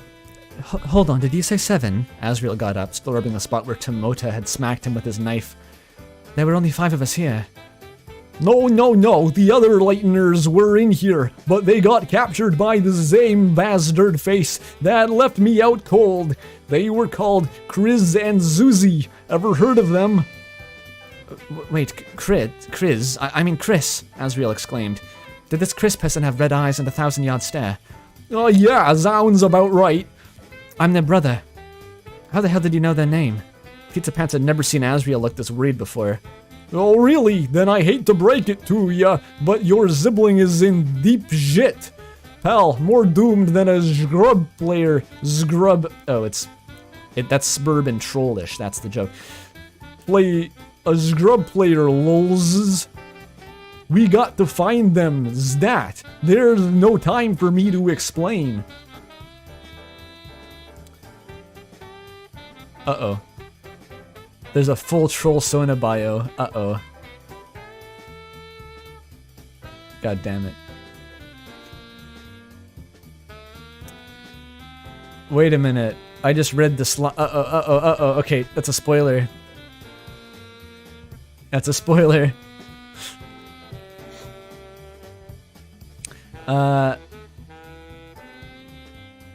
Wait, What the hell happened to Chris? Asriel grabbed Tomota and started to shake him up and down like a bobblehead. I'm not leaving with you until you tell us who you are and where Chris is. Hey, let go of me, shitball! The specific insult suddenly triggered something within Pizzapants, a memory so cringe for him that his brain had been actively trying to keep him from seeing it come flooding back to him. He remembered being 14 years old and getting obsessed with a certain webcomic. He remembered making a sketch of the most badass design he could think of for an original character, with spiky anime protagonist hair, devil horns, and badass shades definitely not stolen from another character. We're going to Nam. Being real here for a second, some of Dave Strider's lines in like early Homestuck, they had Dracula flow energy a little bit, I think, unless I completely misremembered it. I think there's a through line there.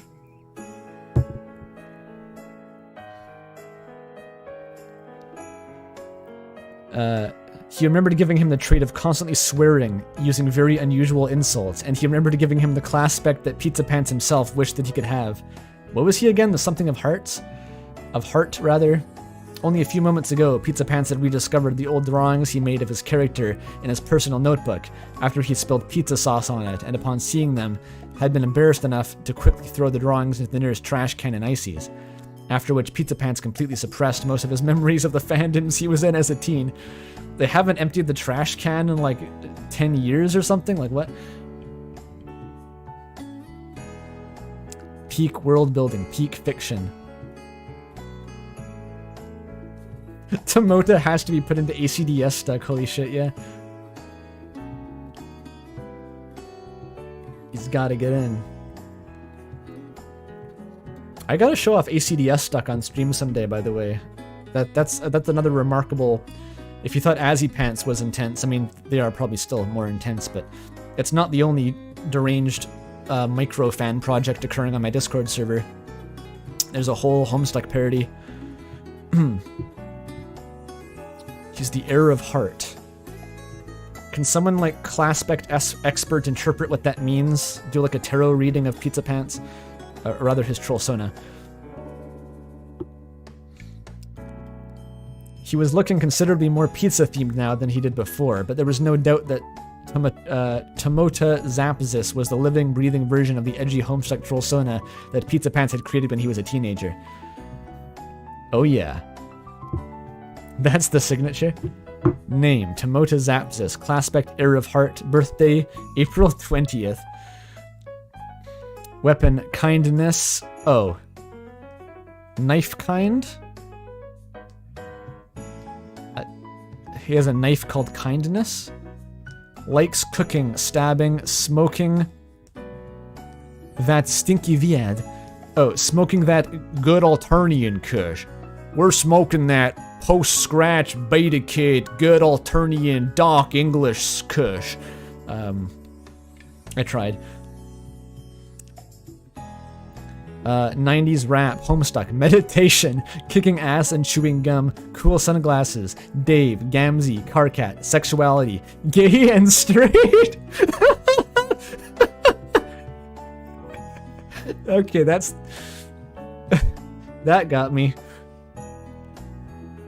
Weed bingo. There we go. Dislikes. Gay! No! Oh, fuck. Jesus, that's funny.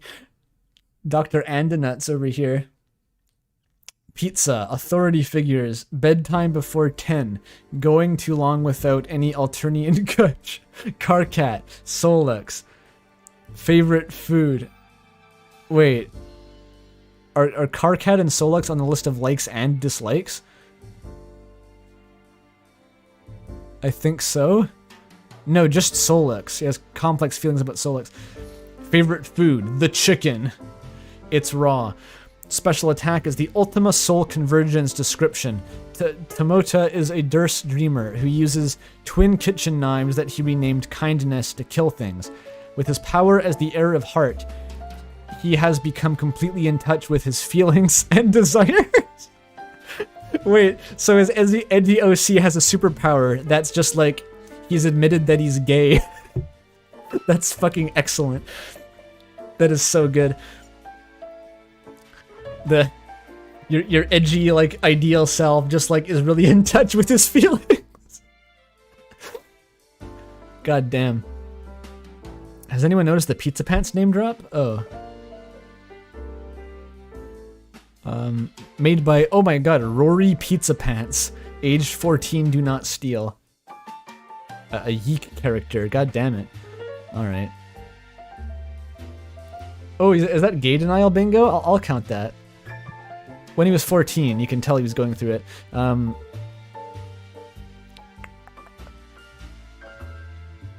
Asriel pukes, Gaster. Where is it?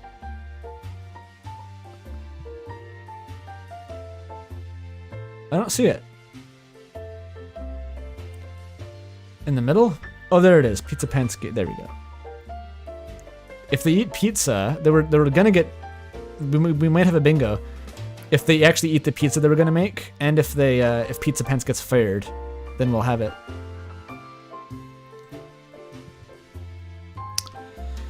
Completely in touch with his feelings and desires and can gain energy through emotion, which makes him a super duper strong. However, he has a tendency to get cranky, weak, and prone to swearing at people whenever he goes too long without a smoke of that good Alternian kush. He's chill with Gamzee because they've chuffed back a few darts together, and dislikes Solux because he thinks that guy is a little uptight, and he should take a chill pill once in a while. Pretty fucking good.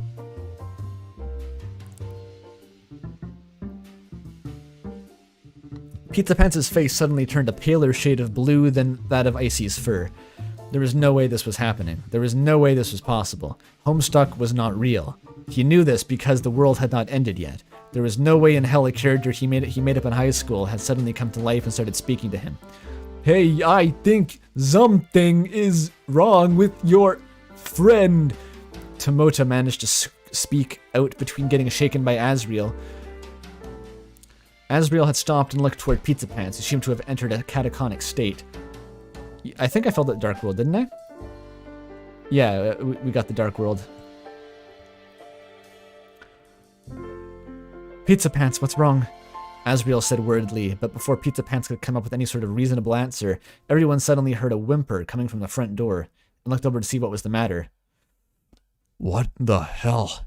Alex had opened the front door to Icy's, but the entrance no longer led back to the sunny streets of hometown. The sight that lay before him was nothing short of incomprehensible.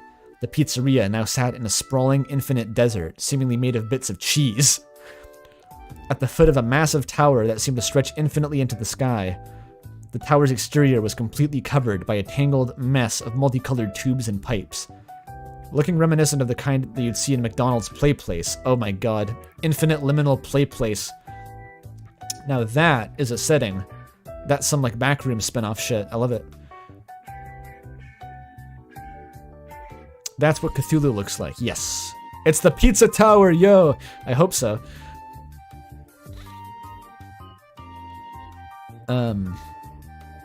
Well, a massive gate featuring a stretched-out JPEG of Icy on it seemed to mark the entrance. None of this was the most bizarre part of the place, though. Crawling in and out of the outer tubes were a number of creatures that seemed to have the shape of ordinary animals, yet were horribly contorted to have Icy's face. A massive spider with blue fur glared down at Alex with the same friendly corporate smile that decorated all Icy's products. Yet on this creature, the grin was nothing short of menacing. An Icy's monkey swung from a tube to tube at alarming speed, while an Icy goat suddenly somehow stood up and began walking up a tube at a 90-degree angle. Strangest of all was an impossibly huge flying whale that loomed far away in the distance, whose wide icy eyes were unmoving as it flew across the sky. All Alex could do was stare in shocked silence. Even just looking at the tower was making him nauseous. Oh my god. Welcome to the Pizza Tower! Tomota grimaced as everyone else stared dumbfoundedly at the horrors awaiting them outside. You guys are completely double Mobius fucked! Too true. This is like a Death Stranding boss fight. Giant floating whale shit. Oh my god. That's legitimately horrifying. Icy's Pizza is hail! It also could be a setting in Yeek. Yeah, Alex might be at home here, honestly. I think the next chapter is still being written, so we'll have to stop it there. Oh boy. That was a continuation of DJ Narwhal's Homebound fic. Yeah, I forgot where that started almost. Can you be next? Yes, but we're doing a break first, Rosa Raid. I need to recover the oxygen in my brain because it's declining. I think I'll get a snack, and I'll come back and I'll launch into I'll attempt a bit of the Mother's Love cover just for fun before I restart. It's gonna be messy as fuck, but I'll try. Alright, so for now that's a break, and I'll see you again in a few minutes.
Oh shit, I left the Toho jazz on for that whole thing.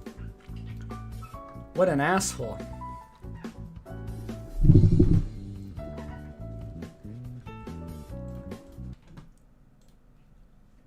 I have to do it again? Do I have... I could try it again, fuck it. That wasn't bad for a first take, though. I'll do one more take.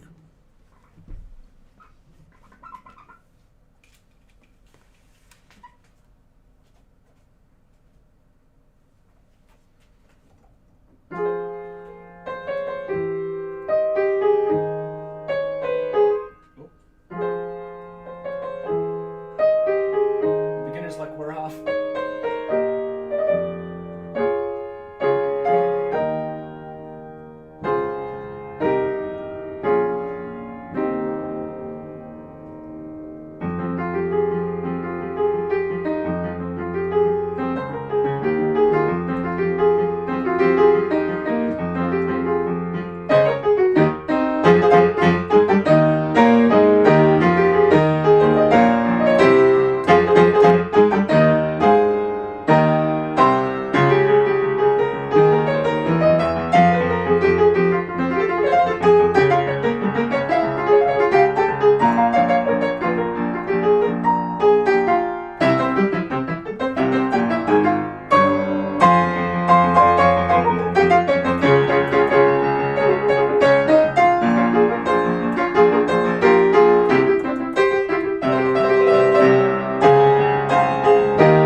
That's a better spot to end. I prefer that one.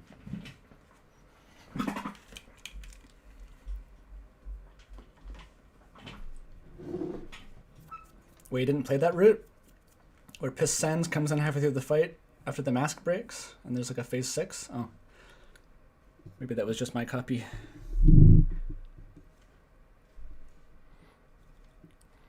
I don't know the Once Upon a Time part. I haven't learned that, Mel. I haven't learned that part.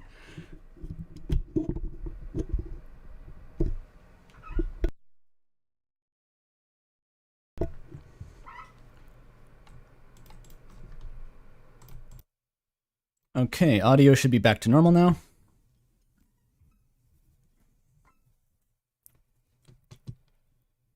Hope you all enjoyed the piano interlude. Am I ready to suffer? Is that in reference to your fic, Rose? I hope not. I hope there's no suffering.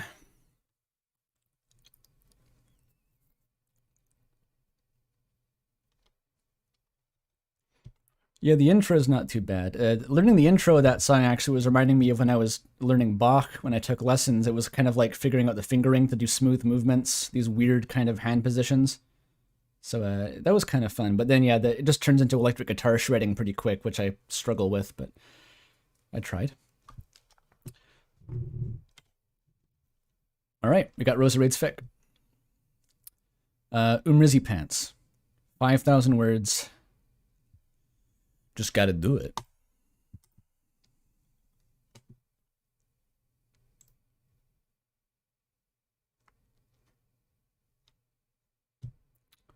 And it's 8,000 now, because you added the new chapter midstream.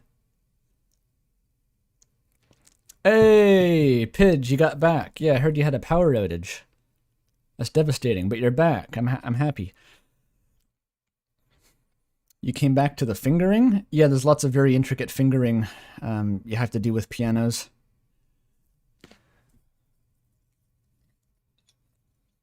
have to use all 5.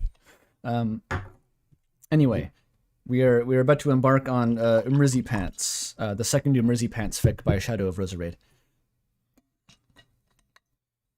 Before we begin, Roserade has a message.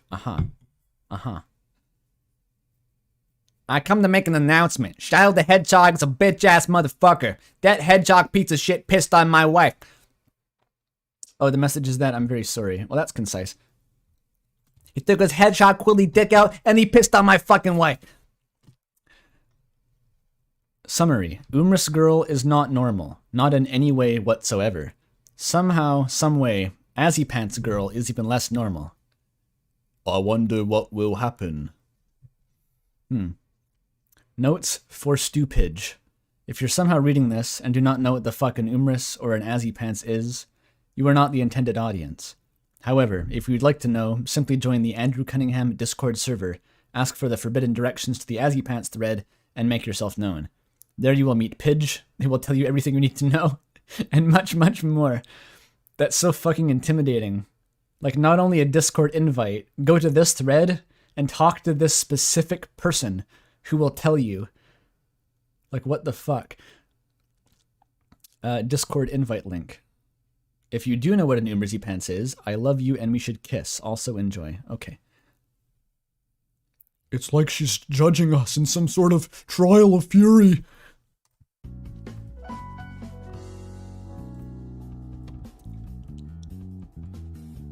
Let's do it. What's an RPG side quest? Yeah. But like an old school one, without a quest marker. It's like a Morrowind quest. I should drink some tea first because I ate a whole ass peanut butter sandwich.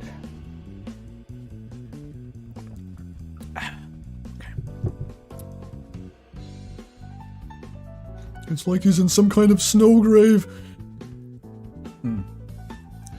Well, fuck. How do I even go about explaining the situation that I'm in? How does one even begin to give context to the absolute travesty of a situation I'm in? Listen, I'll admit, I'm not the most normal person around. I have no friends, I have enough health issues to give a mere man a handful of tickets to death's door, and so many bad habits I'll probably kill myself before any of those health issues can kill me first. I'm a smart woman, smarter than most I'd like to think. I'm not a sheep, I'm a free thinker. I'm not like other girls with their Instagrams and their Botoxes and fake butts and a dozen other Friday night flings. I'm the very model of modesty and banality in comparison, outside of my intelligence, of course. I don't care for the physical appearance in my men. I would only consider a man who would match my intellect and employability. My mother said that makes me sort of like some sort of employer rather than a good girlfriend. But what does she know? She married my dad. She shouldn't be lecturing me about my standards. Not to give the impression I've been with any men, none of them have met with my absolutely minuscule bar of having read staple literature like American Psycho, Tale of Two Cities, The Odyssey, and of course, Umris. Do you really think I would take any old bum to the father of my 2.5 children? No dog, though. I'm allergic. Peak. Besides, men these days are such beta cucks. They only care about a woman if she's dumb and pretty and sexy and has kissable lips. What was I talking about again? I got distracted. I guess that's just what happens when you're as brilliant as I am, and you have so many amazing and important thoughts in your brain that you can't concern on pitiful matters of conversation. Why, I bet when I was recapping all that, some part of my brain managed to solve backwards time travel. But now that vital knowledge has been almost... That's the most poignant characterization so far, is that she would specify backwards time travel, because she herself would be the other person in the conversation who was, actually, traveling forward in time is rather simple. She made up a guy who was her and then corrected for that. But now vital knowledge has been lost, because I was busy wasting my brain power monologuing to myself. This is why I need a man who can match my intelligence. With our combined genius, we'd be an unstoppable power couple. Imagine that, me and a man of my dreams, atop a glass tower in the middle of New York, CEOs of the largest civil engineering company in the world, living in the lap of luxury together, getting to experience the fanciest and most expensive delicacies, French wine, treasurer cigarettes signed by the Queen herself, beautiful wait, didn't she die? Well, all the more prized then. She's gonna call the Queen beautiful, okay. She was like Detective Halligan with the portrait of the royal family in his office.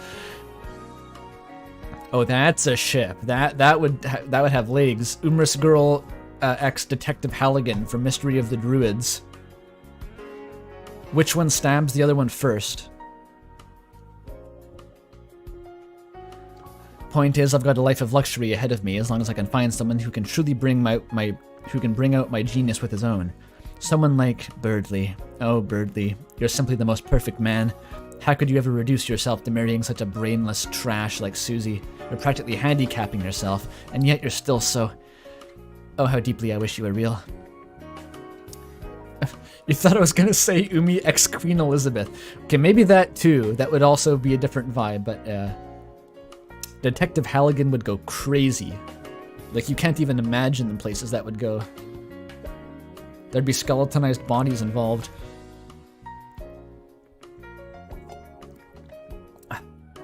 The context for this is that this is Azzypants, which I guess I'll very briefly explain again.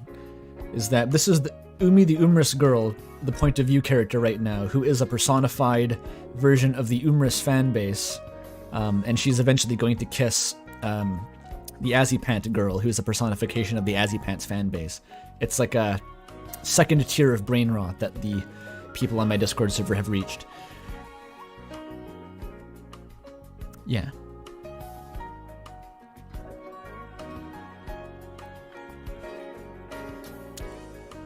Well, oh how deeply I wish you were real. Every night my heart pains with the knowledge that you are merely a fictional character from a smutty fanfic of Deltarune by Toby Fox. That's where he's from! She doesn't consider the original Birdley canon or relevant. He's from Umris.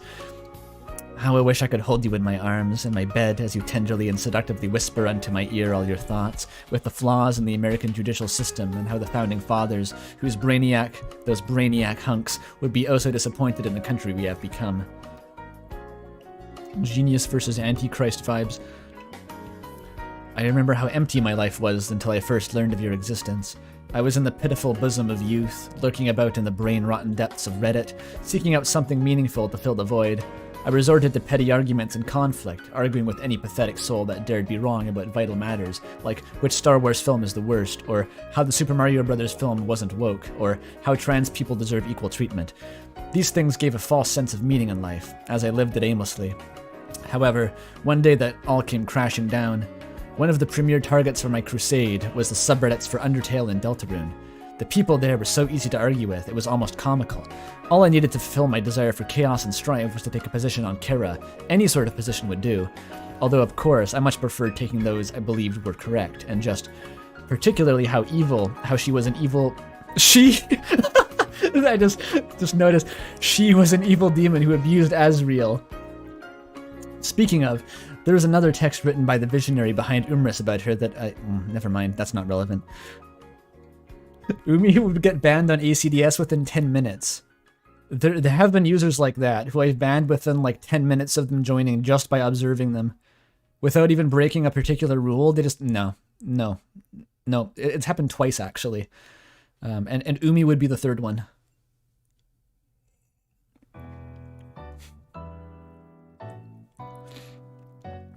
In any case, I was devastated to learn that I had been banned from both for, and I quote, not respecting Chris's pronouns and starting pointless arguments. First of all, pointless? I'll have them know that those arguments did have a point. They filled a hole in my soul and gave me sick kicks. Second of all, what kind of woke-ass crap was that? I should have known that sub had a bunch of woke moralist mods from the start. Regardless, I quickly decided it would be good if I got my sick kicks from somewhere else, somewhere healthier and saner perhaps. So I decided to move to YouTube comments. Okay. I found a sufficiently fertile comment section beneath the videos of one Andrew Cunningham. The people were so ready to argue in the replies it was comical.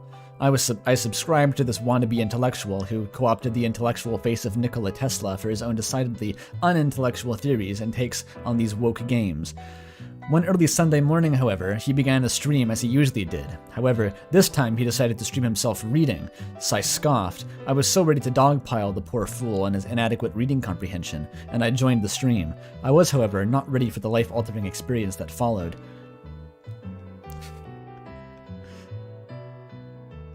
That's pretty good. This is kind of the echoing the opening of LTSI a bit, just the monologue. It's going to turn out that she's at a job interview right now. The words that came out of his mouth as he read that masterpiece entranced me like nothing else had before. It was captivating, enamoring, indescribably transcendent. When Birdley spoke with such passionate fervor on the American dream, I shed a tear. When he and Susie entered in passionate and sensual embraces and relations, I felt exotic arousement. When it was revealed the tale was left unfinished, I howled in heartbroken anguish like a mourning wolf. It was the greatest injustice I had ever been privy to in my long and weary life. For days following the reading, I had foregone sleep due to my mind's insistence on retreading the scenes of the parable, of reminding me of the attachment I felt with the bluebird I had encountered for the first time therein. It was love at first sight. So this implies that she trolled the Undertale Deltarune subreddits for potentially weeks without ever knowing who Birdley was. That's pretty funny. It was love at first sight. I wished so deeply that I was in Susie's place, in Birdley's comforting feathered arms. I spent months in this aimless haze. I could hardly concentrate on anything else. This is when I picked up smoking. The image of Birdley with that suave cigar in his lips, breathing out a noxious fog of death, pulled me in and has yet to let me go. I quickly learned that cigarettes were a fitting enough filling to cover my cracks of my cold, dead heart. Even if they tasted like shit and made me feel like I was right at death's door, ready to ring the doorbell on multiple occasions, at least they reminded me I was alive. But still, even with this nicotine distraction, those words written by some channer half a decade ago would not disentangle themselves from my mind. I had to vent my feelings of this masterpiece somehow, somewhere. I went to the only place I could think of, the Discord server of that Nikola Tesla nerd. I joined for Umris, stayed to piss off those freaks in the lore pit with my takes, not to mention potentially insinuate that I had lost interest in Umris. Oh, not even potentially insinuate I had lost interest in Umris. No. I was still strongly captivated by it. Birdley's beak and snake-like tongue engaged my mouth in jousts every night in my most enthralling dreams. It's a good line. Yeah. You didn't miss it. You're entering the stream now. This is Rosa Rig's deranged Azzypants fic. One day my persistence in staying in that cancerous place paid off when I received an announcement. I've come to make an announcement. Umris would be finished. By us. By me. A competition? Please, I'm the only one who could win. I'm the only one who could possibly win. Like a woman possessed, I rushed to my computer, opened a Google Doc, and began to write. I would like to think I was possessed, yes, by the Holy Spirit of Birdley himself. He deigned me, led my hand as my fingers clicked on the keyboard ravenously. He planted a vivid imagery of our time together, kissing, embracing, fornicating, which I hence transcribed. By the end, I felt like Moses, hobbling down the mountain holding the product of God's will. Amen, Birdley. Amen. Umris core. This is bringing back memories of the Umris endings. Nice. She's creating a tulpa. I'm sure it'll be fine. Unfortunately, just like all those other prophets and disciples, like Jesus himself actually, I was shot down and my scripture denied. The brain-dead fools in that competition had disallowed depictions of intimacy I had included in my writings, so even if I wanted to participate, I was disbarred. My heart was shattered, but it didn't matter. Those plebeians were too dim-witted to truly appreciate the divine labor of love I had created, so I was happy to keep it to myself for my own personal satisfaction. Following that, I continued living my life. I got on with my job at Subway, crafting mediocre sandwiches without passion, before returning to my dorm and drinking myself to sleep, so that I may be greeted by that brilliant bluebird in my dreams. My performance at the university in which I was enrolled began to get even worse, as I spent all my evenings sitting naked in a drunken haze in my noxious room instead of working. Yeah, I've been there. I didn't feel too bad, though. I'm sure Birdley would agree. The American education system is a ripoff anyway. Oh yeah. Jesus is a famous humorous enthusiast. Cold's brain is being actively caved in by exposure to the humorous girl.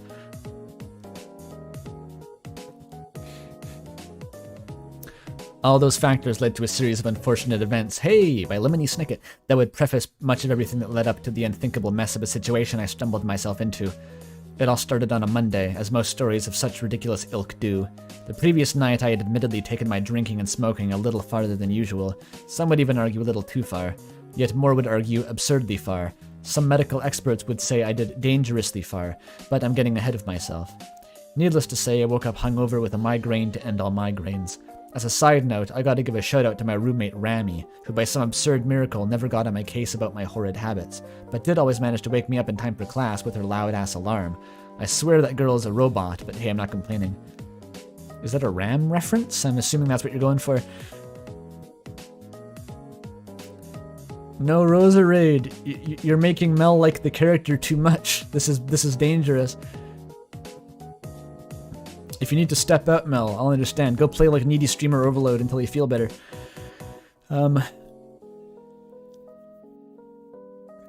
Anywho, back on track. Despite my brain killing itself from the inside, I shambled over to my English literature lecture like some sort of soulless husk. I sat down in my usual spot at the back of the class next to that weird girl with really long hair and ponytails that looked straight out of some cartoon. I didn't know her name, but the obnoxiously cheery tone of her voice and always dumbly smiling face were not easy to mistake for anyone else. Needless to say, I was not listening to a word the professor was rambling on about. After all, I'd already peaked with my writing, and there was nowhere else higher to aim after my unsung masterpiece. I hardly noticed that the full hour had gone by when the bell rang to announce the end of class. Everyone was starting to leave as I slowly faded back into reality. As I tried to stand up, I suddenly felt every single thought fizzle into nothing. I stood stock still for a moment as I felt my blood pressure skyrocket. I hadn't noticed, but I had been staring at that weird girl in front of me, slack-jawed and blank-faced the whole time. She noticed it, though. Her stupid, brainless smile grew as she looked at my pale and dying face and said, "Hi!" Whoa.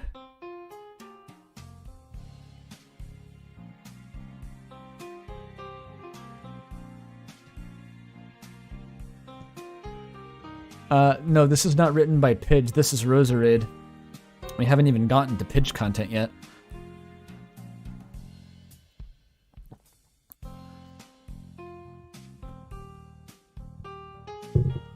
She's already simping. Yes. Damn it, how could she be so... I think her stupidity might have been infectious, because the only thing I could fathom to do at that moment was respond. Do I keep... I've been using a narration voice, but... I think I'm going to fall on you. That's like the... I think I'm going to fall on you. And immediately afterward, without my want or command, I felt every single nerve in my body and mind turn off or something, before I lost my balance and felt myself tumble forward. The last thing I remembered before everything shut off was her stupid face getting closer, far too fast, until everything went black.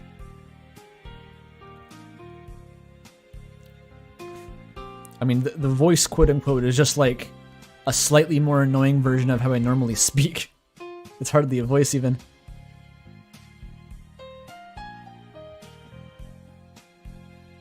Next thing I know, I was waking up in some antiseptic-smelling bright white hospital room. You'd think the first thing I'd think of in this situation was how I got here, or who I even was, but no. My first thought upon waking up was chastising myself for the absolutely dogshit response I gave. Like, really? I think I'm going to fall on you. Who says that? What rational human being speaks like that? It sounds less like a warning and more like a really, really bad pickup line. It sounds like I meant to say fall for you, but messed up my words, and then actually fucking died of embarrassment at that minuscule mistake. What would that girl think about that? Would she think I'm a disaster lesbian, which I'm not, and fainted at the prospect of her beauty, which I didn't? Better question, why do I even care? Why do I care, one way or another, if the words produced by my drunken brain moments before claps got misinterpreted by the weird girl who sits next to me in my Monday morning class? That's right, there is no reason. I should never give a rat's ass about what that weirdo thinks. Besides, she's probably already spoken for. She probably has some guy who's equally as nerdy and as weird, and she has to make out with his stupid face in a stupid book club or whatever, and I'm not jealous. Why would you ever even insinuate such a thing? These are my ADHD thoughts, says chat. I can fix her, says chat. It's working, Rosa Raid. Whatever you're doing, it's working. I don't know how to feel about that. It was only after going through this train of thought that I realized I should probably be wondering where I was, what happened, and how and when I was going to get out. Long story short, after I fainted on that idiot, I had to be rushed to the hospital because people thought I might have had a stroke or something. Thankfully, if it was, I lost. If it was, it lost. So now there I was, laying on a hospital bed, waiting to be let out. If you're curious, I still hadn't paid off the medical bill. I bet Birdley would have a lot to say about that. While I was out, the doctors ran a plethora of tests to see exactly what the problem was, and when I woke up, they wanted to discuss some of their findings with me. First and foremost, they stressed that my alcohol consumption was basically killing my entire body, and that I should cut down if I didn't want to have a fatal stroke or heart attack. Second, they told me my smoking was slowly rotting my lungs, and they said if I kept going the way I am now, I might get lung cancer. So good news all around, really. But neither of those compared to the final, most earth-shattering news they gave me. Turns out they ran some scans and found out... Well, I'll just come out and say it. It turns out that I'm not having kids. Ever. You'd think my friend... She fell over and the doctors determined that she was infertile. I'm not sure, I don't want to think about how that works. Ever. You'd think my first reaction would be heartbreak and tears of devastation. After all, my dream of those 2.5 kids, no dog, with that imagined man of superior intellect was now forever dashed. You'd think the news would have hit me like a freight train, sending me to the floor in a maelstrom of tears and despair. But no, that's not what happened. That stupid geek's idiocy waves must have been contagious, because my first reaction was just to breathe out, "Wow, this is just like Umrith." It's good. Of course, the doctor didn't understand at first, because he just responded with, "Excuse me?" But then I proceeded to explain everything to him I could manage about Umris, and how it relates to the situation. I'm not sure why I did it, but if I have to guess, and I don't want to give the impression that I'm a spiritual sort, but I would say that the spirit of Umris Birdley himself possessed me to impart this crucial knowledge unto this unwitting pagan of the pages of funny name, the original apostle of Birdley.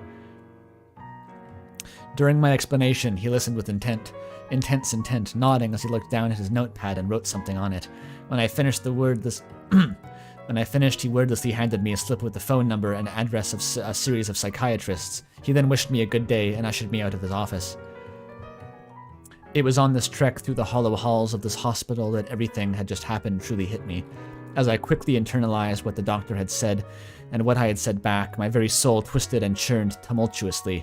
I felt my head fog up and my stomach begin to mimic a washing machine. I needed to get out of that oppressively sanitized building, or else I was going to explode, vomit on a wall maybe. My legs brought me to a sprint as I drifted around the seemingly endless hallways. I burst through the door into a stairwell and raced down until I reached the ground floor, and tears began to stream against my judgment and will. Stepped out for some sort of back door leading into an alleyway. I leaned against a dumpster, retched, and threw up. Wow. Wait. Wow. Transitioning to like the actual voice is very difficult. Wow, I thought. I'm just like Birdley. I then felt the intense desire to break something. I swung my whole body around and struck the nearest thing with my entire force through my balled up fist. I felt my knuckles strike a hard object, followed by a surge of pain and a yelp of distress. So, turns out, that girl from class was worried about my well-being after I'd practically melted right in front of her eyes, so she'd come to the hospital afterwards to see how I was doing. Imagine her shock as she found me reeling in an alleyway, forfeiting half my body mass in the form of vomit. Furthermore, imagine the compounding shock from getting an unasked for broken nose on behalf of yours truly. Okay, before you judge me unjustly, it's not my fault her nose was so easy to break. If she just had milk that morning, then her bones would be stronger thanks to the calcium, and her nose would be fine. Wait, the nose isn't made of bone, is it? Fine, forget I said anything in the first place. She just keeps going.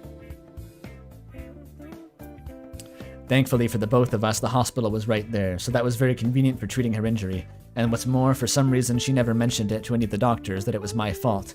The bottom half of her face was splattered with blood. When one of the nurses worriedly asked about her, she said she had simply tripped and fallen on her face. That had little to soothe the lady's concerns, however, as she kept mumbling something to her and handed her a phone number. Then she walked over to me and told me that I was a good friend and to watch over her, that idiot, and protect her. The nurses identify a potential abusive relationship, but doesn't realize the person she walked in with is the other romantic partner.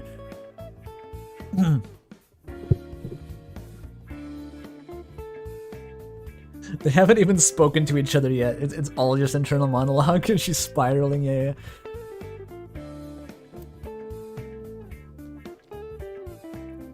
I just nodded. I wasn't about to implicate myself if she wasn't going to implicate me.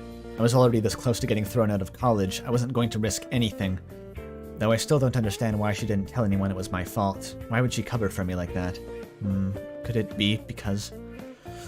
Of course, her head must simply be so full of empty air that when I socked her in the face, she instantly lost all memory of what happened and concocted her own explanation to make up for the gap in her memory. It makes so much sense! And so I sat waiting for her in a crowded waiting room. Huh?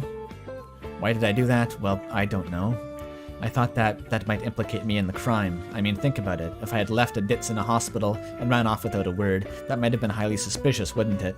I'd gladly linger for a little longer if I meant I didn't have to go to jail for aggravated assault. Aggravated, of course, because her very presence aggravated me. She's so awful.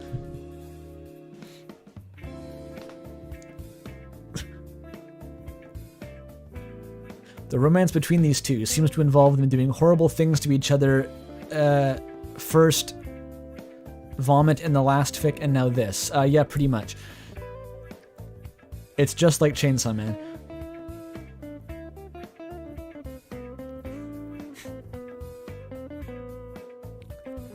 Wait, I want to show a reminder of the designs here, in case anyone is coming in now. On the right, those are the Azzypants girl and Umris girl. They're wonderful.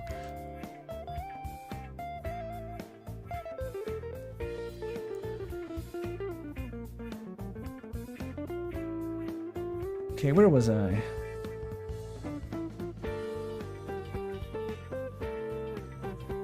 I thought it would be fine. I just needed to sit by, wait for her to go out with her without saying anything, and then, once I was clear of any suspicions, I could finally book it. And so I waited for a while as she got fixed up by a doctor. It was agonizing sitting in the simmering shame of what I had done. I was feeling something. Some new feeling I don't think I'd ever properly felt before. What was this? Regret? How discomforting.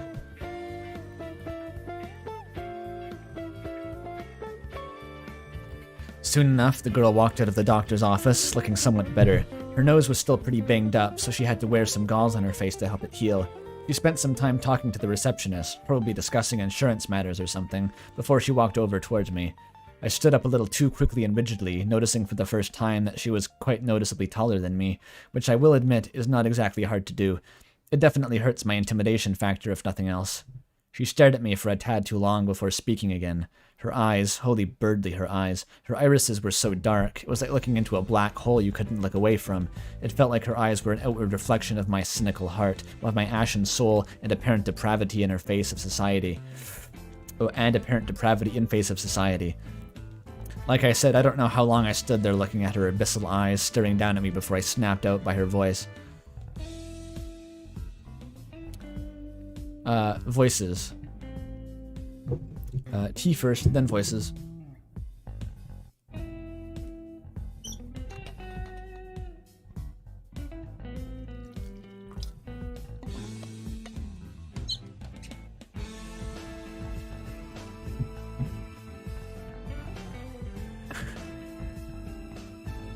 I think I'm becoming Umris Girl, but instead of Birdly, my head is filled with Umris Girl. Is there a cure? No, that's terminal as fuck.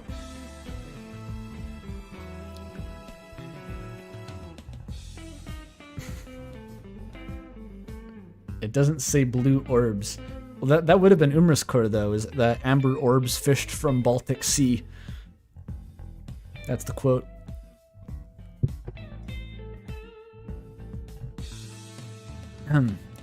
Thank you so much for helping me out back there, bestie. She thanked, her voice ridiculously bubbly considering the context. Did she just call me bestie? I'm pretty sure this is the first time you've spoken for more than a total of double-digit words to each other in our entire life. Is it really that easy to make friends? Just speak to them once, punch them in the face, take them to the hospital, and then you're good pals? Am I the crazy one for thinking this is crazy, or is she? You know what? Yeah, that's definitely her. I think my theory of the memory wiping knockout blow was more on the money than I had originally predicted. My fist might have created an entirely new cinematic universe within her brain of a long and healthy life where we were childhood friends, or some other fanfic trope like that. Not that I'm an avid reader of fanfiction. The only fanfiction worth any salt is Umris and its offshoots. Obviously. Obviously.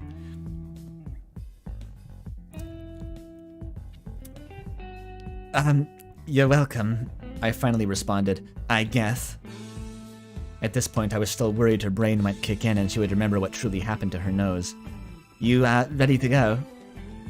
She nodded far too enthusiastically before she grabbed my hand and began to drag me out of the hospital. I can't overemphasize how hard her grip was.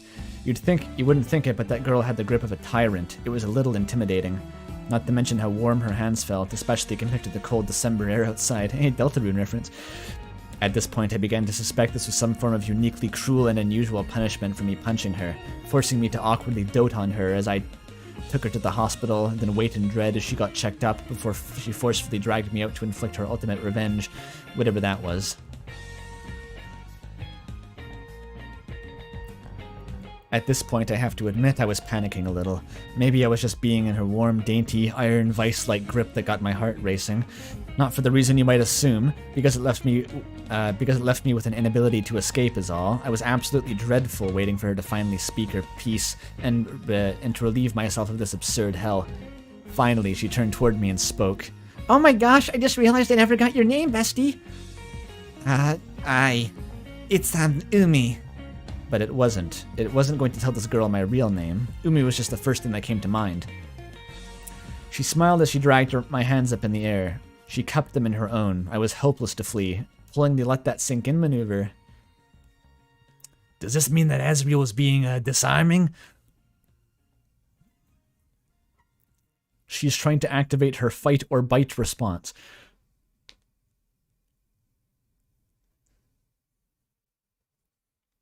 What the fuck is the Florence Nightingale effect?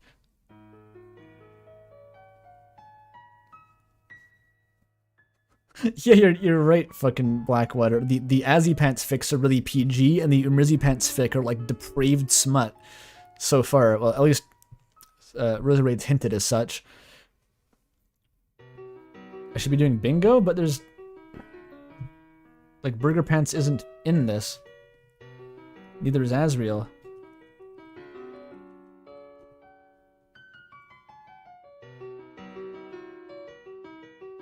I don't think he can do it.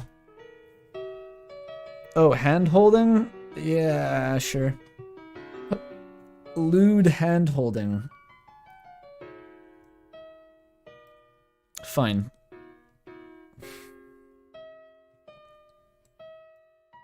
One of them gets drunk. I guess an OC? No, this is dumb. I'm gonna leave it at hand-holding. Take a shot every time the characters throw up. Better get a bucket. I'm gonna throw up.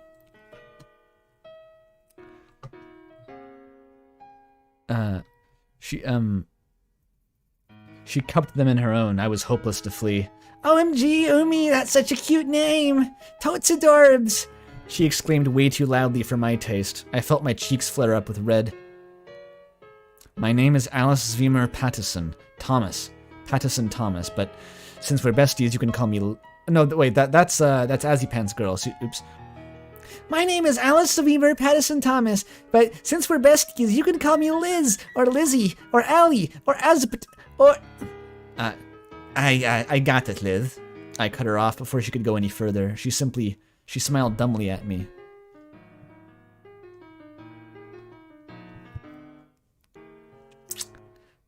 Absoloopty-doopty. Umizoomi? My face crinkled with cringe at her ridiculous, off-the-cuff nickname. I just want to let you know I'm so sorry for all of this. She apologized profusely, bowing down and everything. Oh my god. I was taken aback and felt that strange new feeling, guilt, crawl up my spine again. What was she apologizing for? What sort of crazy hijinks did her brain cook up to shield her from the disturbing truth? I'm really sorry for forcing you to have to take care of me like this, especially after I interrupted. Wait, is this actually her speaking? Oh, it is. I thought that was Umi fantasizing. I'm really sorry for forcing you to have to take care of me like that, especially after I interrupted your little moment behind the dumpster. Oh shit, she did remember. I froze up, not quite sure what to do with this information, unsure of what exactly it signified. I was frozen for so long that it took me a bit to realize that I actually needed to come up with a response. It's fine. It's totally fine. I managed to stammer out, still not fully sure of what to do with the idea that this girl was apparently totally fine with me having punched her so hard her face got spattered with blood. I mean, it's the least I could do after all. I quickly realized she technically still hadn't brought up the whole punching business, only my embarrassing expulsion of stomach contents on that cramped alleyway. I finished this sentence now, I might give myself away, and... Your punch? Oh, it's fine. Huh?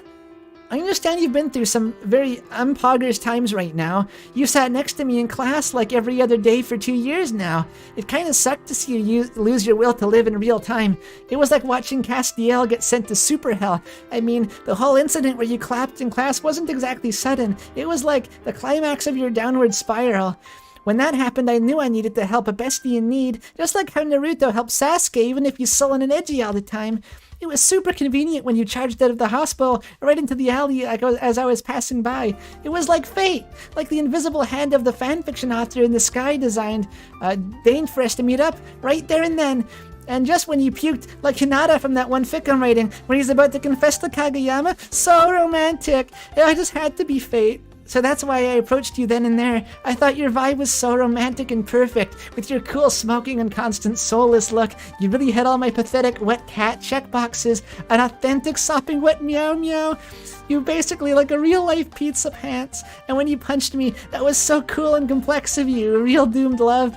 Beginning of an enemies/rivals to lover archetype thing. Just like all those times Bakugo and Deku punch each other, but you can still feel the sexual tension in each blow. And of course, when the time calls for it, they look out and take care for each other, just like you did with me. That's why we're such good besties. Besides, this injury is nothing. Love heals all wounds after all. You're like the Pizzapants to my Asriel, you know? We barely know each other, but I feel like, you know, I've known you all my life. You and me, two girls tied together by the red string of fate against the world. Don't you agree? Oh yeah. She did in one monologue what Umi took the rest of the fic to accomplish. She can fix me, says chat. She can fix me. This fic was grown in a test tube to make my chat act up. Jesus Christ.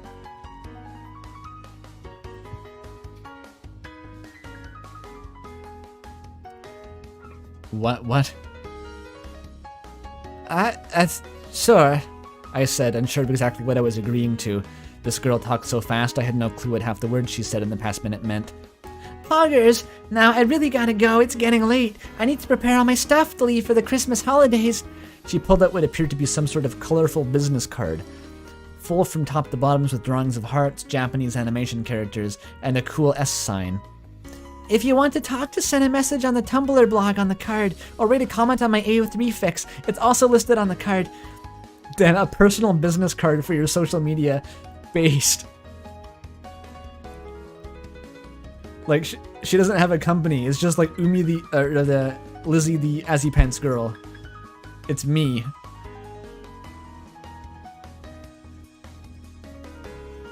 We should add AO3 to the Xylem cards. I have an account. Election trucking's there.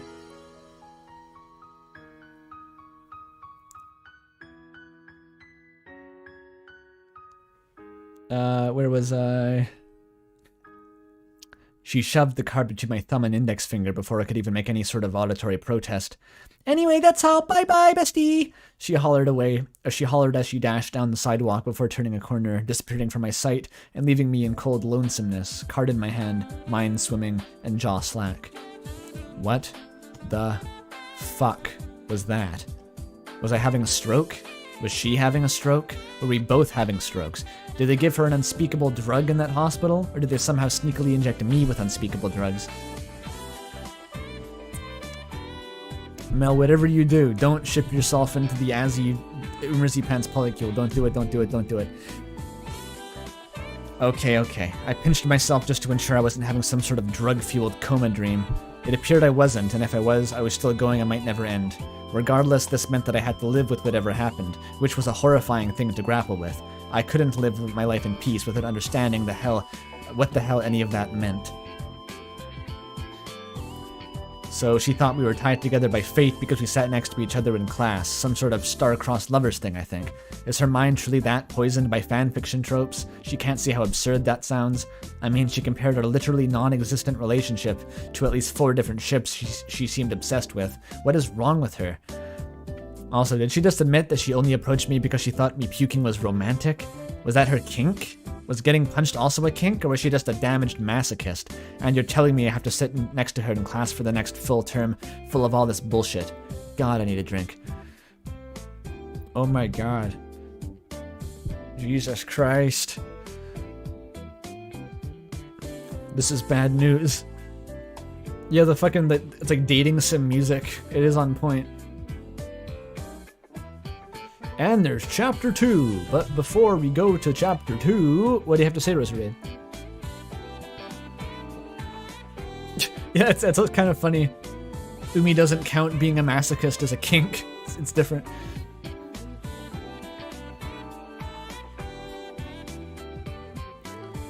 Liz giving Big Noel vibes? Like, a little bit, but she's much, much worse. She could fix me. I could fix her. She could fix me.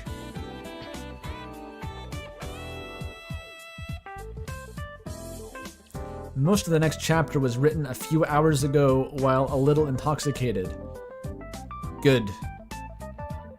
Okay, let's go. Just got a comment. I needed... The fucking profile picture got me. I needed that. It's just like... But to devour the Azzypants. Good comment. What is the P? I think that's Marks from Kirby? I don't know. Oh, you can't see the profile picture. Oops. It's cropped out. Can I like move it over? Fuck. There. I needed that. It's beautiful.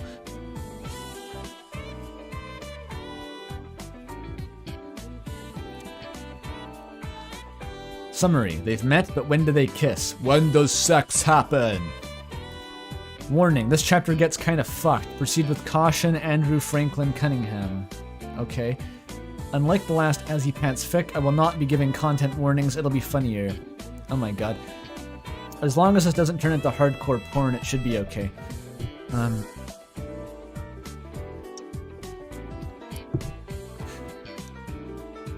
Who's Franklin? It's not my middle name, don't worry.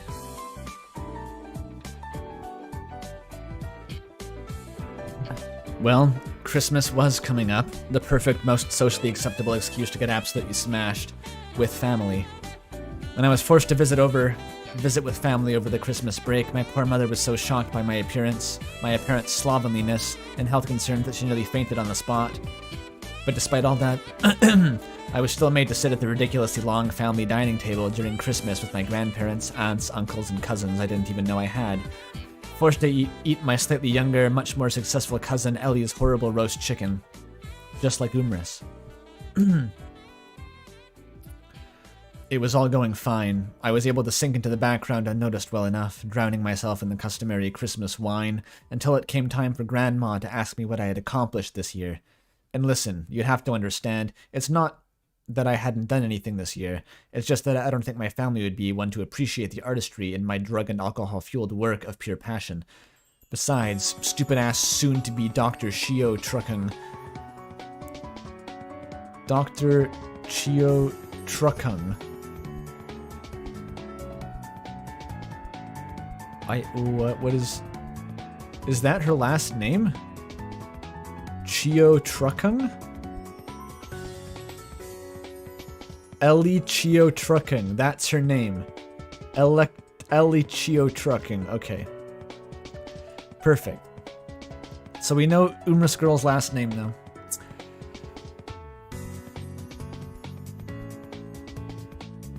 Didn't exactly set me up to impress them either. Sat right next to me was Ellie, Little Miss Perfect, already halfway to her doctorate in the most prestigious university this side of the country, in a long-term committed relationship with her boyfriend of 4 years, who everyone loved, with a beautiful and perfectly maintained appearance. How was I supposed to impress anyone with her in the room? Life really was against me that day, so in the heat of the moment, and admittedly influenced somewhat by my inebriation, I thought to myself, what would Birdly do? Oh no.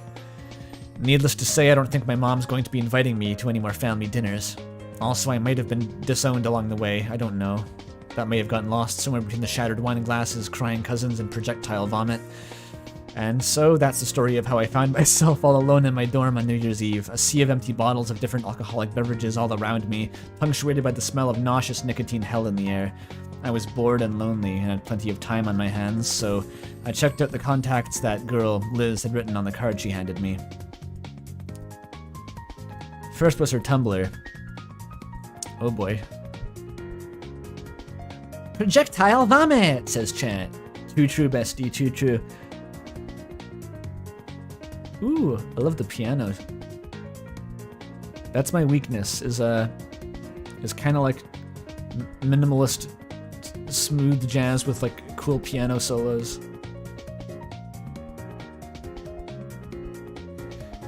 You're typing the link letter by letter from a business card. Ixia, there's no way that I'm the best writer in the Deltarune fandom. There's people have already... I've never claimed to be as such. I don't even write fanfiction very much.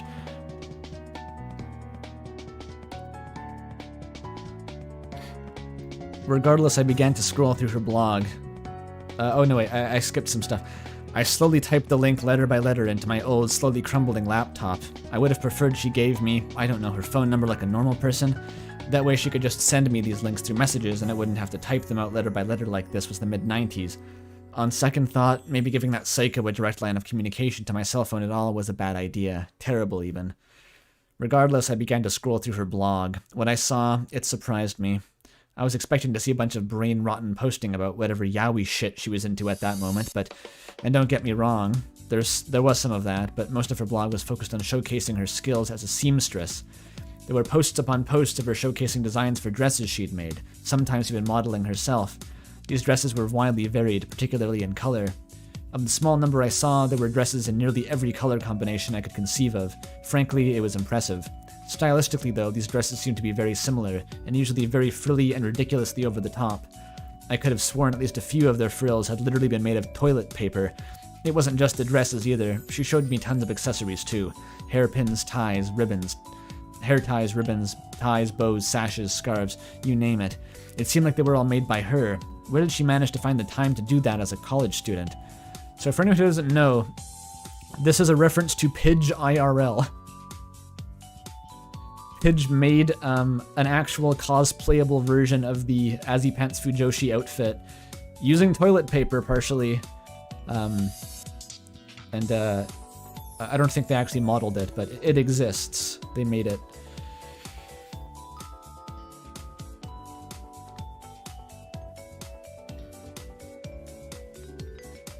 I wasn't expecting to see the side of her. It wasn't something she ever showed off before.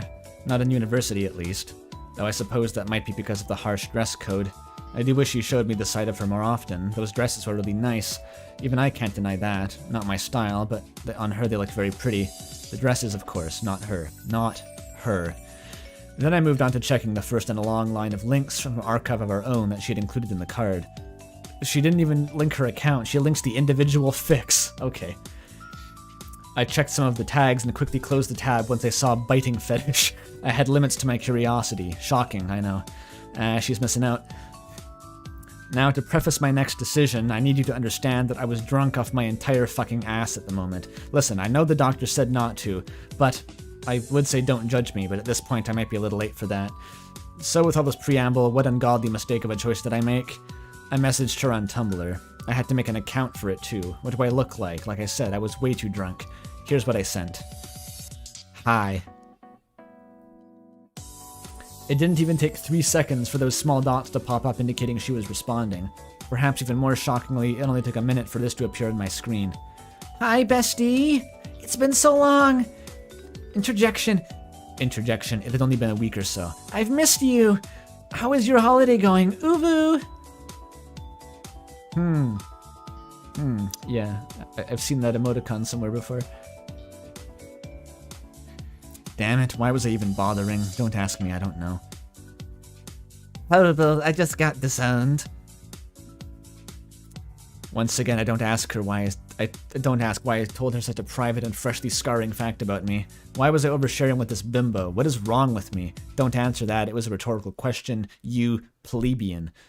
Oh no, I'm so sorry. If it makes you feel any better, I was disowned too. Of course she was. K. We're disowned besties. We've got so many things in common, although it might not be the best thing to be. You think?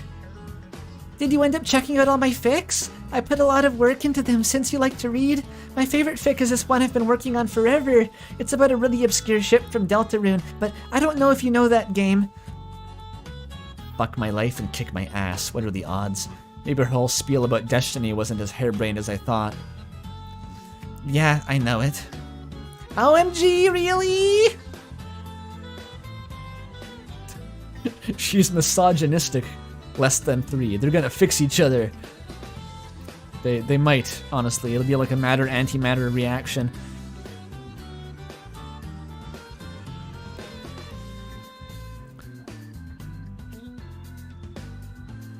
Yeah, I know it. OMG, really? Ah, it really is fate. Maybe you should come over so we can discuss what fate has in store for us. Fucking hell, why am I even recounting this story? Why? Jesus. This is making me look bad. So fucking terrible. Like the most insane woman on the side of the Atlantic Ocean. Maybe even the whole continent. Hell, maybe even the whole fucking world. I agreed. I fucking agreed. I agreed to meet up at her house the next day. I think I can confidently answer the question that started all of this. How does one explain how I got into this situation? You don't. You make it look like the biggest, dumbest bitch to ever live. Oh, it makes you, rather, look. How could I ever even think about these 2.5 kids, no dog, and that ingenious soulmate when this is the shit I do? Fucking hell, I'm too deep in this point. I need to continue. It's too late. Even if it makes me feel like an utter dipshit. Because you know what? I am an utter dipshit. And it's her fucking fault. I hate her. I hate her so much. I just want to grab her little neck and crush it until every single bone hidden beneath her flesh and muscle is dust. Dust that she'll choke on. And I'll watch. And I'll love it. Yes, I am a freak. A horrible, sadistic, maybe even masochistic freak. And now, it's all out in the open for everyone to gawk at and judge. Maybe her and I are meant to be. 2 fucking freaks in the eyes of this shitstorm that is life. It's too late to feel shame. Now all that's left to feel is hate and anger and arousal and excitement and... God, what is wrong with me? I need to fucking get to the fucking point. Uh-oh. Uh-oh. The spiral has become like a tornado twister. Tornado twister! Her thoughts are becoming bass boosted. All that remains is perfect hatred! Yeah, she's pretty much going through a Gabriel arc right now. She's literally Gabriel Ultrakill. I'm Daddy's special girl! I mean boy!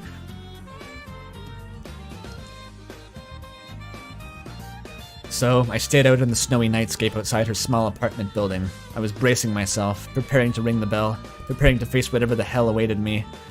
Oh, after a while of hovering my fingers over the button, I sucked up my valid anxieties and just clicked the damn button. Quickly, a voice screeched out of the receiver.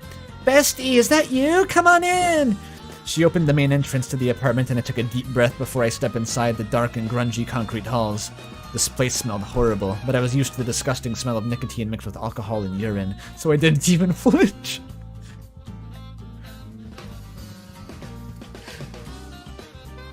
Where's the urine come from, Umi? I don't want to know. The elevators weren't working, because why would they be? I took the stairs. Her apartment was on the 7th floor, so I had a long time to think about, well, everything I've been monologuing about this whole time. What mistakes led me to this? I was reminded of that one scene from 1984 where Winston meets the prostitute in the dark. That's what it reminded me of. I held on to that remembrance for a second longer, a lost memory of my dead identity. The me that dreamed of being a successful writer, who loved reading books with depth and salient themes. That me died the first drop of alcohol I drank in my small dorm room. The new me had arrived, in front of death's door. Banger. She referenced a part of 1984 that wasn't the beginning or ending. I guess that's impressive. She opened the door with a large manic smile. Hi, bestie! She snatched my arm like a horrible predator preparing to bite my head off, pulling me into her den. Her apartment was bright. It felt like I was flashbanged by all the fairy lights around the dorm after the grungy darkness of the stairwell. The apartment was eerily organized in a way that felt almost inhuman, like not a soul lived in that small room. I made the hairs on my arms stand on end, but that might have just been her touching me that did that.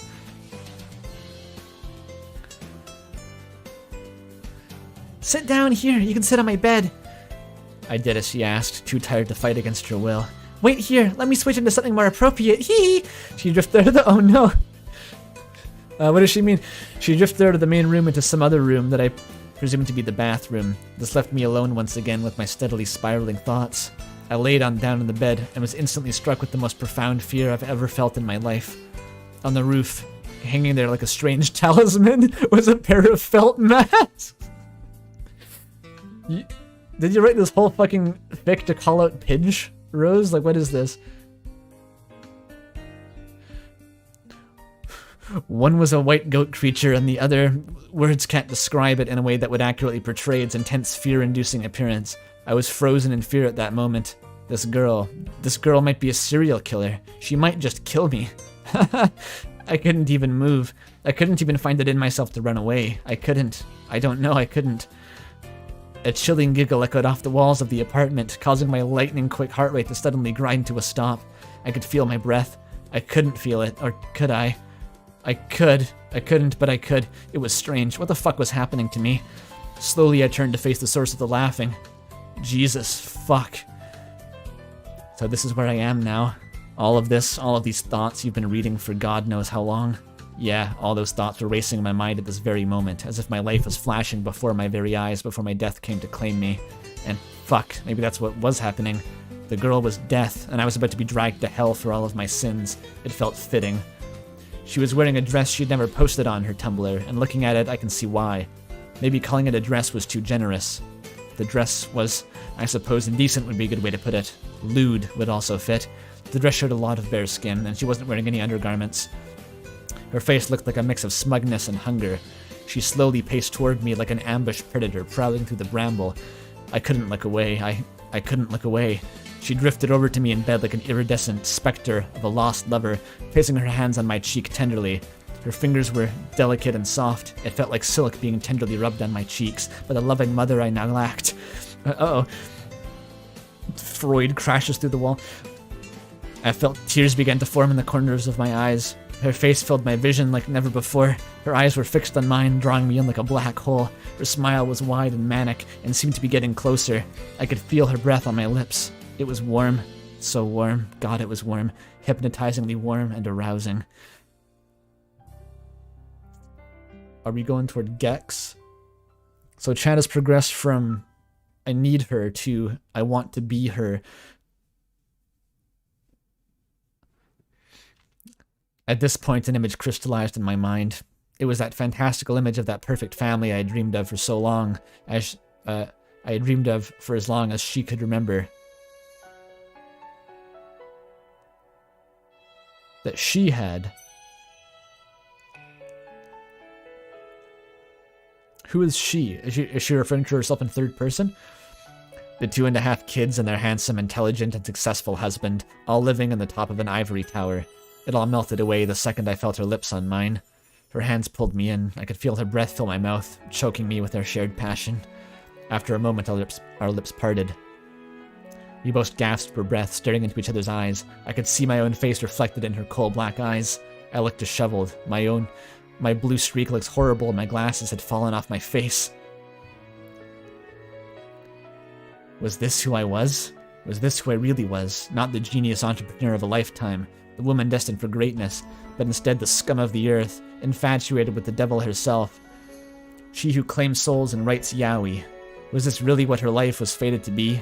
Could she accept that? She kissed me again passionately. God, maybe I could. My hands began to move by themselves. They grabbed at her vivid brunette hair. They hooked onto her neck. Pinnacle Yuri, says chat? Potentially, judging by the reactions. Potentially.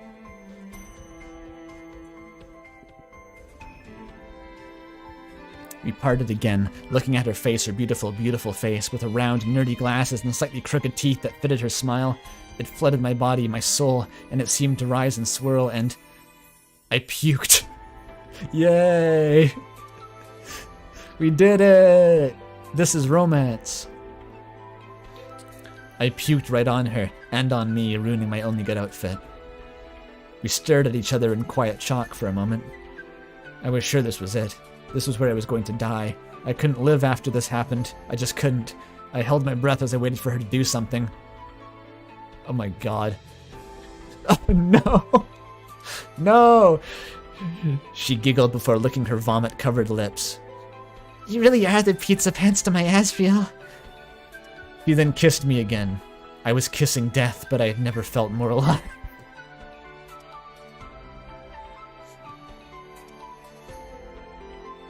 Jesus Christ.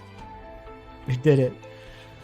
Okay, that wasn't quite as bad as I was worried about. I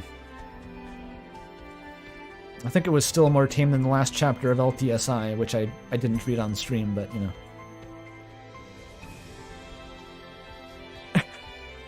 That was, impressive. Free bird plays, yeah.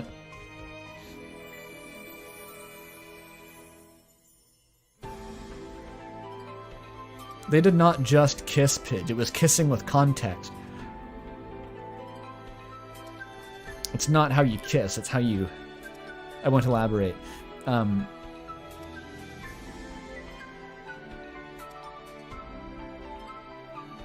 Pidge didn't write that. This is Rosa Raid's fic, it's not Pidge.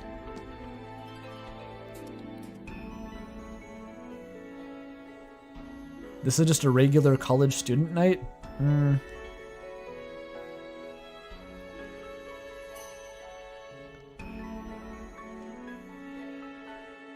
It was so Pidgey and people think that Pidge wrote it, I think. Yeah, that's the issue.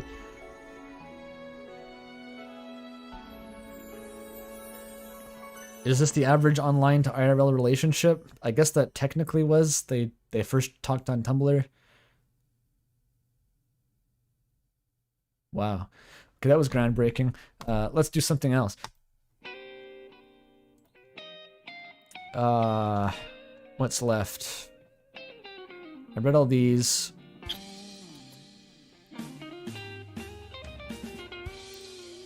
One of these. This one is earlier.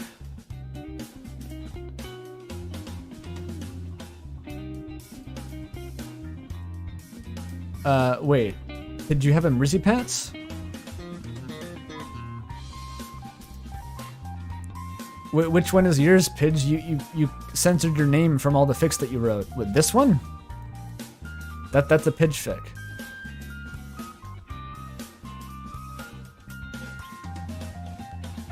Oh boy. Alright, well, y'all thought that was Pidgeon. We'll see the real thing here. Let's see what happens. I'm a bit frightened. This one is kind of long. Oh boy. I'm gonna need some tea for this one.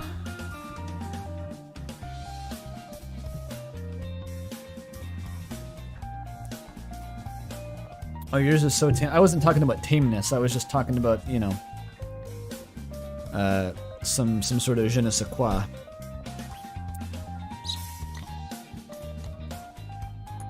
Well, we maintained 160 viewers through all that. Not bad.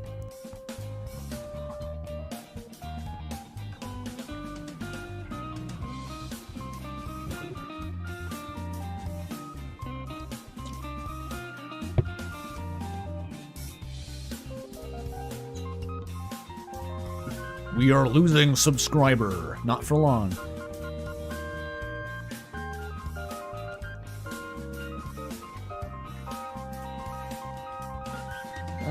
I don't know how much longer the stream will go. I mean, it feels like it can go on for a while. My voice isn't too bad. I'm not too exhausted. We do this one and maybe one more afterward, and I think that could be a decent stream, and then we'd have enough for the next one too, along with, I think Outsin's gonna finish his by then, and that's gonna be like 10,000 words, so that could be a significant portion of the next stream. I think that'll do.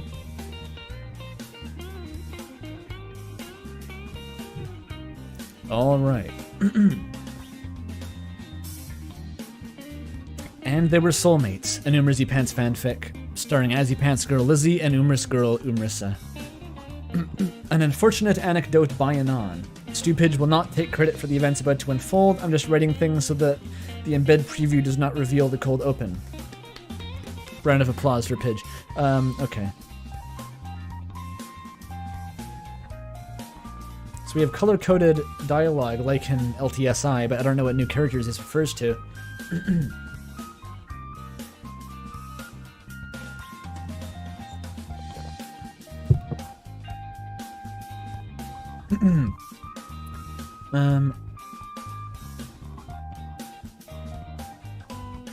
So this is Umrissa speaking. I'm gonna try to stick with the funny voice. What about asking that strange girl who always sits in the back? She's so creepy and always glares daggers at everyone. Glares daggers at everyone. I'm sure she wouldn't mind having anything... Sorry, I'll take another try at that.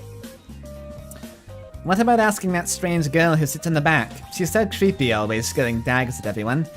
I'm sure she wouldn't have anything better to do with her time. Umrissa chimed in, hoping to avoid the group singling out for the task. While she considered them to be friends inside the classroom, as soon as she stepped outside that door, she wanted nothing to do with them. None of them cared to get to know her on a personal level either. It was clear that their socialization was based solely on convenience. Which is fine, since they didn't mind using them as well. She didn't mind using them as well, rather. However, that wasn't about to put her neck... She wasn't about to put her neck on the line and stay after class for some stupid extracurricular. Who? You mean Tanya? Yeah, she's such a bitch. The blonde one laughed. Is that the Azzypants girl? Or no, that's someone else, I think. The blonde one laughed. The one supposedly named Tanya snorted and pushed the girl gently on the shoulder. Honestly, they were both bitches. Umrissa couldn't deny it. Lots of color coding. Not her, the shoveled girl with the messy pigtails. The one who wears all those outlandish outfits that looks like she salvaged them out of a dumpster. You know, the thrift store queen. Are you talking about Sophie? That's so mean, Charissa. Tanya giggled, casting a side eye back to where the supposed Sophie sat. Instead of looking at some normal-ass bimbo, please look 2 seats down to the cookie store circus freak in the ridiculously poofy skirt. No, obviously not. Whatever, I'll go. Sorry. No, obviously not. Whatever, I'll go ask her myself. Some help you were. Umrissa scoffed, getting up from her seat to make her way over. If that girl agreed to stay, then she could feel free to leave without the social stigma.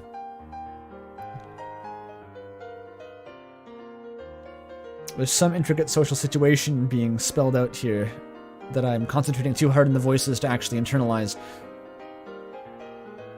Let's do a review. Okay, so They need someone to stay after school for some reason. Umris girl says, not me, ask Azzypants girl. Blonde girl asks, you mean Tanya? Umris girl says, not Tanya, the Azzypants girl. Tanya asks, do you mean Sophie? And then Azzypants girl says, no, I mean Azzypants girl. You know what I mean? Okay. I'm already getting confused.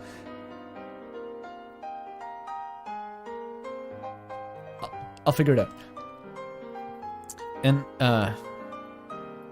in all actuality, she was free to walk out the door at any time. The only reason why she played along with the social staging was to gain favor with those shitty girls so that she would willingly do favors for her. Hell knows just how easy they were to manipulate. All year, she'd never once had to buy her own coffee. She was handed a warm cappuccino fresh from a quaint little cafe down the street every morning whenever she sat down at her desk. It was a pampered kind of feeling that Umrissa could really get used to. That tiny bit of lip service she'd afforded those trust fund babies net gained her at least $50 in savings so far. Whenever she got low on cigarettes, she could easily bum one off the curly-haired one. However, bumming one was an apt name for it. That girl only bought the shittiest quality cartons sold at a nearby gas station. Smoking those was akin to directly licking a toilet bowl, so Miss Curly Hair was only useful in the most desperate of desperate situations. Perhaps Umrissa herself was also a mere pawn for that group to use in dire situations, a backup lackey. Maybe that's why they constantly weaponized their incompetence to such an obvious degree. Or perhaps they really were that helplessly incompetent. Who can knows with these kind of two-faced harpies? This is a new version of Umrissa, who's also awful in a different way. Very cool.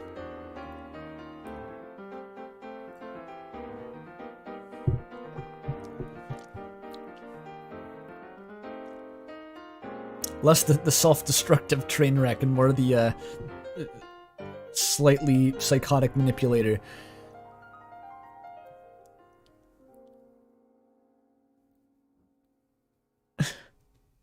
With her thoughts distracting her, Umrissa was barely paying attention. Without even realizing it, her Crocs sporting foot... Oh yeah, she wears Crocs canonically. That's official in the design.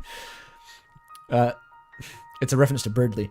Was shuffling along toward its destination, got ensnared in some sort of loser's strappy backpack, and completely tripped her up. She quickly tried to regain her balance, but it was no avail. She fell flat on her face, in full view of everyone. The asshole owner of the offending bag scrambled over and tried to assist her back up, but it was most likely an excuse to try to touch her. Gross. She quickly slapped him away and gave him a good earful. Just what kind of moron would leave their bag in the middle of an aisle unless they wanted to purposely trip someone like this? What a creep. Gaslight, gatekeep, girl boss. Yeah, there we go.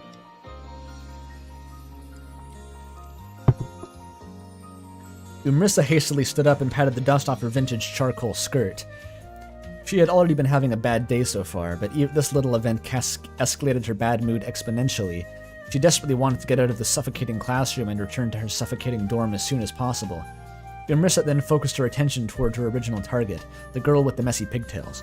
As soon as she pinned the task on that donkey, she no longer had to keep tiptoeing around the whims of those foolish eggheads. So something I've noticed about the small sample of Pizzapants that I've read is that the tone of the narration changes completely depending on who is, who the POV character is. Even though this isn't like directly first person like Rose's fic, it's still like sort of, it's as if it's being narrated by Umrissa herself. It was the same in that the Azzy POV fic that I'll read one day on stream. Third person limited, for sure. Umrissa hastily stood up and patted the dust. Oh no, I read that. However, that girl was no longer there. Umrissa did a quick sweep over the whole room, but she was still nowhere to be seen. Crap, that slippery little snake must have slithered away while she was distracted. Not wanting to go back to confront the gaggle of gossip girls, Umrissa took a deep breath and calculated her next move. She could pretend to get a text message from work to quickly leave, but in that kind of situation, it was still considered impolite to not inform her friends of the new development. She could fake a call and dash out of the classroom as if it was an emergency she had to answer in a rush, but it would obviously seem staged if her phone didn't even ring. And it would look even more suspicious if she fiddled around with her phone for a while before the ringtone actually sounded off. The only thing she could think of was doing an incredibly idiotic but stupid problem, the only other thing she could think to do was incredibly idiotic, but a stupid problem called for an equally stupid solution. She tried her best to recall any name that didn't currently belong to any of the girls in class. Susie, wait up. I have something to ask you. Umrissa shouted in a loud voice, pretending to chase after the phantom of that evasive, poofy-skirted girl. This is elaborate. I can see the advanced self-destructive mind games of Pizzapants reflected in this new character. Just overthinking the situation to the point of like completely short-circuiting. Kind of cool. Her cheeks burned with the shame and ridiculousness of it all. The only name she could think of off the top of her head was Susie, which was just the name of the heroine in her absolute favorite piece of literature, Umris. Just calling that name for a moment in jest, it gave her a strange sense of satisfaction, as if she had become the protagonist Birdley, calling after his smoking hot babe of a wife. Alas, Susie was not her beautiful babe of a wife, and instead a well-cultured, sizable estate in which to opulently sip the finest of wines, besides the cozy, crackling fire. She had a dingy little dorm room on campus in which she could choke back nasty wine coolers, beside a loud, leaky air conditioning unit. Hell yeah. So in this one, she is already lesbian. She simps after Susie.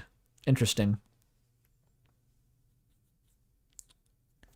She doesn't, like, lust after Birdley. She just wants to be Birdley.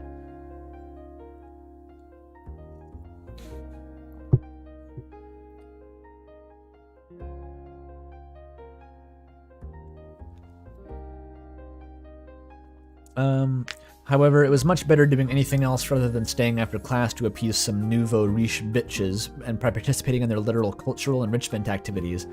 Yelling out a random girl's name and getting out of there was such a dorky thing to do, but it worked. But if it worked, it worked. Umrissa was out the door and finally free from all the obligations. Now, it was time to go home and take a nice relaxing, and then the familiar ringtone that always grated on her nerves chimed out into the open air as if to fumigate it. What timing. Work was actually calling her. Her manager wanted her to fill in for her good-for-nothing coworker tonight in exchange for tomorrow off. God damn it, she had to do it. After a grueling 4.5-hour shift selling soul for money by pretending to be courteous and polite, something she obviously wasn't, the last thing in the world Umrissa wanted to do was go back to her shitty little room and pass out. She had an awful day, and she needed some time to herself to recuperate and unwind. Going to sleep in a bad mood would only ensure she'd wake up disgruntled and dissatisfied with life, and she was already getting bored of feeling that way.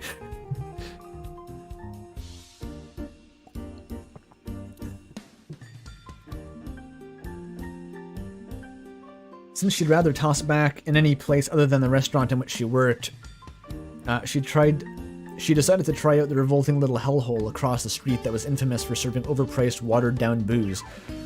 Of course, they always got away with it because of its proximity to campus. It was because the bar was within walking distance that Umrissa even considered it at all. She changed into casual wear in a flash and made sure to bring her favorite lightweight varsity jacket to shield her shoulders from the cold and any hasty or any handsy men that had to be prowling the night. Is that the same one that Mel wore in high school? The varsity jacket? The more she got hit on, the angrier she got. Whatever happened to chivalry? None of the guys that came to interrupt her brooding silence and chat her up even offered to buy her a drink. Her budgeted $20 went by in no time, and she was forced to start digging into her tip money from earlier. She had an awful day. She deserved to get herself shit-faced as a reward. However, she knew that drinking too much on an empty stomach couldn't be good, so she decided to do the sensible adult thing and order a nice comforting platter of buffalo wings to wash down the poison. Logical.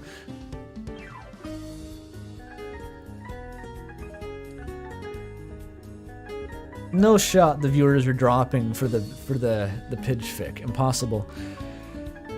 Inconceivable. This is quality. This is gonna be a slow burn masterpiece. Just fucking wait.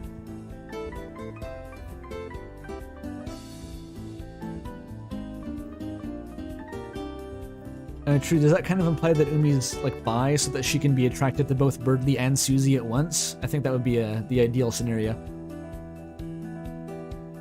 You had a varsity jacket with an M on it. Like a Mario's hat? That's really funny, actually. Is there a summary of what's happening? Well, this is an Azzypants fic, which is a ship between a personification of the Azzypants fan base and a personification of the Umris fan base. And there's a Yuri ship between them.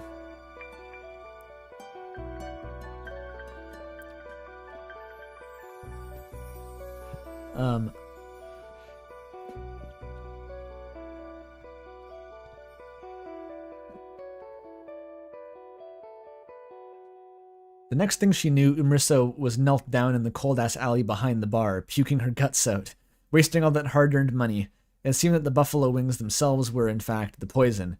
What kind of food establishment could pride itself in serving undercooked chicken? The same kind that would pride itself on not having bathrooms for customers, that's what. She didn't feel bad in the slightest for vandalizing the walls. We have to have wall vomit, it's required.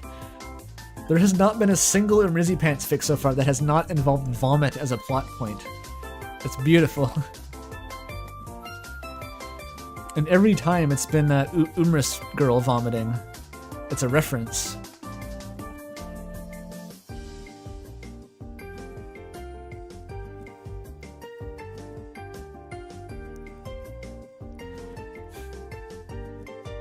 This is the LTSI vomit song? I didn't know there was such a thing, Pidge.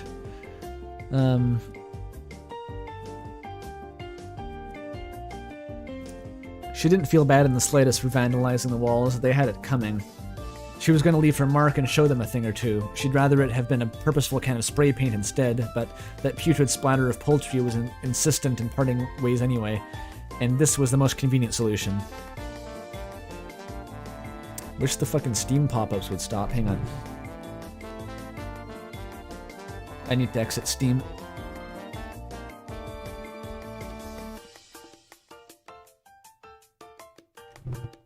Okay.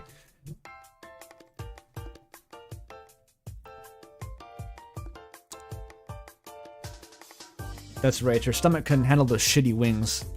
The only raw chicken that she could stomach was Birdly. Oh my god.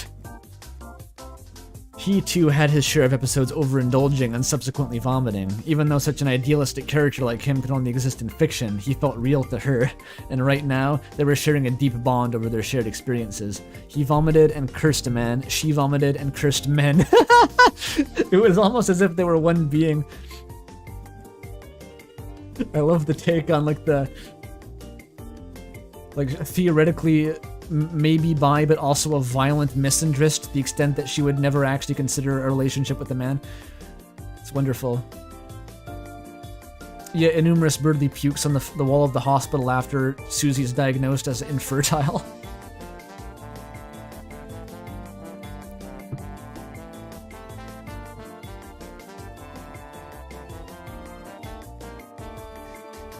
Oh, this is Azzypants girl for sure. Oh, you poor thing. It looks like you overdid it a little bit, yeah? Fuck off. Umrissa growled with spit dangling from her mouth. She wished that there was a litter around so she could throw a bottle at the offending party. The voice giggled. You're so cute. And you're so goddamn ugly. Umrissa quickly stood up and turned around, fully intending to give that person a piece of her mind, but instead, she was surprised to find the girl that she was searching for earlier looking inquisitively at her. Messy pigtails, weird paper cutouts of animals dotted around, big poofy skirt, showing off more leg than was legally allowed. A funny feeling was welling up inside of Umrissa, building up and screaming to be let out, and then she let it out once more, maintaining eye contact with the world's strangest girl while puking onto the pavement. Furthermore, in all three Azzypants fics, Umi has puked at Lizzie. Not necessarily on in this case, but at. Oh, more leg than was legally allowed. I think that's the pun. Okay. 12. Here, let me help you out. The girl chimed in, fishing out an old-timey embroidered handkerchief from her pocket. Actually, come to think of it, that skirt didn't have pockets at all. Where did you pull that out from? Where did she pull that out from? Her ass? Before Umrissa knew it, that ass handkerchief was dabbing at her face, intending to wipe her off with all the sternness and tenderness of a soccer mom. Umrissa forcibly grabbed hold of her wits and the handkerchief in that girl's dainty hands. "Thanks, I got this from here," she said flatly, finishing the job herself. I got this from here, yeah. Once she was done, she admired her handiwork. The damp stains from her bile blotted the fabric like a Rorschach test, which led her eyes to the embroidery stitched into the corner. It was a cruddy cartoon flower with an evil, smug face. Obviously scheming and up to no good. If she didn't know any better, she would swear this is Flowey from that little-known indie game Undertale. Umrissa looked straight at the dumpster girl. No way, right? She couldn't possibly be into video games.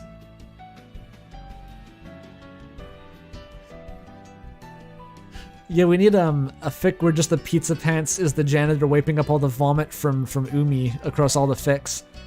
Like a viscera cleanup detail adaptation where it's just like Pizzapants and Sans wiping up vomit together. That would be awesome, actually.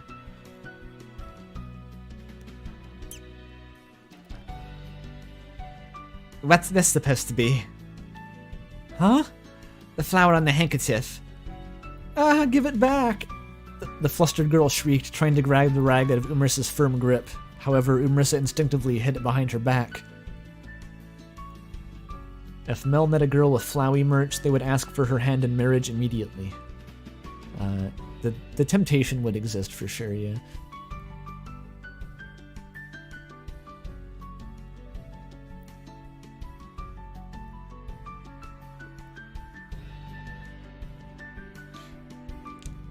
I can't give it back until I wash it. It's got my puke all over it.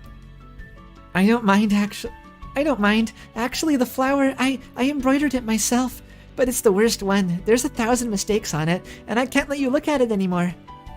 The frustrated girl demanded, forcibly snatching back the handkerchief and stuffing it down her skirt before running off as if she was the one embarrassed by this whole ordeal. What the hell was up with her? What a weirdo. Wait, come back. At least tell me your fricking name. It was hard for Umrissa to sleep that night. She couldn't stop thinking about that strange encounter and that even stranger girl. Oh god, yeah. It would be kind of like, thanks for pointing that out, Mel, that one time I hugged my McDonald's coworker because I knew about Undertale. Oof.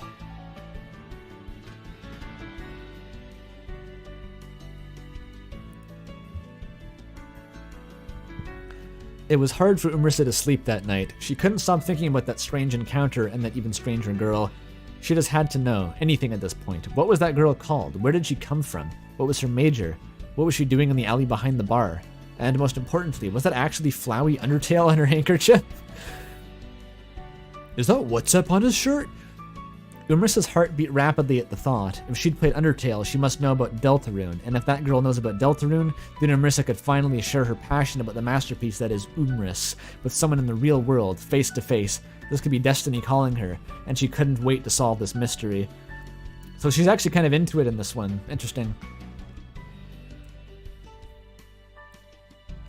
Despite having a horrible night, Umrissa woke up bright and early, eager for the start of the day. He rushed off to class, hoping to find that familiar face. Sure, that girl dressed like a Disney princess-themed hobo, but clothes could be taken off, and by the look of her, that was the most desirable choice. Oh, okay.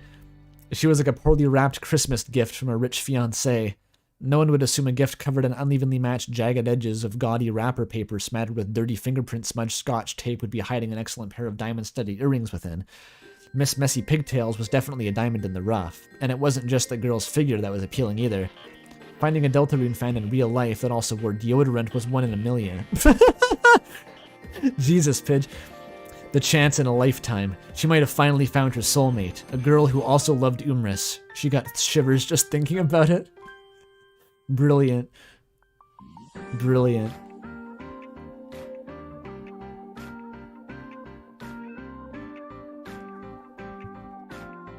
Yeah, this is an inversion from the previous one.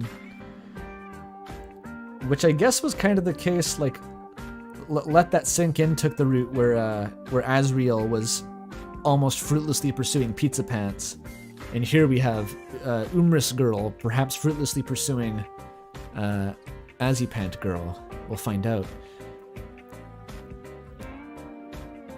This might be me in 2016, says chat. Okay. Yeah. I probably wasn't that far off, to be honest.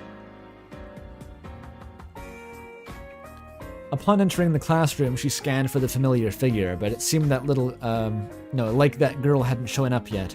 Umrissa sighed and sat at her desk, unpacking a copy of the sacred text she had hidden in her backpack. She lovingly stroked the cover. Perhaps showing your Umrish to someone you barely knew was a mistake. Put it like that, Jesus Christ.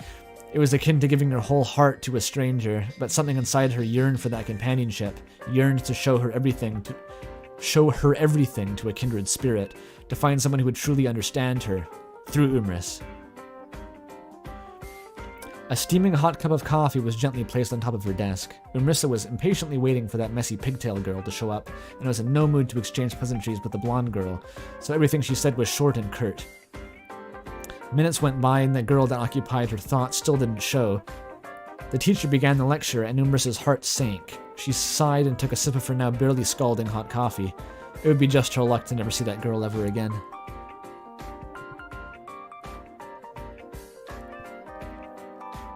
Wait, Pidgey posted this, then told everyone in the server that it was porn? I guess it would force the mods to read it. I don't know what your plan was there.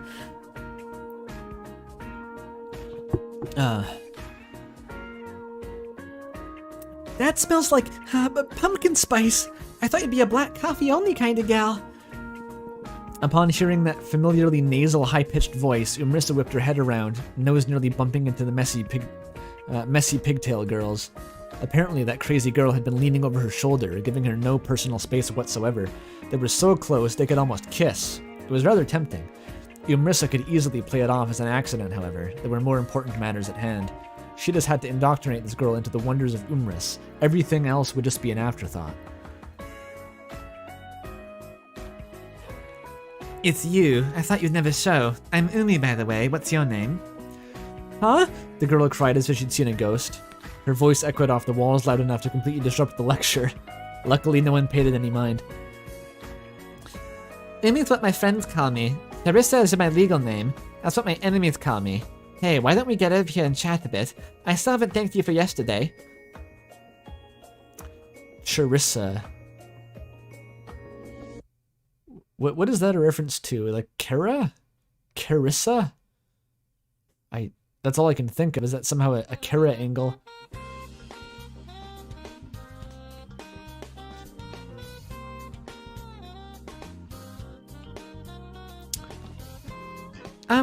You're talking to me? Sure, where are we going? I can't go very far. That girl was a bundle of nerds. Her energy was practically bouncing off the wall, not unlike her voice, which apparently had no indoor setting. I think this one really should be using the Pidge voice, but I can't really replicate that. Messy Pigtails was absolutely nothing like what Umrissa had pictured her to be. Overly dressed up in beggar's rags as if she was the sovereign of the street rats. Glassy eyes coldly looking down at the entire class as if she wanted to smite every single one of them. Actually, Umrissa could relate to the feeling. She just wasn't bold enough to outwardly show it. She put a hand at the small, funny-looking girl's back and led her outside, receiving a peculiar look from the professor as they passed. Eat shit and die. She paid for these classes with her hard-earned money. She reserved the right to skip them whenever she damn well pleased. It's true.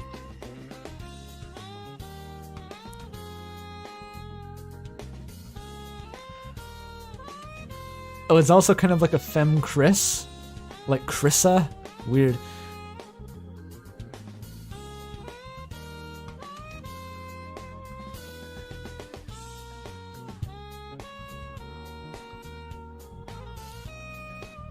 As soon as they got into the hallway, Umrissa guided them to a secluded spot near a bench. However, that ditzy girl didn't have to take the cue to sit down. And if she wasn't going to sit, Umrissa wouldn't either. The length, or rather lack of length, of that fluffy skirt would make things awkward for sure. So there they stood, both hovering above a small stone bench as if they were the mob interrogating it for their money. You haven't told me your name. Me? I'm Azalea Petunia. Umrissa closed their distance and scrutinized her expression with a doubtful look on her face. Come on, I'm not going to Google you or anything. Just the first name is fine. I don't want to know you better. Lizzie. My name's Azzypants. And you're Carissa, right? I mean, Umrissa. Umirissa. Yeah, like the fanfic. Azzypants. The girl had her head stuck in the clouds, and that head was completely empty. No thoughts. She just blurted out whatever her feeble, malnourished brain could muster. There wasn't much ticking behind those gorgeous eyes of hers, now was there? Such vapidness would only be a turnoff if she wasn't all sunshine and roses. What a spectacular view. Yeah, on second thought, Umrissa could definitely work with this. Right, she works quick. However, something about what that girl had said earlier in front of... I can't read anymore. Oh.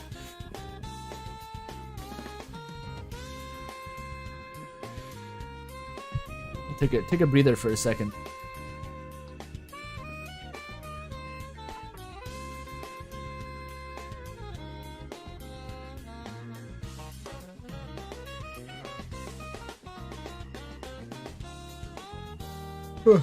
Okay.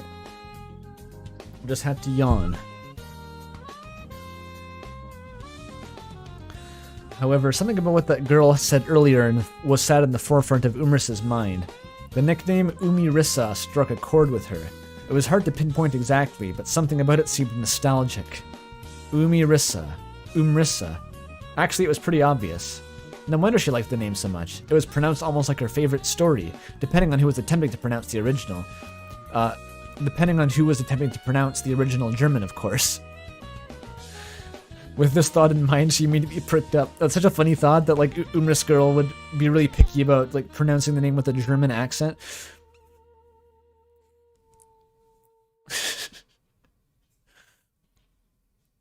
And also, she hadn't noticed that her nickname sounded like Umris until now. Fucking excellent.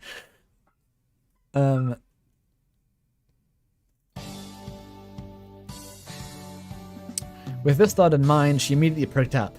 Umirissa is perfectly alright, actually. It's perfect, actually. It reminds me of this fan-written series that I really enjoy. You know about Undertale, right?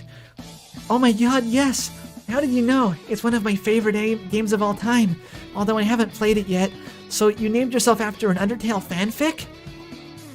Something about her manner of speech was very odd, but Umrissa was too enwrapped in their conversation to pay it very much mind. Deltarune, actually. A sudden burst of high-pitched fangirl squeeing exploded out of Lizzie's conversely tiny stature. She was like a small twittering bird that could be crushed with a single finger, but could be heard from miles away.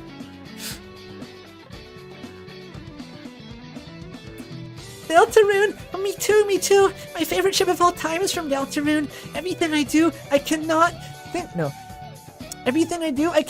think about them. The chemistry, the passion, the scheming and deceit. Will they? Won't they? Of course they will. It's too much to bear. Umrissa could feel her heart pounding out of her 2-day worn graphic tee-covered chest. Not only did this girl know about Deltarune, but her favorite pairing was from that game? It couldn't possibly be, right? There was no way in hell they could be this compatible right off the bat. That description, though, those characteristics all pointed to a ship involving Birdly. There was no denying that. This was too good to be true. What was the catch? She couldn't possibly be a filthy Birdly X Noel shipper, right? If it actually turned out to be Umris, then this strange angel was quite a catch indeed. This whole fic is a self-call-out, right?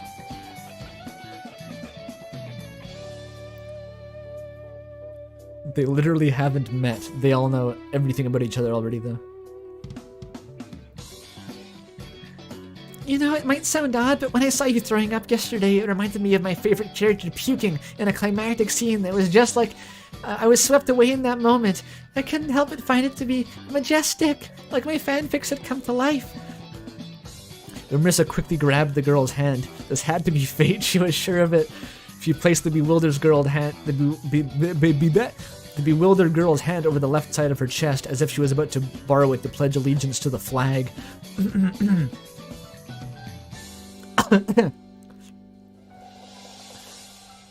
Can you feel that? My heart is racing. This must be destiny. The universe has brought you to me. It's about damn time consider that something good happened in this miserable existence of mine.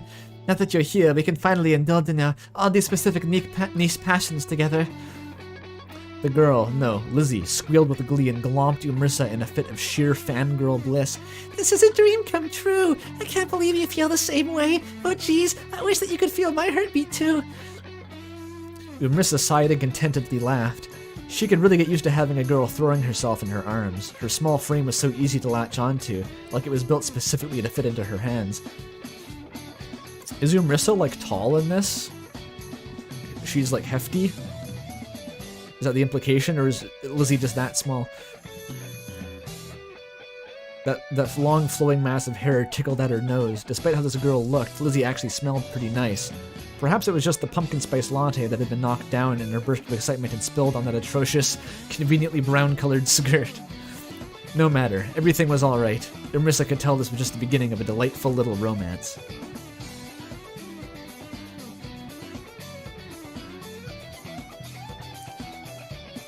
Umrissa's normal, Lizzie is quote-unquote Asian short cis bitch. Gotcha.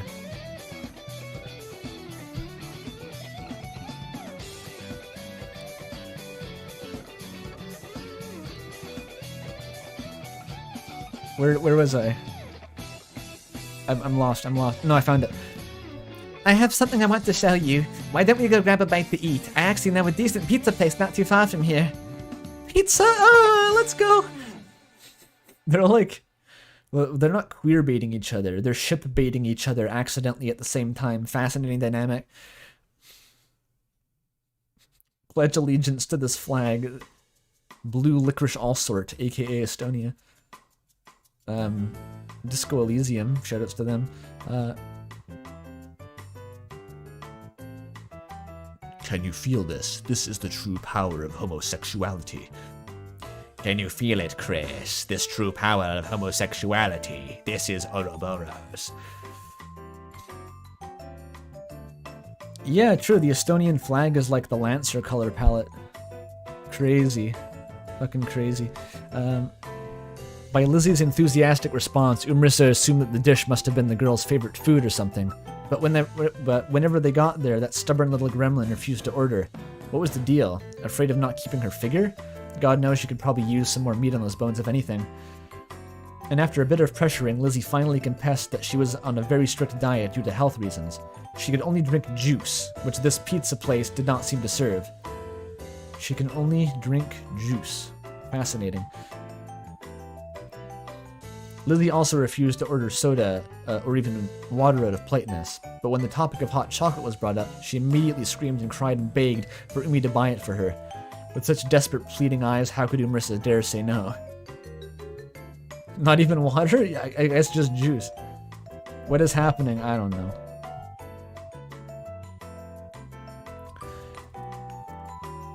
Umrissa greedily wolfed down her 2 ginormous slices of New York-style pepperoni pizza, with the grease subsequently flicking down and scattering about the table as if it was carnage spraying out from a ruthless predator's prey. Ah. Lizzie wasn't put off by this display at all, still smiling as if this was the world's most natural way of eating, occasionally dipping her head down and dunking the marshmallows into the lukewarm, overpriced Swiss Miss powdered hot chocolate. Swiss Miss? More like instant piss. Until all the marshmallows had melted into foam. When it came to dining, Umrissa was all work and Lizzie was all play, which suited Umrissa just fine, because the sooner she satiated her stomach, the sooner they could get down to business. She reached for her backpack and pulled out her treasured novel.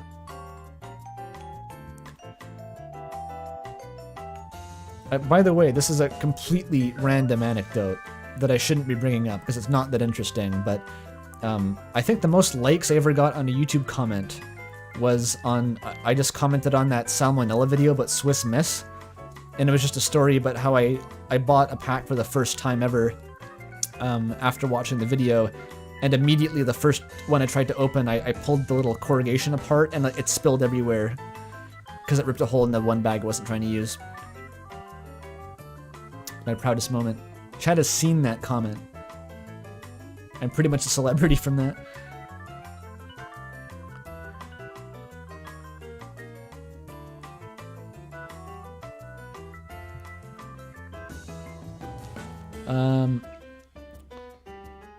Even though this book was compiled by some weird streamer who decided to besmirch the original work's good name, there was actually quite a few good endings that really got to me. Plus, the original story was finally printed into a physical medium, the best of all mediums, I'm sure you'd agree, so I just had to buy it. If you want, I can let you look it over, borrow it or something. Lizzie stood up and jumped for joy as if she was a monkey in a zoo, doing a little dance in order to get a treat. Oh my god. Swiss Miss Influencer. Yeah. Yeah, I could collab with Salmonella after that one. No way! Absolutely no way! Is that the Umris book? Ah! I wanted to get one too so I could have it autographed, but it just wasn't meant to be. Listen, I know the streamer you're talking about, and I also have all my favorite works compiled by his community on a document somewhere. Lizzie darted her hand into her skirt, which frankly looked super inappropriate for the setting. Umrissa stood up, intended to get the girl to sit back down, when suddenly a whole pack of loose pages with tiny text printed on it appeared in her hands. The Azzypants Bible. What in the world was this garbage? It's my most precious possession, so I make sure to be gentle with it, okay? I had to jump through so many hoops in order to get a physical copy. You have no idea. So, which one is your favorite? After ballads and requiems, I returned back home, cutting loose by midnight, a mile in another man's pants. A fit of unhinged laughter escaped from that tiny ghoul's deceptively alluring lips. I can picture it. Funnily enough, I can picture how that might sound. I'm part of the Azzypants meta, too. Yeah, we've ascended fiction.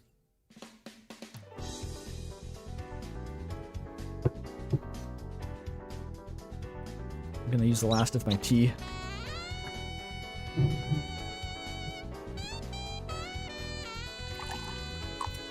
Oh, not quite the last.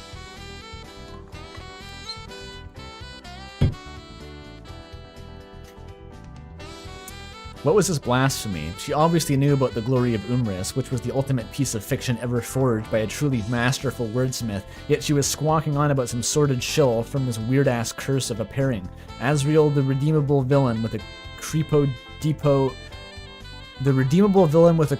Depot fast food employee from Undertale. Umrissa didn't have any problems with Asriel, of course. That guy was alright. Nothing to complain or praise him about. Just a boring old hogwash of a character. But that burger face. Back in the early days of the fandom, Umrissa made the mistake of going online and looking for art of her then Kinney Mettaton, who she really thought related to her at the time. You had to understand this was before Deltarune existed, before the name of Birdly ever graced her virgin ears.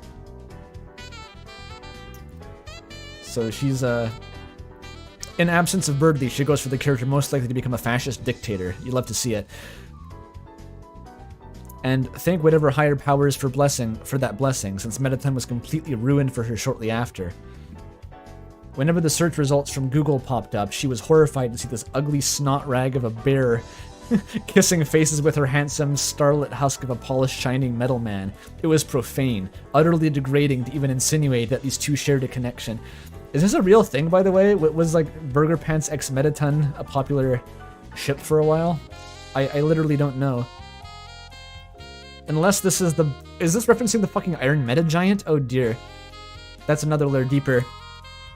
I said we weren't going to talk about that. It was according to Google. Huh.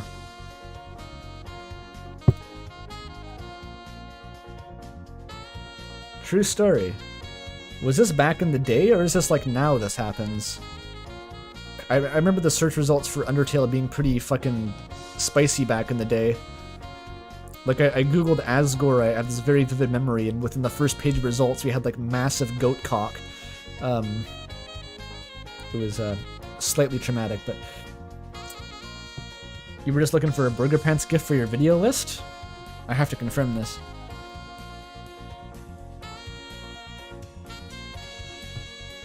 Wait, no, Mettaton is the search, right?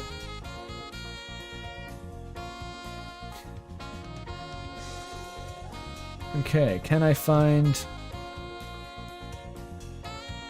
I don't see any Burger Pants involved in Mettaton art.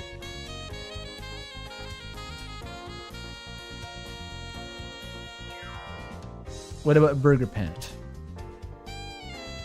Oh, there's one. It's on the 3rd row of results, so still first page. They're not kissing or anything. It's just a selfie.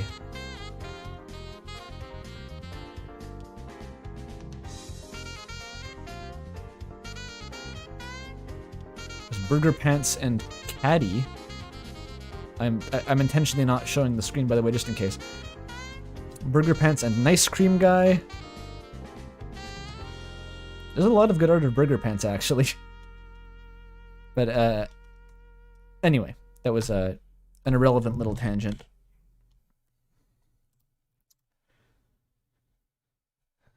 Disrespectful, looking at how they massacred her boy. Umrissa was so disgusted that she broke the computer mouse, getting her barred a whole week from the library for disorderly conduct and searching up lewd materials. If she never had to look at that stupid wretch of a mistake rendered into horribly asymmetric pixels that haunted her worst nightmares ever again, she would be all too happy.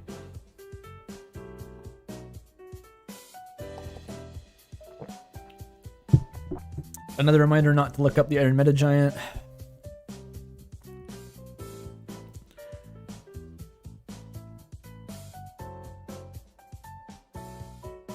Umrissa stared into Lizzie's eyes. That eccentric oddball was serious. The disheveled stack of at least 200 individual pages, obviously printed from the school computer lab, was in Lizzie's outstretched hands, offered up as if it had any significant value. Umrissa had to keep herself from sneering. No thank you, you couldn't pay her enough to touch that drivel. Why don't you just hold on to that? I'd only mess it up.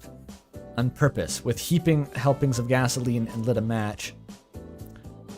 Oh, on purpose, with a heaping helping of gasoline and a lit match. Umrissa silently added in her heart. Back to the previous topic of conversation. You know about the Umris endings. You got to tell me, which one was your favorite? Oh, about that, I kinda don't really remember them. Umrissa's smile faltered. Yeah, but that's okay. They all paled in comparison to the original masterpiece. I can't criticize you too harshly for that, so what was your favorite scene in Umris? She just had to know. This was her own personal brand of astrology. With this, she could truly tell if their hearts and minds did indeed align. She waited with bated breath as the lost girl searched around the room, as if she would find the answer in the oddly bulbous lamps or the broken jukebox in the corner. I'm not sure. The whole thing was kind of a wash. I was just waiting to see Spampton to be honest. The characters were definitely a unique take for sure. I never imagined that something Undertale related could delve into such heavy topics, but that could just be my faulty memory. Truth be told, I never actually played Deltarune for myself, so I don't really have a solid foundation with which to judge it. Both infuriated and delighted by the opportunities presented to her, Umrissa grabbed Lizzie by the shoulders.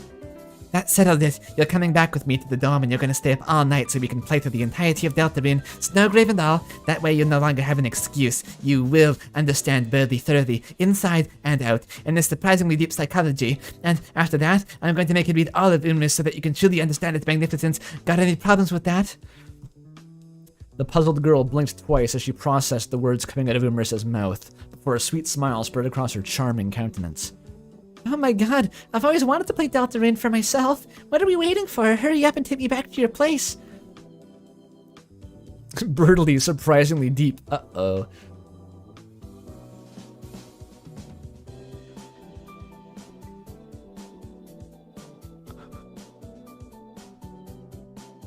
I don't know what that means, Roy.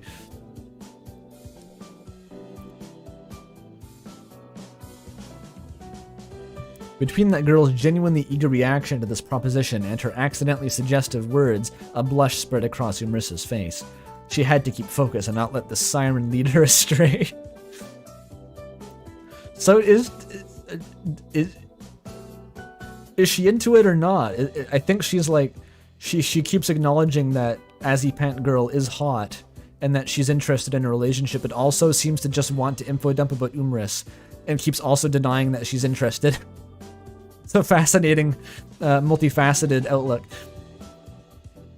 Like she's just violently vacillating between these two different mindsets.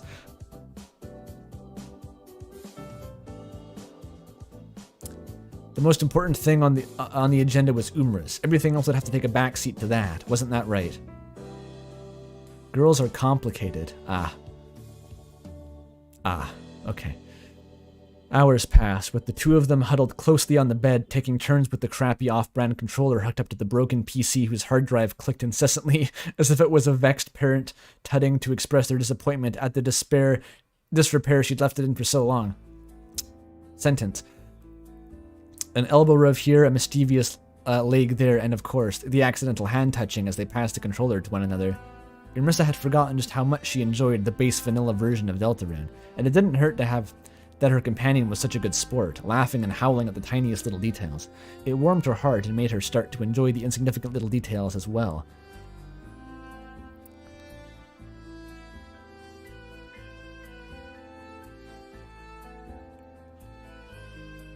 When do they kiss? Soon. However, a strange itch started to grow in her heart the further they went. Suddenly, she could no longer be enthralled with Birdie like she once had been. Instead, she was distracted by that scruffy seductress at her side.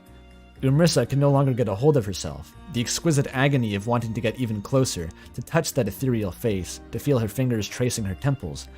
And if wishes really did come true, and if you thought about them hard enough, Lizzie had apparently felt the atmosphere as well. She bashfully leaned over and planted a single chaste kiss on Umrissa's burning cheeks. That asshole. She knew exactly what to do in order to rile Umrissa up. For purposely playing dumb, Lizzie would have to pay. Letting out a genuinely fun-loving chuckle, Umrissa pulled the girl closer and kissed her square on the lips, round after round, once, twice, so many times that she lost count. It was really addictive, if she couldn't get enough. Damn, these guys work really fast. This is the biggest escalation since the, in the diner. Is this Yuri? Maybe, I don't know. Lizzie was shaking like a leaf, but she couldn't hide the fact that she was having the time of her life, giggling and shrieking, and caressing the hand on her grasp. We should probably take our glasses off. Here, let me... I guess? If you're really that shy, it can't be helped. Umrissa, can you still see me?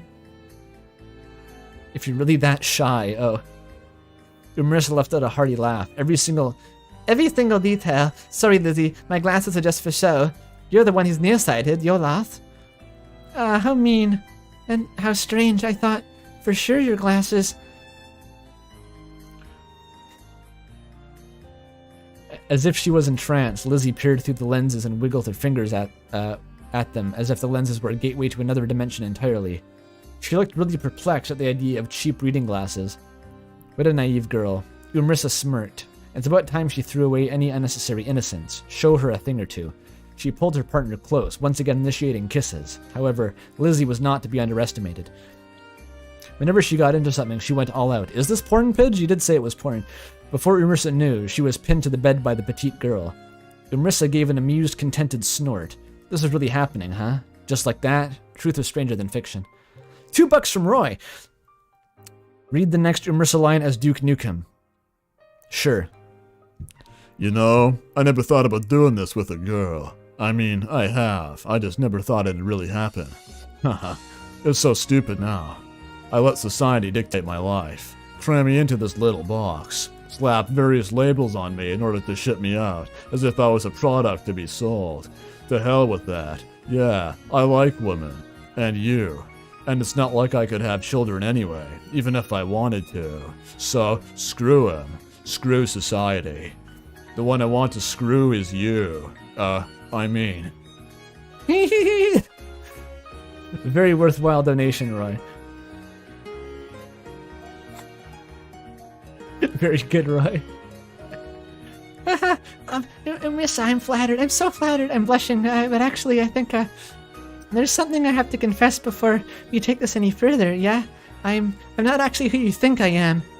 She takes off the mask and it's like Scooby-Doo underneath. Holy shit.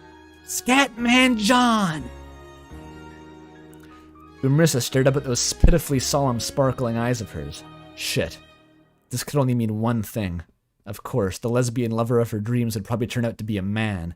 This kind of irony was the exact kind of dessert she would have to expect from this 3-course spectacle of a Happy Meal. Damn, is this the kind of trope that happens in, like, Yuri? I don't even... Shit's wild, man. At least we'd have to explain the questionable fashion choices. Whatever.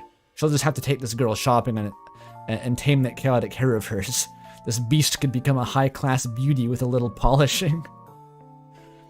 Lizzie readjusted to sitting at the edge of her bed, awkwardly looking straight at the walls as if to avoid her gaze specifically. Actually, I've been watching you for quite a while. I'm not really sure how to say this. Most people look right through me, no matter what I do. I give up hope of ever making meaningful connection with anyone ever again. You're the only person who's ever touched me. So the girl was neglected and inexperienced. It's not like Marissa didn't expect this. Who in their mind would go out with the noisy woman-child who fashioned toilet paper into a bow and wore it with a sense of pride? Only a complete lunatic would fall for her. Marissa sat up and scooted next to the girl, taking her hand. I can touch you even more if you'd like. That's the second most suggestive line I've ever read in the Birdly voice. Lizzie giggled and gave her a hefty slap on the back.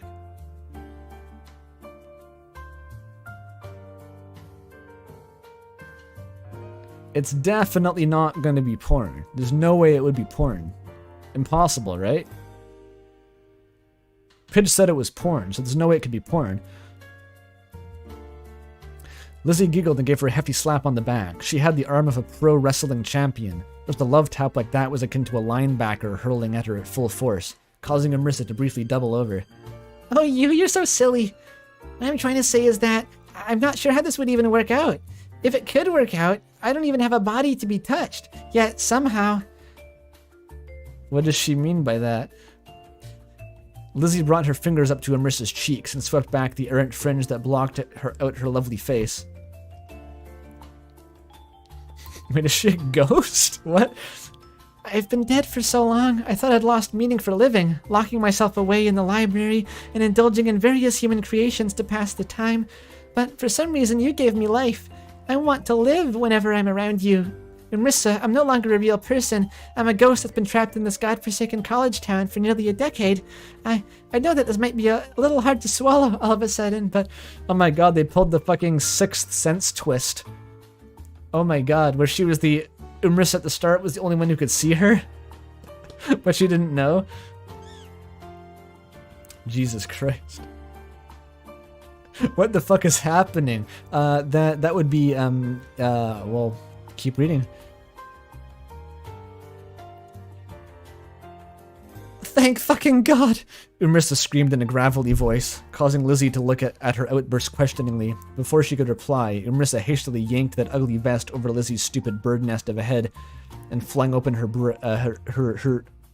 blouse, ripping off the delicate buttons that flew away as if running from a monster. Lizzie too yelped as if she'd fallen victim under said monster's claws. What are you doing? What do you think I'm doing, idiot? Don't think I could make myself any clearer. You wanted this too, right? Then shut up and show me what that mouth of yours can really do. I think that's the new most suggestive line I've read in the Birdly voice. Marissa exclaimed with full fervor. So she's just like really into ghost sex, I guess? She just has the ghost sex kink. It's like let that sink in, but instead of the biting kink, it's ghost sex. I got it. Wait, isn't ghost sex, that's a let that sink in thing. That's Boobella, right? So Azzypant girl wouldn't know about Boobella. Wow, this is complex. We know that ghost porn is usually the crux of all thematic threads in Pidge's fanfics based on the sample size of 1, so this is probably extremely important. It's ghost porn all the way down. Wait, is this going to be contextualized? Here's I'm calling the twist. This is going to be like, it's going to be, this is diegetically Burger Pants's manga. In Let That Sink In. This is the porno manga that he was trying to get out of the anime con. That would be fucking awesome. Because she solves people's problems, right? Or something like that, and it was kind of unclear.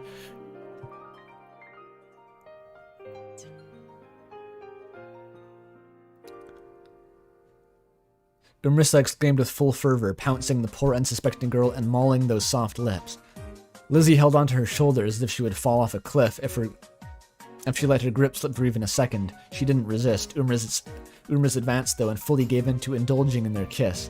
Before she knew it, she was out of breath and had to break free.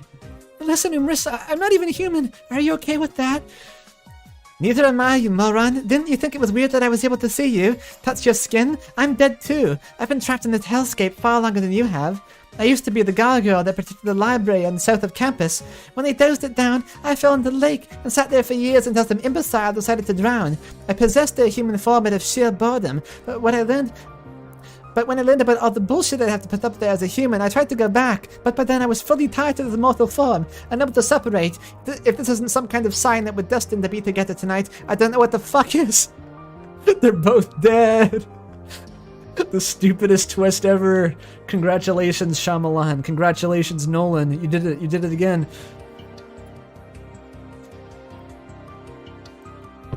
It's all ghost sex. Without even a pause in her speech, Umrissa attempted to slip off Lizzie's skirt. However, she received a swift kick from that bashful girl's foot in retaliation. How can you be so casual about this? Oh, I was really scared, you know. When were you planning to tell me your secret? It's not a secret, you never asked. Lizzie's cheeks puffed up in anger. You were absolutely despicable. I know, I'm the worst. The absolute worst. Now you want to continue? Absolutely. Good, because I've been dying to rip that shitty costume off you all night. Before he could even turn the page, the door swung open, greatly startling him. I called it! It worked! Hell yeah. Hell yeah. Before he could even turn the page, the door swung open, greatly startling him. All they had at the store was menthol, so Asriel hadn't been aware of how much time had passed. He really had been caught up in reading this stupid little comic. Speaking of which, Az made a feeble attempt to put the comic away, as his lover locked eyes with him. Oh, that's fine. Anything is good. Welcome back home. Burger Pants had already seen the comic in his hand, and had deduced that Azzy had been reading it.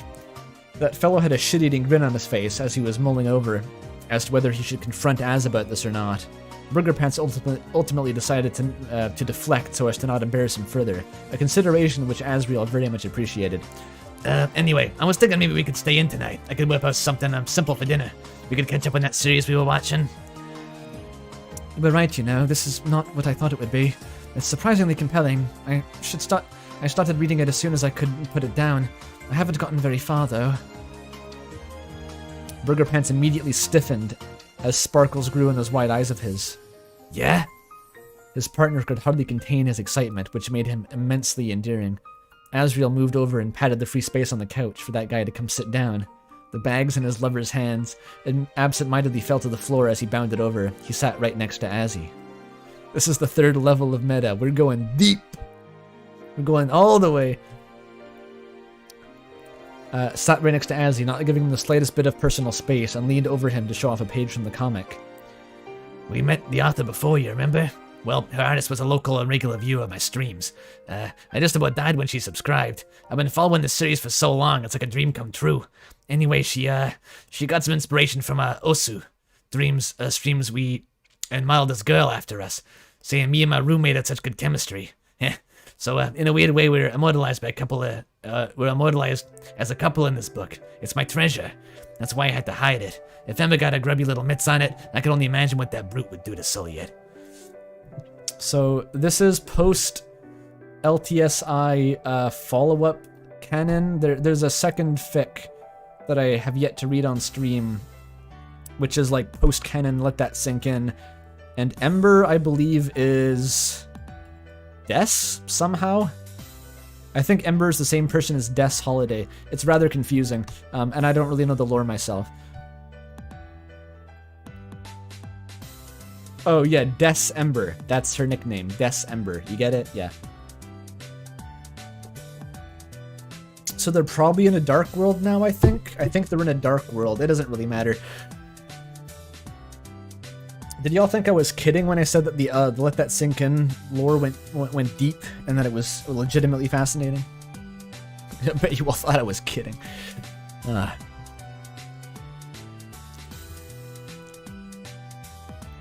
The more Burger Pants heatedly went on, the more Asriel began to feel expressing an interest was a mistake. Without a doubt, this would be yet another thing this partner would try to rope him into. Rather, that guy was so elated that Az was willing to talk to him about this that it would be such a shame to stop him now. And the fact that Burger Pants was so unguarded and eager to share a deeply personal interest with him was quite flattering. They really had come a long way if they were sitting on the couch together, casually chatting about ghost porn.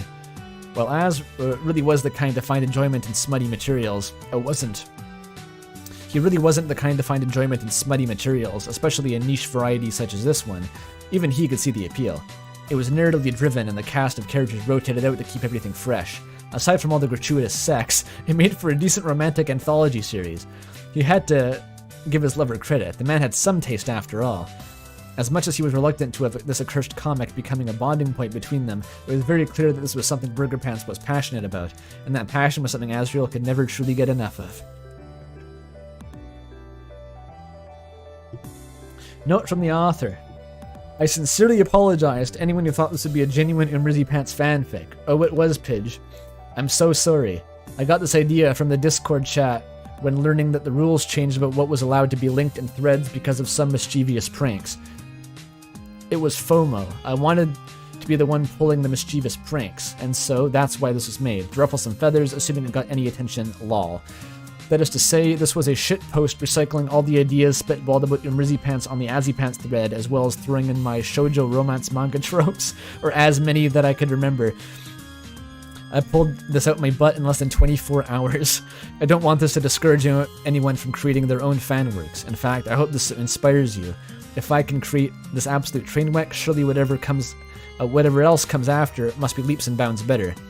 It's pretty much guaranteed. Lol. If you've read this far, you have my condolences as well as my gratitude. Thank you so much, Azzypants OTP. It's beautiful, Pidge. It's beautiful.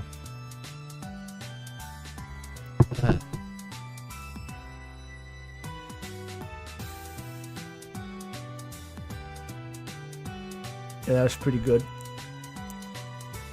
Oh boy. Can I do one more fic?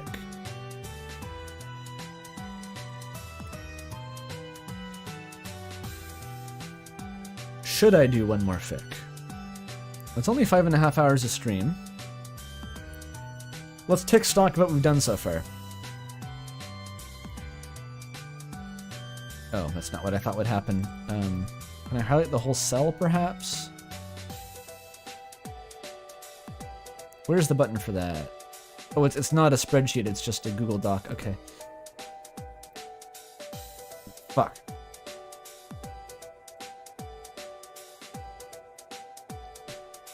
That one's done. Wait, can I... Control Shift V? No. There's some binding to copy only formatting, I think.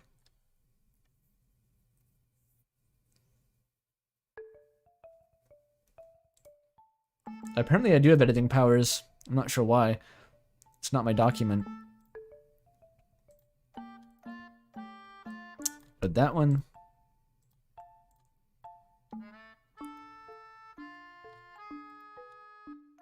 Huh. We got through the whole Toho jazz video. This is the last song, I think.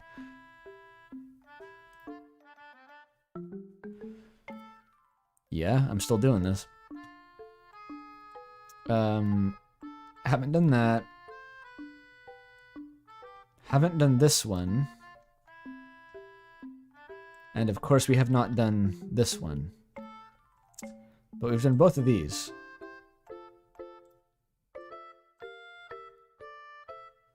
Oh, actually, we did all the Azzypants. Completely out of stock now.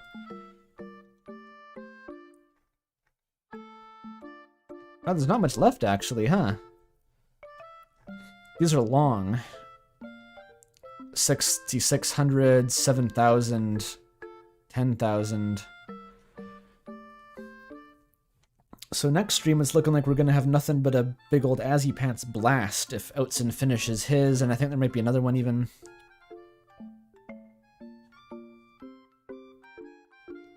I'm wondering how best to pace this then. Because so far I've read, what? 1,500, 5,500, 1,100.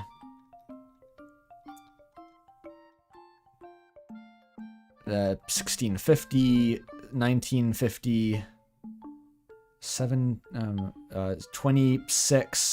27,000 words so far, roughly. And we have 6 plus 7, 13, 1350, 2350. That's almost actually, without Sinsfic, this remaining bit is still longer, I think, than what I've read today. Is there a bunch of fics in the works still? I think it was noted, right? Or not anymore. How many fics are still being written? I need to know this.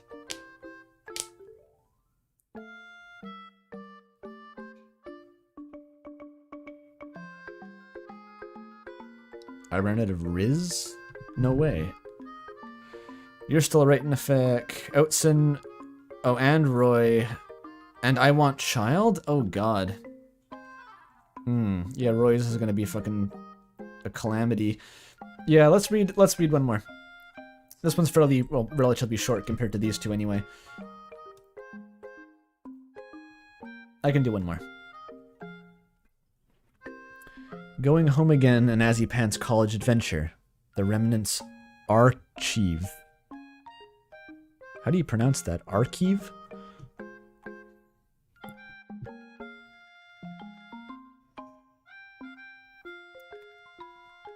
Oh, Doc's gonna write one. Oh boy.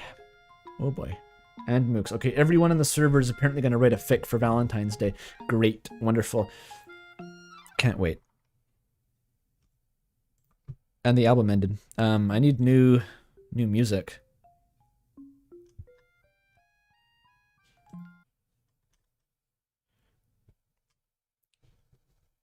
Got random recommendations. Sumo Jungle by Soichi Terada. Perfect. Nah, let's not do that. I could just restart the Toho Jazz if that's the vibe. It's 5 hours long. It's not like we're gonna get fatigued on it.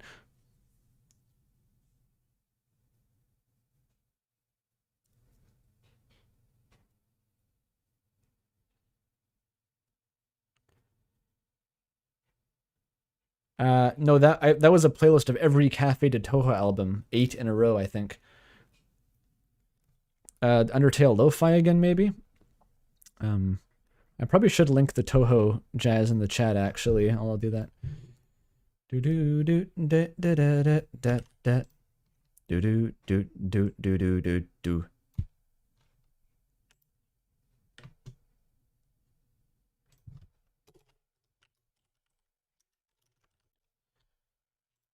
There you go. It's linked in the description now.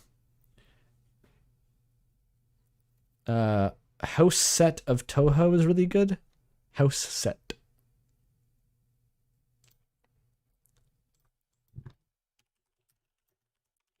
As long as it has a similar energy.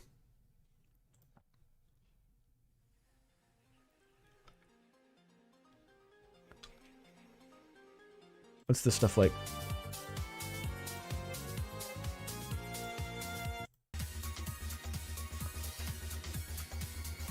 It's a bit dancey, I think. Probably want something more lo-fi.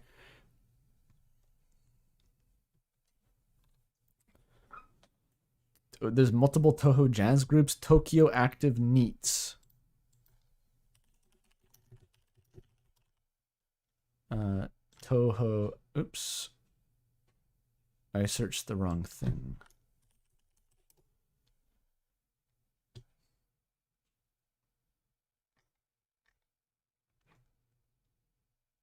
I'm like, that's the thumbnail? Mel, why does the thumbnail for this look like the last scene that Pidge described in the Azzypants fic?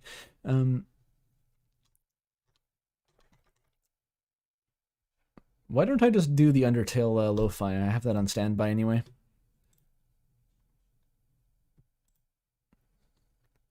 It's a classic. It always works.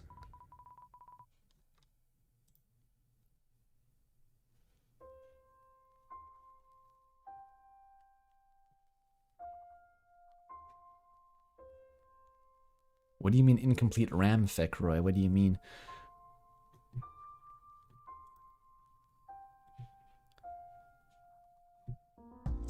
Yeah, this'll do. Alright. Last MIT for real this time.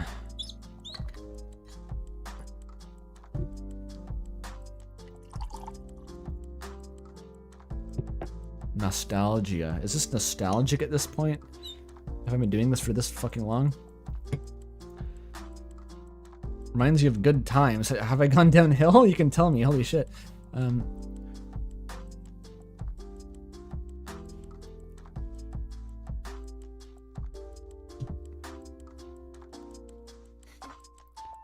It was a shockingly warm night. Summary. Asriel receives a surprise visit from his old hometown friend Pizzapants the week before he heads back home. Now he's forced to confront his new feelings of disconnection and isolation as Pizzapants tries to resurrect their old high school. Friendship. Friendship.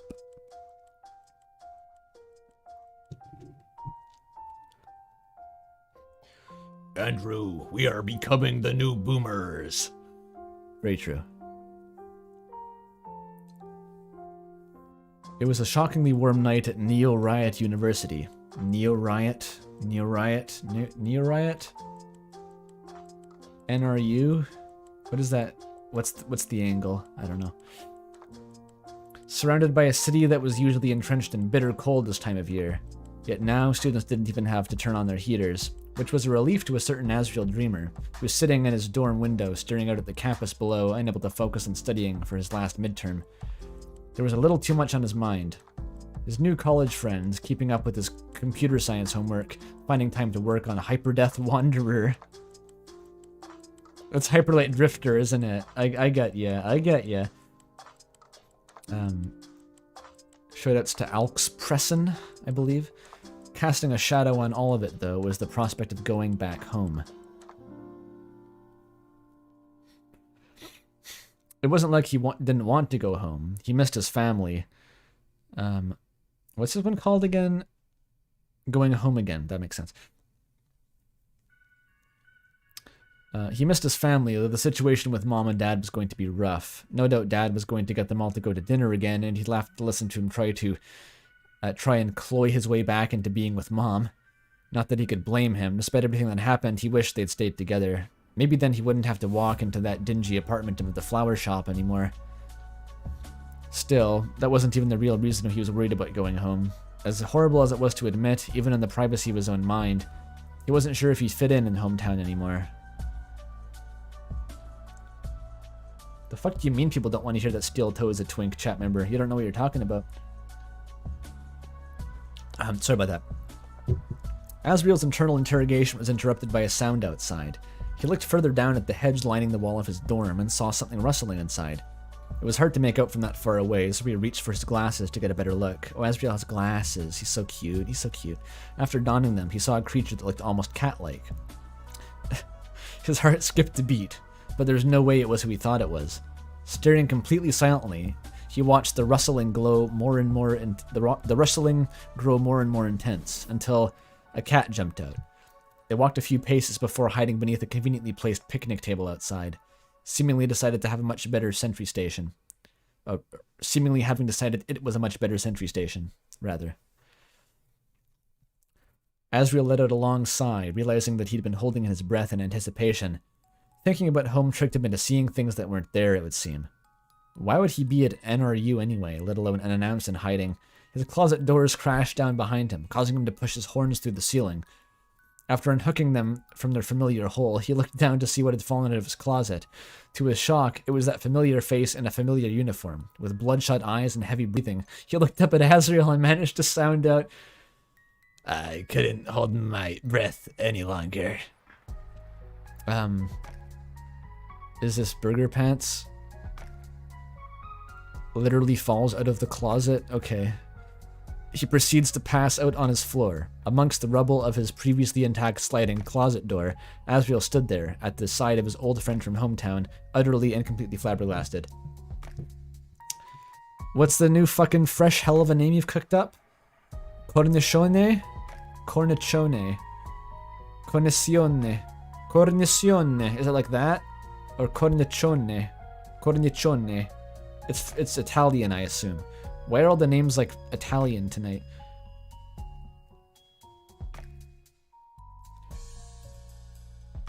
Author's note? Well, I know it says, but like I don't know how to pronounce this.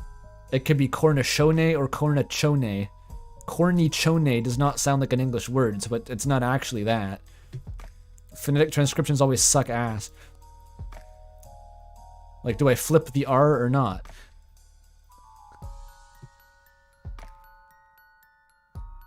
Cornichone.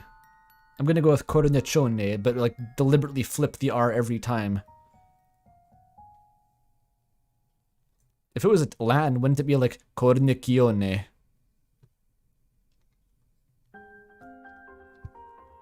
Alright. After taking a few minutes to examine Cornicione's unconscious body, we're going with this, I guess. What does that mean, by the way? What the fuck does that mean? Asriel was relieved to see he was uninjured. He was always very sturdy, so it wasn't surprising. He thought someone might investigate the crashing noise, only then to hear a similar yet much louder crashing noise on the floor above him. It wasn't that abnormal, it seemed, so he put the thought aside. Kneeling down, he rubbed his hands together in preparation. Through sheer determination, he managed to find enough strength to lift his old friend up into a small, uncomfortable bed. At least his feet weren't dangling off the edge like his did. Asriel pulled up his desk chair to set it aside, so he could wait for him to wake up. I don't know if this is muscular Asriel, but it's certainly large Asriel. That's kind of a trope. Pizzapants' name reveal was here. Where is it?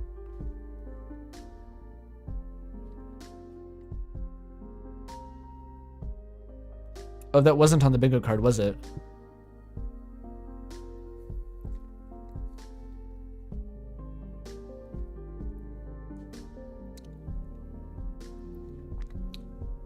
Asriel is muscular in this one. Do we know? Oh, it's just a baked bread. Cornichone. Okay.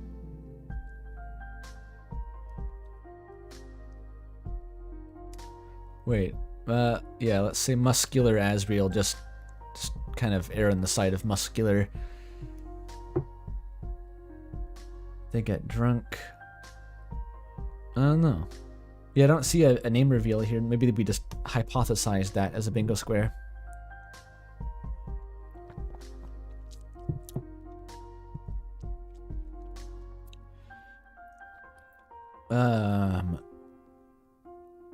Asriel pulled up his desk chair to sit at his side so he could wait for him to wake up.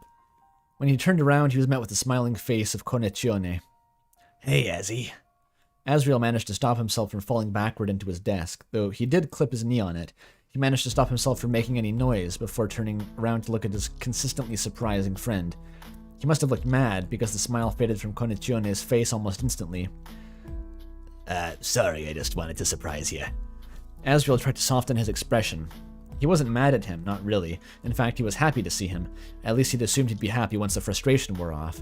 He took a deep breath and spoke calmly. It's all right, Cornicione. It's really nice to see you. I just couldn't you have let me know you were coming? I couldn't. The internet's been down in hometown, so you never gave me a new cell number. Asriel felt a bit embarrassed. He'd gotten his new phone while he was out here and must have forgotten to let Mom and Chris know to pass it around to his old friends. Damn, Jaru version shambles. Stay picking the corn out of Azzypants' shit. Well, really, Cornicione was the only one he'd still want to talk to. Ratty or Caddy having his new number would be a nightmare. He pushed the thought aside for a moment. Yeah, sorry, I should have let... And that's Asriel. Yeah, sorry, I should have let you know. My fault, man. Though, maybe you should just have, knocked on my door instead of hiding in my closet, Asriel said, now smiling a little. I didn't realize you'd already come in. You know, for such a big guy, you don't make a lot of noise. Yeah, I guess not. A few moments of awkward silence. The frustration had gone away, at least. Asriel looked at Cornicione and smiled, reaching over and putting a hand on his shoulder. So when are you going to tell me about becoming Pizzapants? Asriel teased. Cornicione, or Pizzapants as he seemed to be called now, was understandably bristled by the sudden reminder of his new nickname. His eyes went wide and his jaw slacked. One of his signature faces that Asriel loved so much. Notably found on the Sprayer's resource. Clearly he was hoping Asriel hadn't heard about that. How do you even... Chris told me about it in the last email. Maybe be more careful with pizza next time. That's not what happened, he declared forcefully, though his demeanor softened when he saw how hard Asriel was trying not to laugh, which, despite all his will, resulted in a loud belly laugh. Ho ho ho ho ho ho ho ho ho ho ho ho. That's how he laughs. The dorms above probably heard it. Pizzapants couldn't help but laugh too. That laugh, it had been so long since Asriel had heard it. He knew he was happy to hear it after all this time. Not nostalgic? What does Pizzapants' laugh sound like? I've never thought about that. Something like that, like next to Klaza, probably.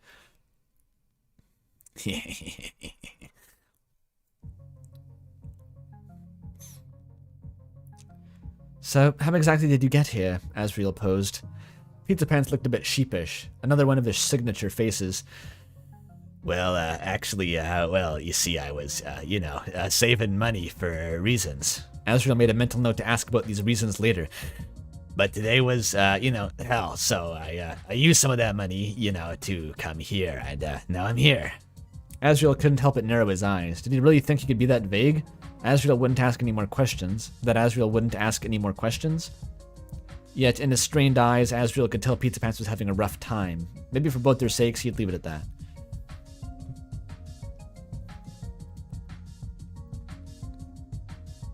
Chat asks, when Asriel comes back, what kind of depiction would get people tweaking the most?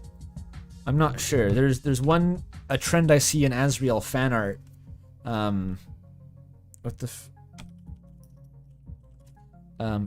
People depict him in a certain interesting way, which I best describe through a visual metaphor. Let me find it.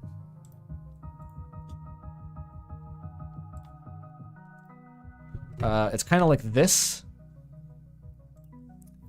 Like, a lot of people seem to think that Asriel's going to look like that when he comes back, which might not be wrong. Yes, Mel, I'm definitely going to show the cartoon dude again. It's basically this, or like, I don't know, some sort of twink.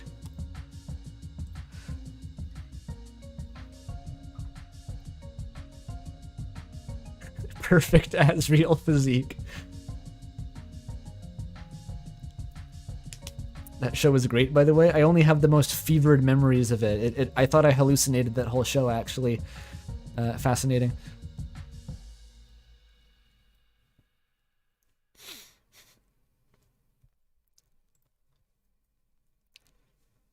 I mean, if that's all you want to tell me, I get it. I'm glad you're just not, Suddenly, Asriel did his best Pizzapants impression, widening his eyes and closing his teeth. I'm just glad you're not in, hell. He flashed back to his regular expression. Anymore. Pizzapants seemed to appreciate it, letting loose and laughing a bit again. He was usually a little tense, but Asriel never seen him so stressed out. Maybe this would be good for him?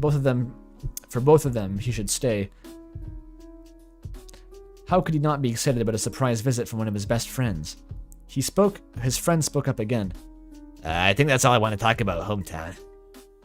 Wait, I'm not done interrogating you yet. Chris doesn't exactly get around. I know more about Overtube. What? Oh, I see. I know more about Overtube plagiarism drama than I know about what's happening back home. Shout out to, James Somerton, I guess. Pizzapants looked a bit apprehensive, so Asriel hit him with the patented dreamer plead. That seemed to loosen him right up, as Pizzapants took a deep breath and began telling him about all that he had missed. As much as pizzeria employee had worked 8 shifts a week could, anyhow. He told Asriel about the new convenience store that had opened up, about Alfie starting the first seminar of teaching, and preparations for the festival. He seemed to struggle with finding things to talk about, and maybe that was just because of his retail-induced solitude. Yet Asriel couldn't tell that there was, Asriel could tell there just wasn't that much to say. It seemed like so little had changed. The hometown carried on as if he'd never left, it seemed. His eyes almost started glazing over before Pizzapants mentioned a very surprising detail. Oh yeah, and Chris came by to talk to me a few times. They were palling around with some kid from school. Chris has a friend? He said, tone of disbelief creeping into his voice. Immediately, he cringed at what he just said. Of course Chris had found a friend. Chris was an awesome kid. It was the rest of the class that didn't seem to realize it. Not that Chris couldn't put himself out there once in a while, which, according to Pizzapants, they finally did. I mean, that's great. Who are they? Oh, I didn't catch your name. She seems cool, though. Like, very, rough.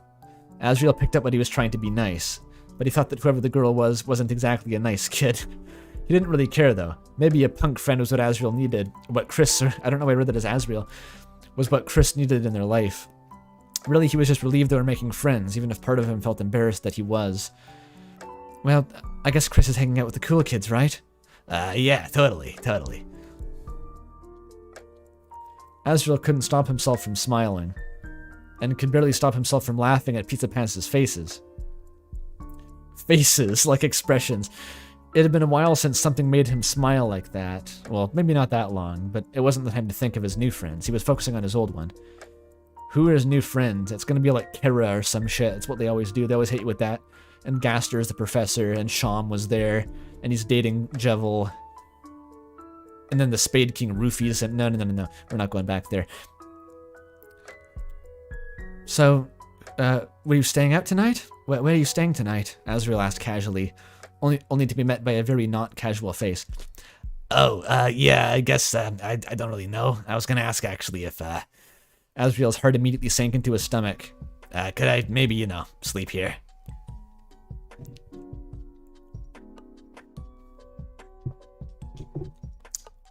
Oh boy. They're gonna sleep in the same room? Oh boy. Boy. What's gonna happen? Before we continue, I have to take a piss break real quick. I'll be back soon.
Back.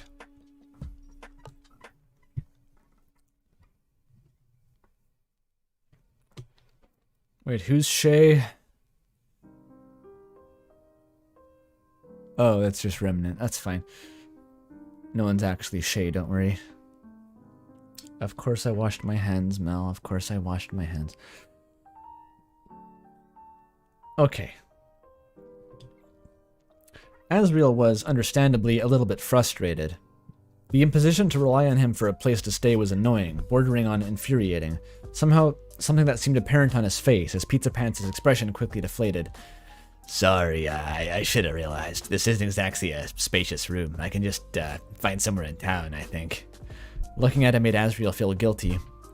Could he really just throw him out? No, he shouldn't. Taking a deep breath, he smiled and tried to sound upbeat. Well, actually, technically these rooms are supposed to house 2 people. Pizzapants looked around at the cramped space around him, barely containing a bed, a closet, and a desk. Really? Yeah, Asriel scratched the back of his head with an embarrassed look. But my roommate bailed after he'd realized he didn't like computers anymore. What? It almost sounded made up, but surprisingly it wasn't. Pizzapants didn't seem to buy it, but it looked like he was more concerned about not having to stay in a cheap, bug-infested motel. Who is that a reference to? Didn't like computers anymore. I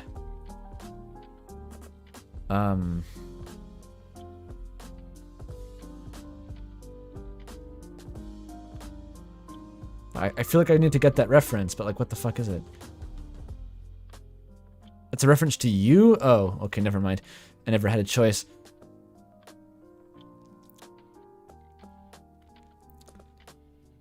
But surprisingly it wasn't. Pizzapants didn't seem to buy it, but it looked like he was more concerned about not having to sleep in a cheap, bug-infested motel. Right, yeah. Where's the other mattress then? He said as Asriel got up from his desk chair. Oh, you're on it. It's stacked underneath mine. That's why it's so comfortable. They both laughed. As Pizzapants got off the bed, and Asriel began walking the awkward task of reassembling his bed into a bunk bed, made a bit more awkward by the extra body in the small space. After accidentally getting elbowed a few times by Asriel, Pizzapants seemed to catch on and decided to wait outside the hallway for a bit. Despite himself, Asriel let out a sigh of relief. Why did he do that? He was happy Pizzapants was here in his room on the last week of college, right before he was going back to hometown to see him anyway. He was very happy.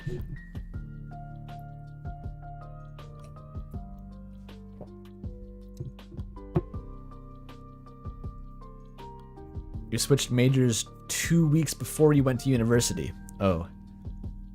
Interesting. I switched majors a year after I started university, which is probably worse.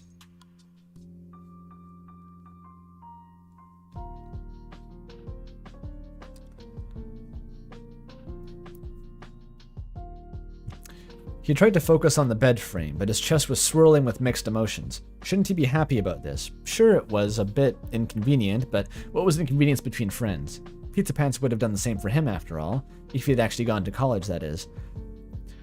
Another thought he tried to push away. Asriel was just tired. It was late after all. 9:23? He was shocked he wasn't in bed already. Damn, Asriel. You live like this. He'd feel better about this in the morning, of course. It was just, he knew he was happy to see him again, and that's what mattered. Everything else was just complications. He finally finished up and opened the door to let Pizzapants back into the room. However, as he saw Pizzapants talking with a person made out of electricity wearing nothing but pajama pants with lightning bolts on them, it was R.A. Electric. R. Electric. Who was making Pizzapants sweat buckets. Mr. Electric, take him to the scalding gates of hell and have him damned. Is this Burger Pants talking? I mean, Pizza Pants? Oh, Asriel, this guy says he knows you. You want me to... Do you want to tell me why he doesn't have a student ID? This is Electric Joe. Oh, Asriel, this guy says he knows you. Do you want to tell me why he doesn't have his student ID? I keep asking him and he just keeps... He motioned to Pizzapants shaking, though for some reason is still smiling. Doing that. Asriel smiled, though in reality he looked like he was about to lose his shit. Somehow Pizzapants had managed to get all the way in here without getting caught, but the moment Asriel got involved, suddenly RA showed up. Wonderful. Perfect.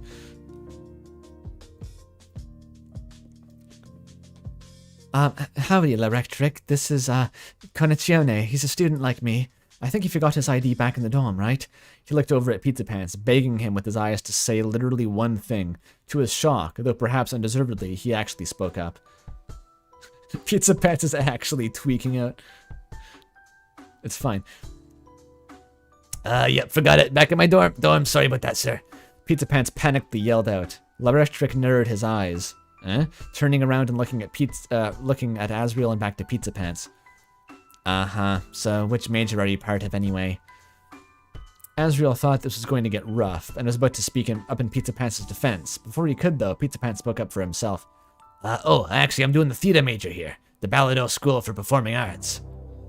He knew that? Before Asriel could think on it more, Larectric responded. Oh, no way, my buddy's over there too. Are you taking classes with Professor Caldrain or Professor Acclime? Asriel had a friend in the theater major too, and he was most certain those were not real professors. He was going to try and interject again, but once more Pizzapants beat him to it. Actually, I'm taking classes with Professor Merithoth. I love his lectures. Oh god. We all know who that's a reference to.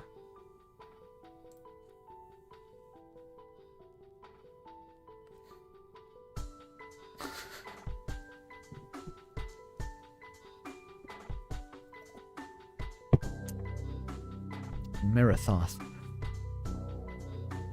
Larectric and Asriel both looked shocked as him being as being a living electricity, or as shocked as a being of living electricity could look anyway, as both of them recognized that name as someone who actually did teach drama classes. Oh, I've actually sat in one of his lectures before. Which one was it? Something about political history and the stage adaptation of The Lord of the Hammer. I think we made some great points, yeah. This went on for a few more minutes, as Pizzapants seemed to pass every test that Larectric seemed to give him to prove he was actually a student there. After a while, it was clear that Pizzapants knew much more about RCU's theater department than the computer science dorm RA did. So they parted ways, with Larectric reminding him to remember his ID next time. His brain still clearly rocked by the whirlwind of theater information and hot takes about the horrible improv groups that Pizzapants had trapped him in.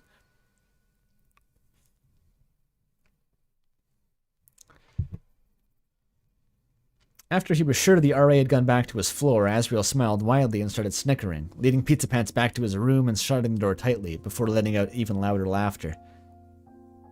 I can't believe you just saw what I just saw. You demolished him. How did you even know all that stuff? Pizzapants was looking very pleased with himself, but suddenly blushed a little when Asriel questioned him. I did tell you I was looking to come here, right? So, in my off hours I've been, doing research. I wouldn't want to come here unprepared, you know what I mean? Asriel stopped laughing, and felt something change in his chest. He had been doing that much research just to come here? He wasn't even sure how he'd found out some of that stuff. It must have taken hours of the only free time he had. He stared at him for a minute, which seemed to make Pizzapants nervous as he stared at the floor instead. Asriel cleared his throat loudly and tried to sound normal. Well, that's very, academic of you. That must have taken a long time. Yeah, it did. He laughed along, but part of him felt bad. Why should he feel bad? It's not like he had anything to do with it. Pizzapants just wanted to be an actor. Yeah, he was a very determined person, doing enough work to make that happen. So it's getting kind of late. I was thinking about going to bed. Oh, sure, absolutely. Do you want to be the bottom or the top? Bottom. I don't think I have enough energy to climb right now. Nice. Nice wording. Asriel turned off the lights and didn't bother changing into anything or performing any other nightly rituals. He just crawled into bed and closed his eyes. Good night, Asriel. Good night, Pizzapants. He still smiled, and I could practically feel Pizzapants' exasperated expression from the other side of the mattress.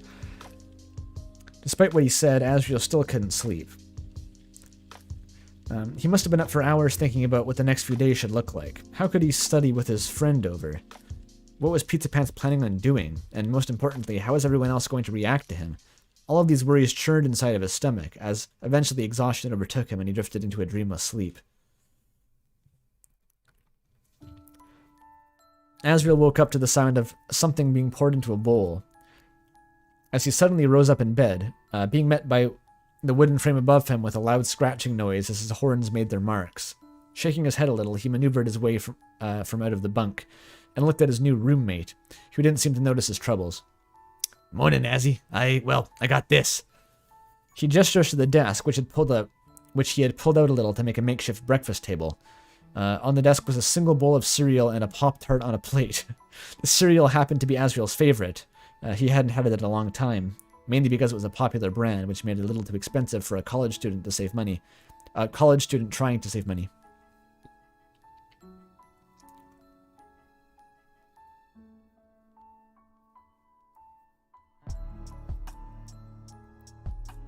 Oh wow, where did you get this? Well, he said, looking pleased with himself. there's a student market near here, so I just use some of my old pocket change. Pizzapants was trying to play it cool, but clearly buying the cereal was a big thing for him. Part of Asriel felt bad, but he was mostly happy that he had done something nice. At the very least, it was a nice trade-off reading that last Pop-Tart.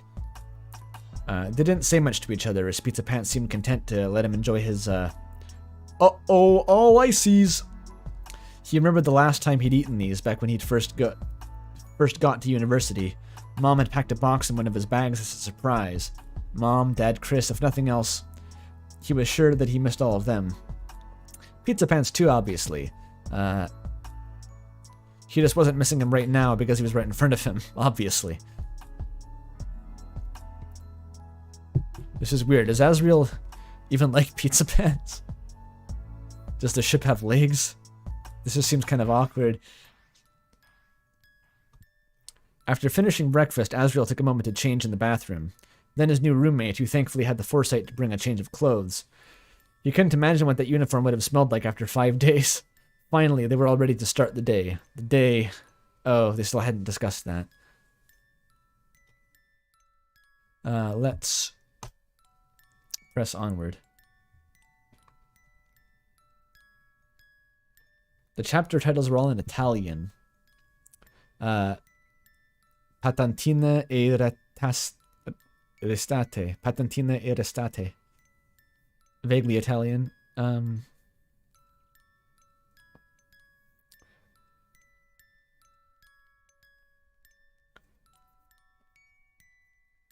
Asriel led Pizzapants to the small lounge area on his floor. He was tired of discussing things in this cramped dorm. It usually resulted in him and Pizzapants being very close, this was better. At least Pizzapants didn't seem to mind, as he somehow got comfortable on the slab of carved, I'm assuming granite, that was supposed to be a couch. Apparently it was better for people's backs. It just made his hurt. Though maybe he was just too far gone after growing up sitting in gaming chairs. Asriel sat across from him in a similarly designed chair, and did his best not to grimace.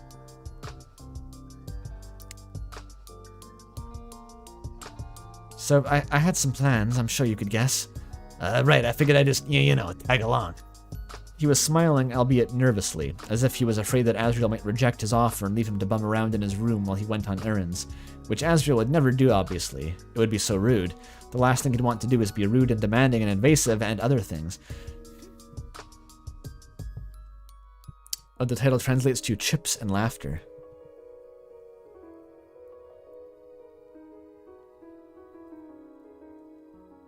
Of course, Asriel said cheerfully, which seemed to lift up his friend.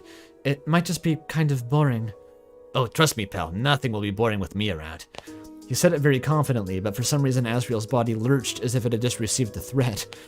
Again, he put that kind of feeling aside and just laughed.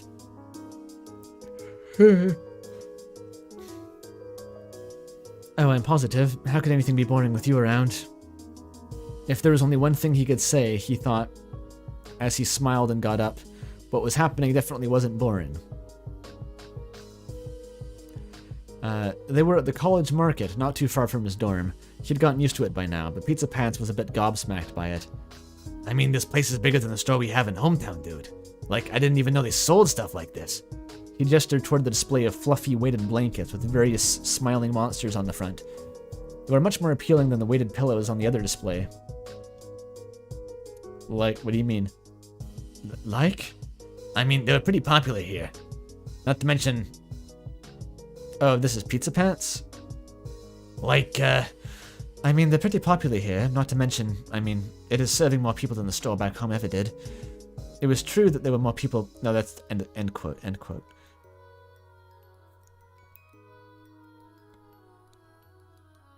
Are you leaving, Roy, or were you just saying goodnight because I yawned loudly? I am getting pretty tired. I'm gonna call it after this.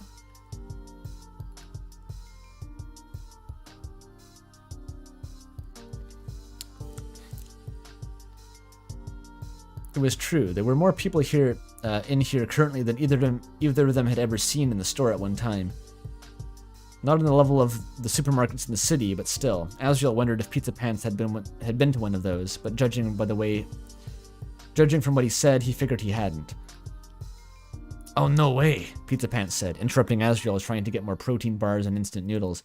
He angled his way to a very radical display with very loud colors and a familiar mascot on top. In these flamin' hot chisps! What the fuck is this?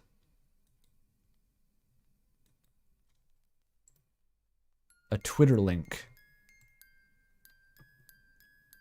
It's indie time, let's do this! What the fuck am I looking at? Oh my god.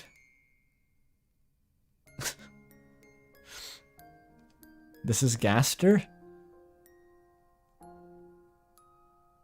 Incredible.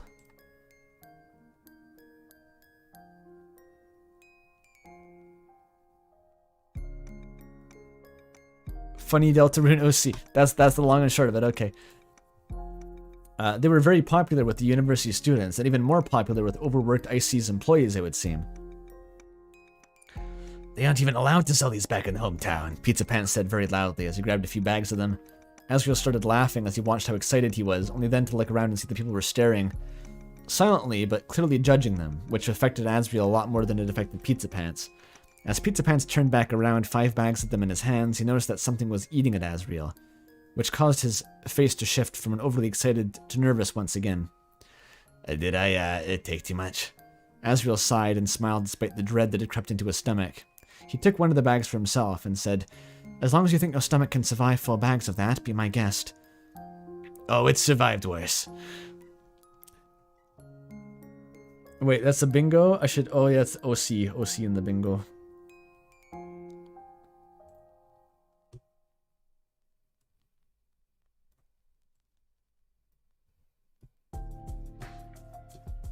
Yeah. Wait, Asgore's divorce was discussed, wasn't it? I think it was, actually. We don't know if he's wearing a leather jacket yet.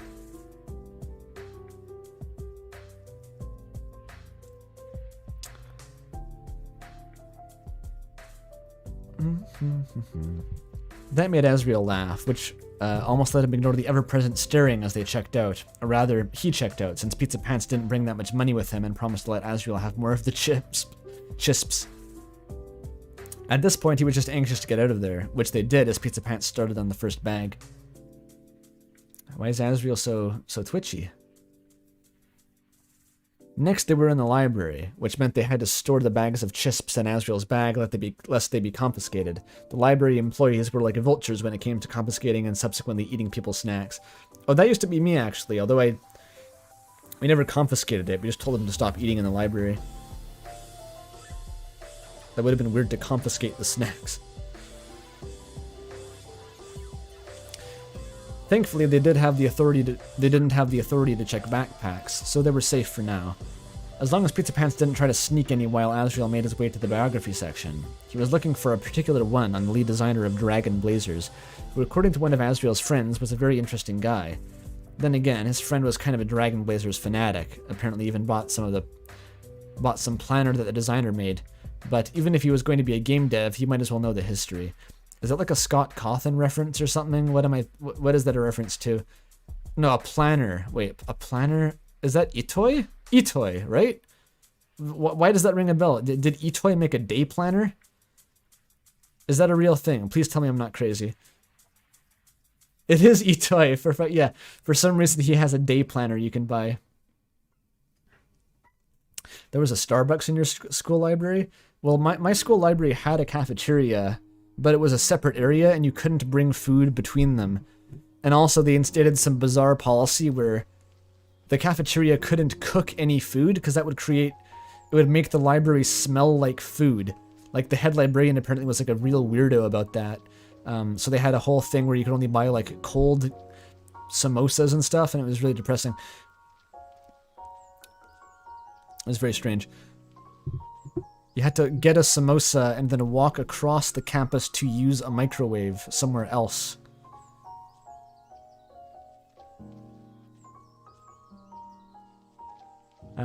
But I was fine because I would just eat pumpkin scones. They had this very high calorie density scone with icing on it that was like $2 or something, and I would just survive on those.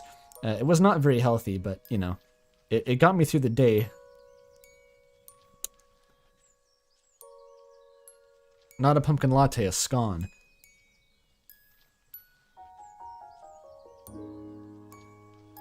Didn't have to heat that up.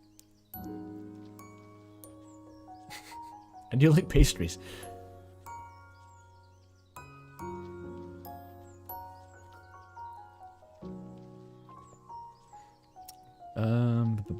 Where was I?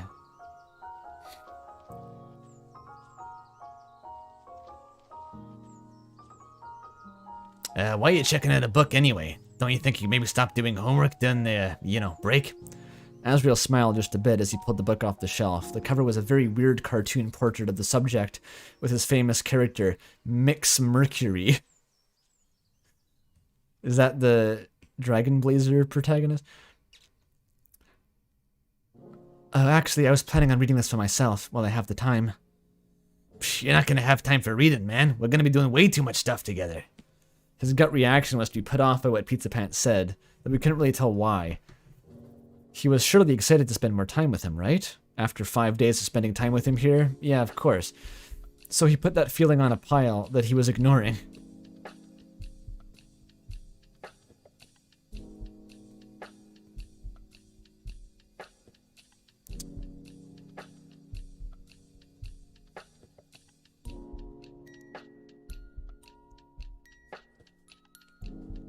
One-sided Azzypants, maybe? I can't even tell if either of them are into it. As all the best ships go. That's kind of how LTSI went for a long time. It was unclear whether either of them was even remotely attracted to each other.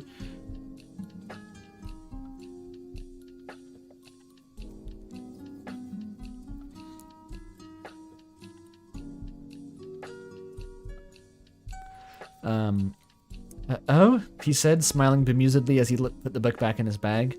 Do you have a lot planned for us? Yeah, man, He said with a very whispered yell, teetering on the edge of getting them kicked out. we're gonna TP my work, make some new graffiti over the alley, play some Smashing Fighters, go to the festival where, with all you've learned at college, we'll finally pick up some... Asriel was already trying not to laugh as Pizzapants leaned in and directly whispered into his ear. Chicks! That made him laugh. Breaking his whispering tone as Pizzapants started laughing too. His cheeks were hurting by the time the library aide finally came and warned them to be quiet or leave immediately, thankfully not noticing the bag of chips peeking out of Asriel's bag.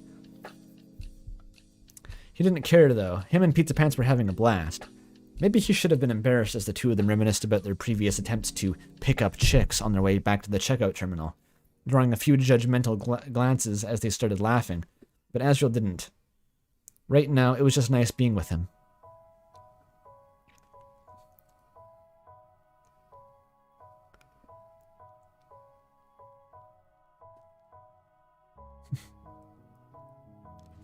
On their way toward the food court to get lunch, Asriel tried to pin down exactly what was bugging him. He was having a good time. Honest to Angel, he was happy that Burger Pants was there. At least, he felt happy then. But then what was nagging at him? What was this pit in his stomach? It seemed his frustration was apparent because Pizzapants chimed in and interrupted his thoughts. Hey, so you haven't really told me anything you've been up to. Asriel pondered for a moment, and it was clear he was still apprehensive. There was something keeping him from wanting to tell him everything. It was that same nagging feeling that had been on his mind the whole time Pizzapants had been here, but he did his best regardless. Well, I guess there just hasn't been much to tell. I haven't been gone that long, you know, as much as it feels like it's been years. It really has, Pizzapants said, giving his classic nervous smile. But still, there's gotta be something you want to talk about. Not even Chris knows anything about what you've been up to. It's true, in his emails to them he barely talked about college at all. Chris could pick up that he didn't really want to talk about it, so it was mostly them asking what shows and movies and games he was playing in his spare time. They even sent him a core code for one of the Dragon Blazers remasters. Oh, is that some long distance? Instead of steam power, they have core power, so core. I get it. Although he wasn't exactly sure where they got the money, but he wasn't going to question it now. It's all from selling Sans boxes of chocolates. Yeah, I guess that I don't know. I mean, are you having a good time? Do you dislike it here? Oh, no, not at all. I'm having a really great time, honestly. Way better than I thought I would. It's just, I guess I'm worried that... Oh god, who's that? Asriel, where have you been?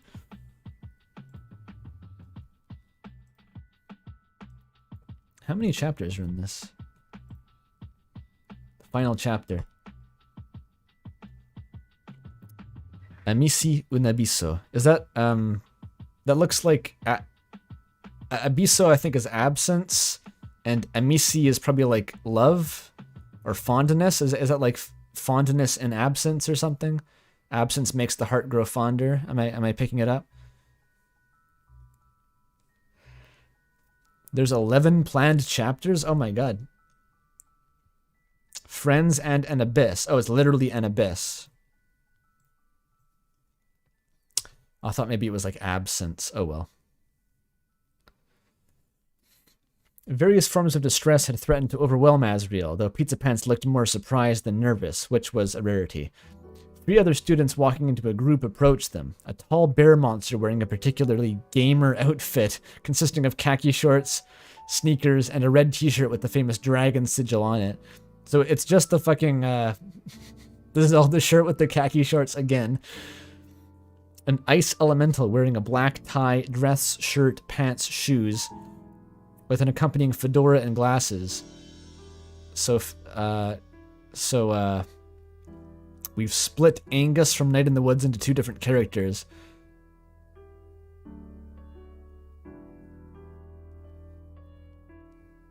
And then what looked like a human girl with dark skin wearing a loud band t-shirt and jean shorts. A human. A human. Impossible.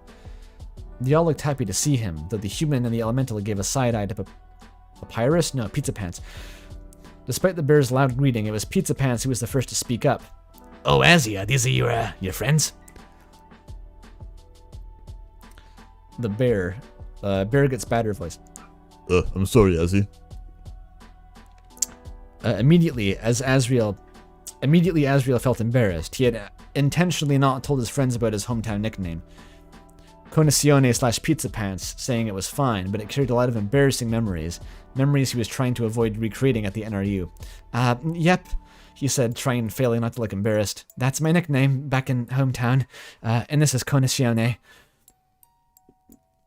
Asriel then had a funny idea and smiled mischievously as he said, oh, as he's known in hometown, Pizzapants. All of his college friends looked back at him, the immediate intrigue of the name washing away any of the intrigue of Azzy. They were all trying not to laugh, while Pizzapants gave Asriel a ridiculously wide-eyed death glare, still smiling. Yep, that's me, Pizzapants. Oh, my throat's really starting to hurt now. The bear monster covered his ears instinctively when Pizzapants shouted. If Asriel recalled correctly, he had some sort of noise sensitivity. The others managed to keep their laughs in, and even looked a little annoyed at Pizzapants for suddenly being so loud. There was a brief awkward pause before Asriel cleared his throat. Pizzapants, he said, trying to hide the tension in his voice. These are my friends. We're all in the computer science program, or I guess one of us used to be. Asriel gestured toward the ice elemental, who promptly lifted her glasses, which simmered in the sunlight. Computers suck, man. I don't know how you guys stand it. Eldritch, unknowable beings. Asriel laughed a bit. That's Thermia. You can say she's very opinionated about computers. Because they suck? Right. Pizzapants nodded a bit awkwardly and held out his hands to shake Thermia's. It's very chill to meet you. It looked like he was trying not to laugh as he bit his lip and shook his hand shook. Though it looked like the rest of the group didn't think it was funny. Asriel knew that Thermia had heard this exact same greeting almost every time she met someone for the first time. Damn, Pizzapants got that riz. Yes, very chill, she obliged and shook his hand forcefully. Pizzapants shivered as Thermia took an especially long time to let go, eventually releasing her grip, revealing his hand to have turned a bit blue, although it looked like his fur prevented it from getting frostbite. He still smiled, though though now it was definitely a nervous smile instead of a happy one. And I'm Vanya, said the human, sounding very human. At first trying to shake Pizzapants' hand, but flinching at how cold it was. And that's Barry. She gestured toward the bear monster, who simply waved an octave out of the handshake entirely. Another awkward pause. What was exactly what Asriel was afraid of. He cleared his throat and said again, no. And she cleared his throat again and said, so, what have you guys been, up to? Well, wait, what the fuck one is, Vanya was the human. Yeah, Burger Pants got nothing but awkward pause. Well, Vanya spoke up first. We just got done with our study session for the midterm, which you were supposed to go to. She playfully chided him. Right, sorry, I was just Hanging out with me. Pizzapants interjected to the chagrin of the others. No, sorry. I didn't know he was supposed to be studying for something. He looked a bit embarrassed, which in turn made Asriel look a bit embarrassed. Though he wasn't sure if he was embarrassed that she forgot to tell him or embarrassed that he had skipped studying to goof off. You can always come tomorrow. Barry helpfully interjected. The midterm isn't until the day after. Then at least we'll finally be done with the class. Asriel's heart skipped a beat as he looked over at Pizzapants, who in turn looked a bit confused, as if he was beginning to piece together that Asriel was going to be done with school in 2 days before he was supposed to be. He started to panic, and blurted the first thing out that came to his mind. He feigned a comedic demeanor, putting a hand on Pizzapants' shoulder. I don't know how much studying I'll get done with. That's Asriel, okay. I don't know how much studying I'll get done with this guy around. He's a real party guy. The rest of his friends focused their attention back on Pizzapants, who somehow had not popped a blood vessel from the sudden attention. Instead, he looked very smug and gave a short chuckle. Yep, absolutely. I should tell you about all the amazing partying that me and Azzy got back home, but there ain't enough hours in the day. He smiled, as if it didn't look like the gang was buying it. He smiled, though it didn't look like the gang was buying it. Unfortunately for Pizzapants, Asriel had already portrayed himself to be a largely stay-at-home nerd who wanted to make video games for a living, which was a lot more believable than Pizzapants' version of his backstory.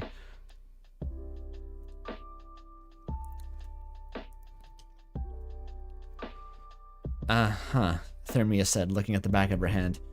What exactly did you get up to, since you were being such a big party animal? Pizzapants quickly reverted to being nervous, as it seemed like he was having to cash the check he wrote a lot sooner than he thought. He felt a little bit bad for him, but Pizzapants went along with it in the first place. So it was really his fault, right? There wasn't really a reason for him to feel bad. Yeah, it was just Pizzapants being himself. He barely had anything to do with it, for sure. Pizzapants said, beginning to sweat as his smug smile contorted into a forced grin. Yeah, we drank a lot. Now it was Asriel's turn to be nervous, as he realized that giving Pizzapants free rein to make things up, make up things he had done may not have been a good idea. He tried to speak up but couldn't find his voice, as the increasingly uncomfortable gaze of his new friends gagged him. We did a lot of driving around the town, he said, starting to pick up on some of the energy again. Oh wait, this is still Pizzapants talking. Why would you hate being an unironic Azzypants shipper? Why would you hate that? Magical fishing chat member. What's there to hate? Oh, I wish I was less lightheaded though.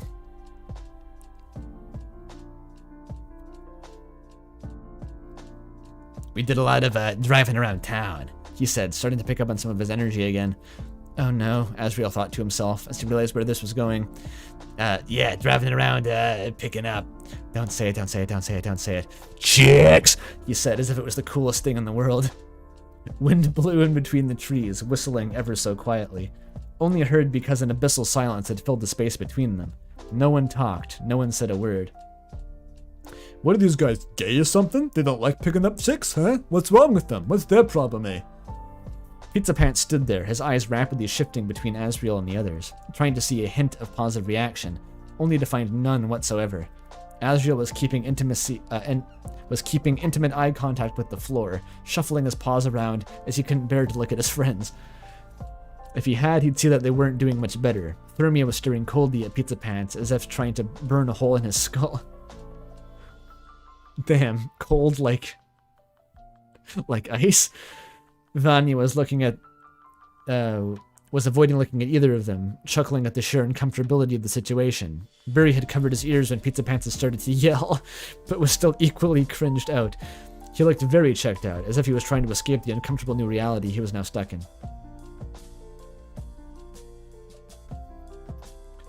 After the abyss of cringe faded, Vanya was the first to speak up. That's fun. I'm sure you guys had a good time back home. Yeah, Asriel said, a strange feeling creeping into his voice. We did. Well, Thermia said, finally drawing her gaze away from Pizzapants and back to her friends. Maybe we should leave you to it, Will. She dramatically put on her fedora lower on her face, turning back to Pizzapants and Asriel. Catch you later, Asriel. Vanya snorted, seemingly unsure of whether to be more embarrassed by Pizzapants or Thermia, and made peace signs as she took Barry's hand. Yeah, we'll see you guys later, I'm sure.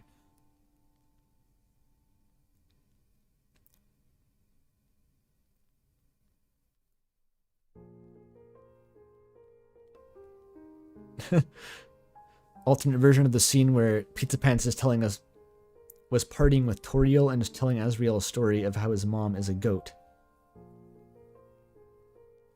Can't quite picture how that would play out. Have you considered drinking to remedy that? I ran out of tea about 20 minutes ago.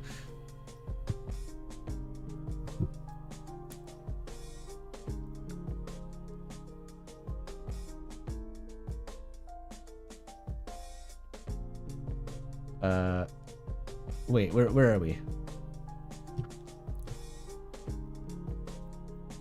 Barry shook his head, seemingly finally coming back to reality. Politely, he held his hand out to shake Pizzapants', which he weakly obliged. He didn't say another word as he left along with the rest. Then it was just the two of them again. Asriel only realized he hadn't been breathing, and let out a long sigh of relief. Pizzapants was staring at something 1,000 miles away, as Asriel stuck in contemplation. That was the worst it could have gone? Asriel, Azzy. Let me introduce you to a friend of mine named May Borowski. You should see what she would have done to you hanging out with your college friends. You can't even imagine. Boy, oh boy. That was tame as fuck. At least that's how it felt. It was everything he hadn't even realized he'd been worrying about, but he couldn't ignore it anymore. The pit was too wide, the chasm was too deep, which Pizzapants seemed to notice as he turned to look at Asriel sheepishly. You don't know if May made any friends in college? No, I'm talking about when she shows up to B's party. That last hangout? Where she's like obviously hitting on this guy, and then May starts like trashing him. And she has to leave crying. God. Pizzapants isn't quite that much of a disaster yet. Sorry about that, man. I guess, No, you're fine, Asriel said instinctively. Really? You sure? Just, I guess maybe you should... Never mind. His incomplete words hung in the air, causing what was somehow the most painful silence they had ever experienced that day. Finally, Pizzapants broke the tension. You, still want to get lunch? Asriel smiled, trying to prick himself up despite it all. Though it probably wasn't too convincing, since he wasn't even convincing himself. I cannot even convince myself. Sure, man. I think that's just what we need. More time together. That's gonna go on for an arbitrarily long time in the future. 11 chapters, oh boy.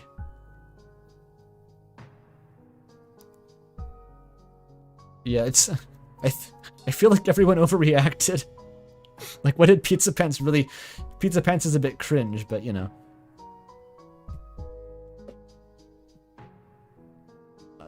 Man, I'm really tuckered out, actually. By the end of that. Struggling to read. Let's do fan art. Let's do fan art. That's probably a lot of it.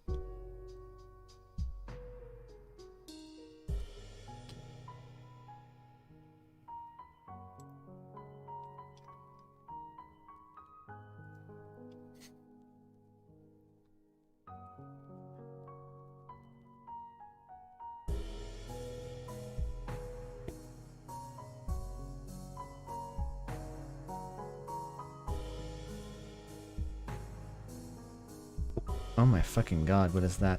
Alright, so I'm gonna go through Azzypants backlog and also the Arts and Crafts channel general backlog for this stream, I guess.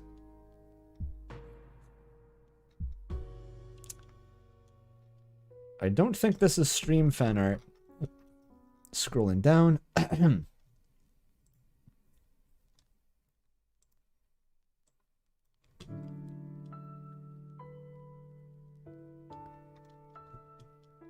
Oh dear, I think this is fan art. Oh my god.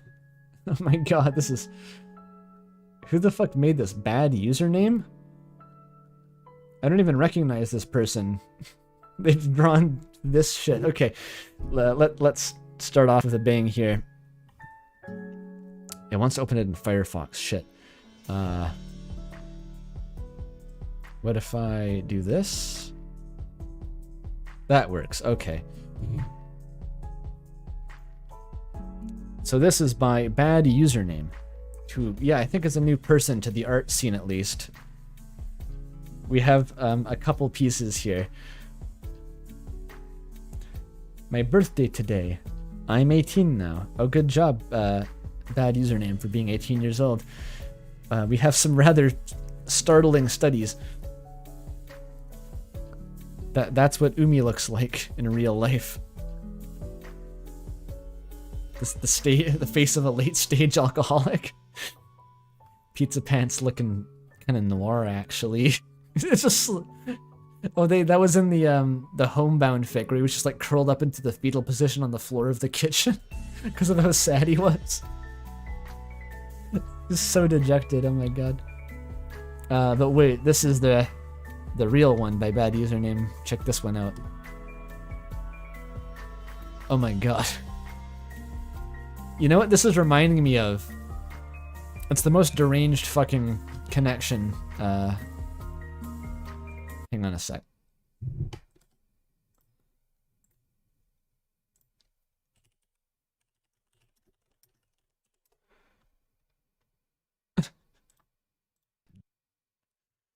It's this fucking Drew Langlois video,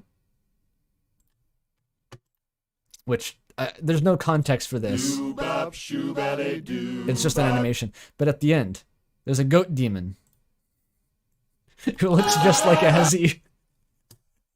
Isn't that the same guy? That's totally the same guy, right? Like, it's him. It's Asriel. Okay. Thank you for this work of heresy. Bad username.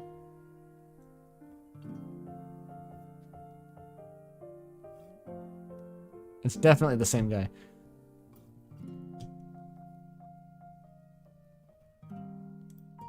There's more. There's much more.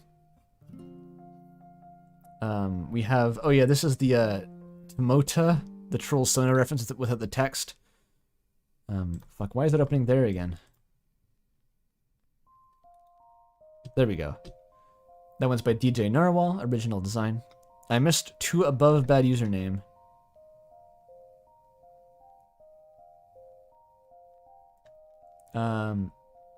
Oh yeah, here we go. I missed these, yeah. Okay, we got number Shatterasian / Kai. I'm gonna go with Kai. By Kai. Azzypants. Adorable. They don't look degenerate at all. Neither of them is barfing. What a novelty. It's a very nice art style. Thank you.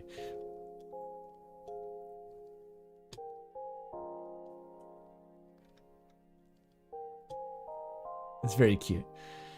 And April has one below this. Maybe a little bit less cute. They're just like violently snogging in MS Paint. You'll love to see it. The 2 sides of Azzypants. Choose. Both are canon. They got the primordial flesh connection in their mouths, yeah. Oh my god. Doc, what did you do? God bless us, everyone. That is cursed as fuck. We have Umi and Alex Eagleston cosplay, and Lizzie and Rory, whatever the fuck his name was, cosplay.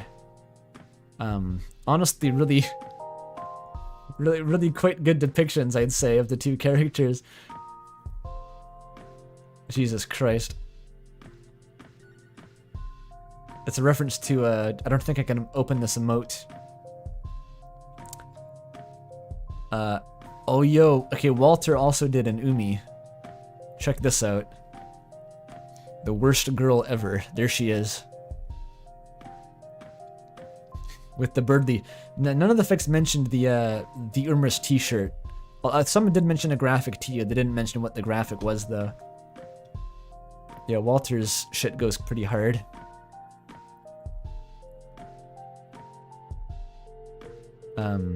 Just ignoring new art from Hue Cycles. It's not Azzypants. Nikaizo drew the troll Sona. Fascinating. Gay and straight sexuality. The ultimate being. Nikaizo always knocks it out of the park. That good Alternian Dursite Dreamer Kush. Seeing horror terrors. Sending me to the dream bubbles. Making me horny for Vriska. I didn't say that. That was Andrew Hussey said that.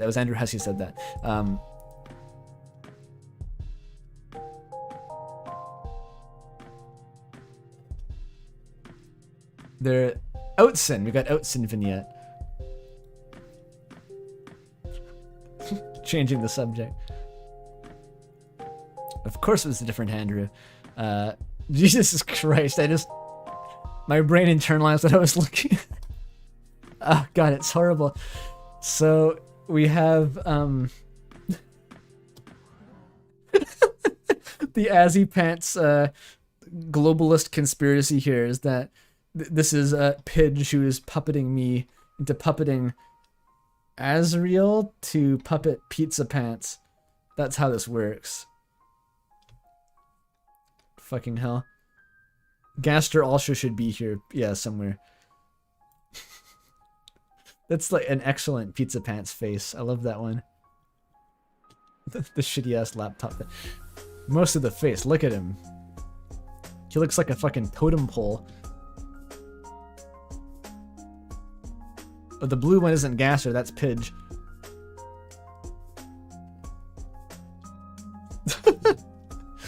He's them walking back from that. Was it the first fic, maybe?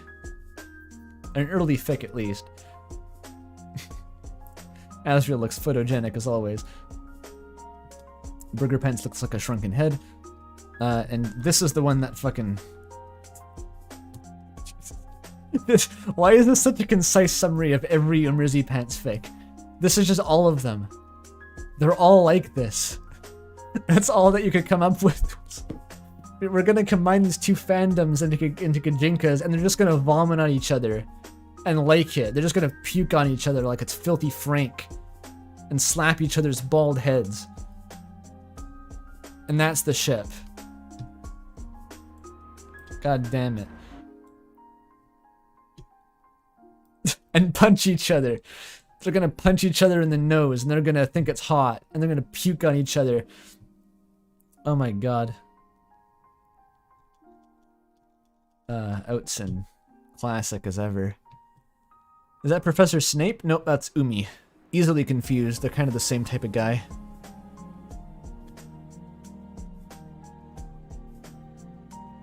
Skeletal Bozo has another vignette.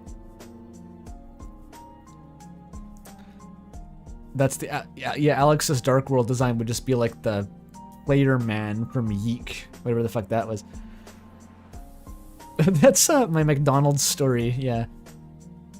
Manager telling me to get the ice faster. Pretty much how it looked, yeah.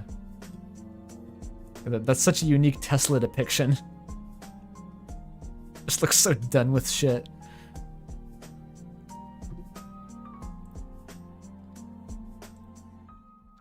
What is going on here?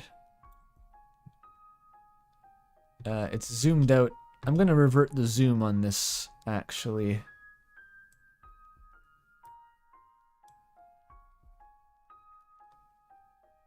There we go. There we go. We're going widescreen. Moogle, how to hide a body. Oh, this is Birdly stuffed inside of the computer case. That was an old callback to that, yeah. Borderline experimental. Sure's a lot of vomit today, huh, better? Just beating the vomit with a baseball bat till it dies, yeah. That was a good bit with just randomly the batter showed up. Sans is Zachary, of course, they're the same guy. What the fuck? You were literally a cat. Also, yeah. I paused my game. Oh, that's a depiction of the fucking baggy hoodie with the hang in there posters on it. Where did you get that? This is an avant-garde ship. Alex Eagleston and May. I support it, honestly. Maybe like, I wanna have fuck with you. then Alex is like, Oh, was that a Disco Elysium reference? because he's from the 90s and he likes Disco Elysium a lot? Yeah.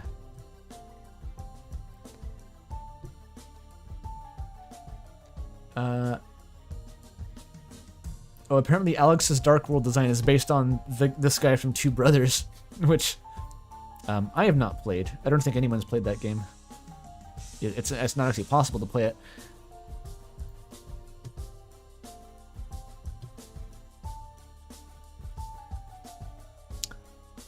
Panicked and Distressed, a new server member, has a vignette. I really hope drawing Azzy doesn't track user activity. Drawing it would track your activity. I can't say for sure. Schrodinger's fanfic, only known to contain vomit. Yeah, it's basically every fanfic so far. Who knows what it'll be? It'll have puke though. What was this in reference to? Pizzapants putting bombs on the... Oh, that's the Icy's automated weapon systems, maybe? It's probably like that. It's the one door in Hotline Miami.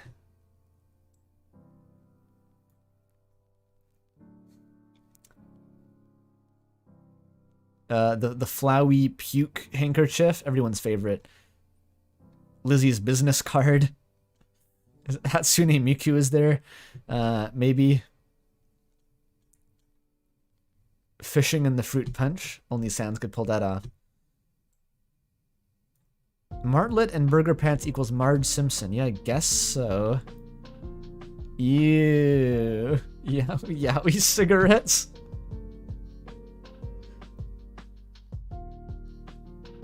What the fuck?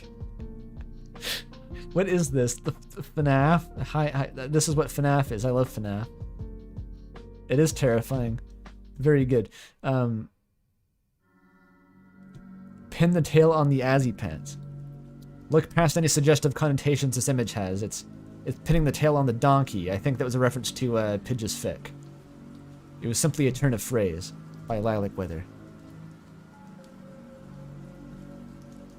She's beautiful, really. Jesus Christ, Roy, what is this? It's Pizzapants' face mashed onto Asriel's head somehow. Disgusting. This fan art's getting kind of wild. Wait, is that? Okay, that's not for the stream. Oh, Mooks did some art. Check this out. Damn. Sorry I'm late. Oh my god, what's even happening here? There's Umi and Lizzie making out like fucking Pac-Man and Miss Pac-Man. Jesus Christ. They're two intersecting spheres.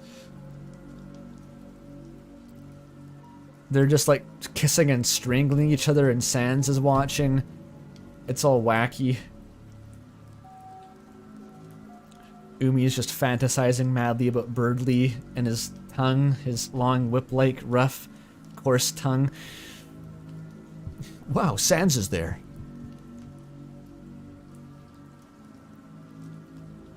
Go for it, Umi. There's a lot of detail here.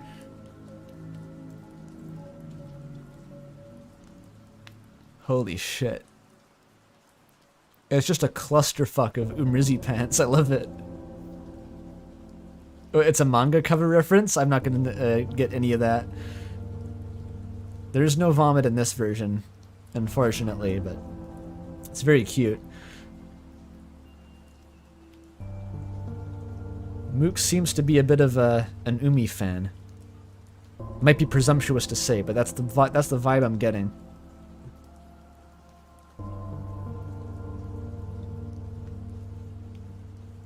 There's yet more Mooks though. So, can I stay the night? Oh, this is the college one that we just watched. Yeah.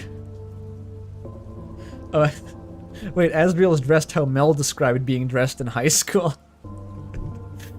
Got that sunny fit. No, that's more of the Angus fit, isn't it? Asriel's turned Angus core.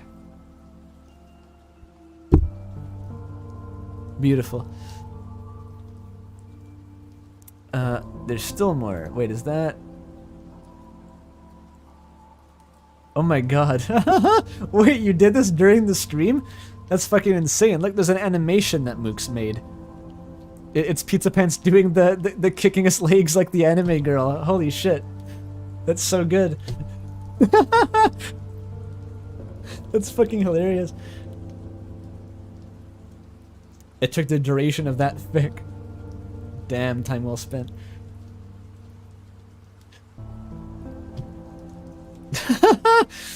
Fucking Astif movie reference, Blue NSL? Okay, this is, yeah. Blue NSL has referenced the seminal classic Astif movie 19 or something. It's, yeah, it's Umi vomiting on Lizzie. What else could you ask for? What else could you want? There are layers to this one, yeah. It's like the vomit is a metaphor for the gay beam. It's like the gay is transmitted through vomit in Azzypants, so it makes perfect sense.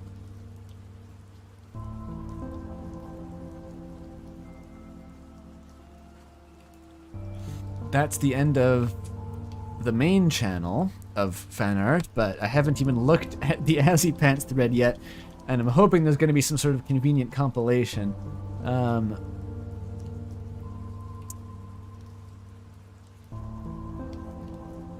Okay. Let's go to present. Oh boy. Yeah, holy shit, there's a lot of this. Okay. So, this one is by Soda. We have an Azzypants New Year.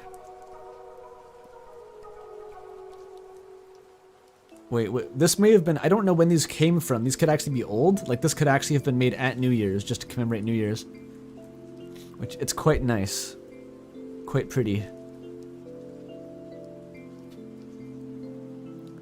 There's a lot. Oh, wow.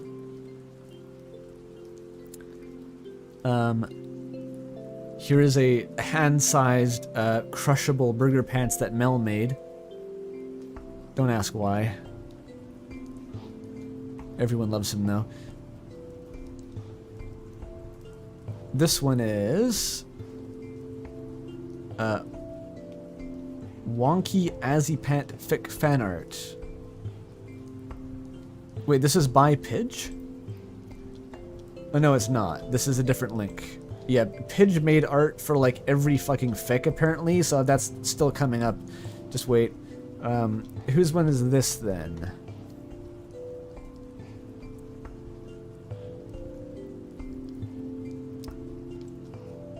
Is it this one? Oh, no, that's Doc again. I'm trying to find the source for this one.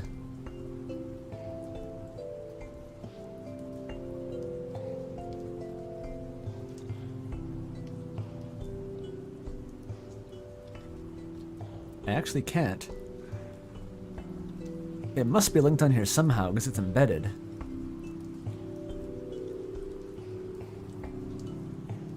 It's number 3.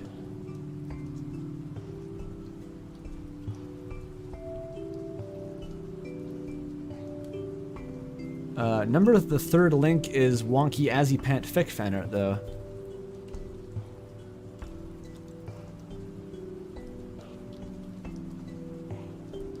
And that goes to all the of your art page.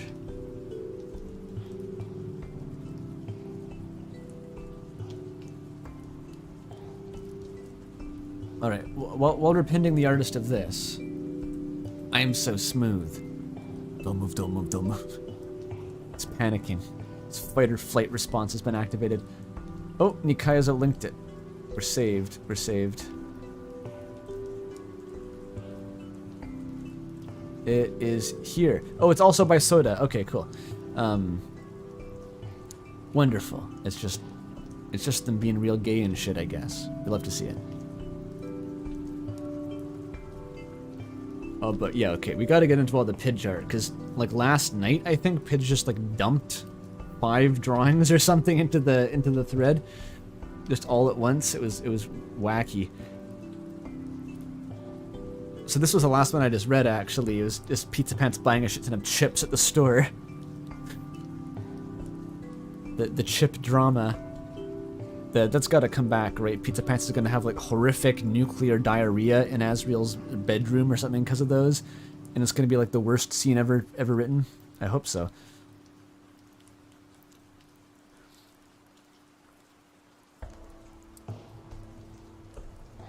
I think this is one we haven't read yet, actually, so I'm going to... Yeah, I can't read this one yet, I think. Or rather, I haven't read it, so I can't show it yet. That's a spoiler. Oh, here's the, What the fuck?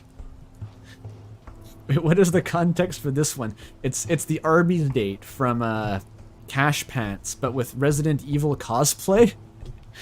Why are they in cosplay?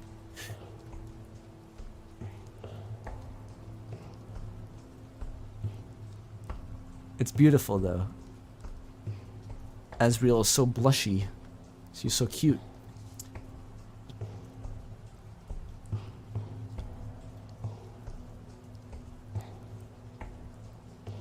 Yeah, winged eyeliner. And the blush. Damn, looking like Ralsei or something.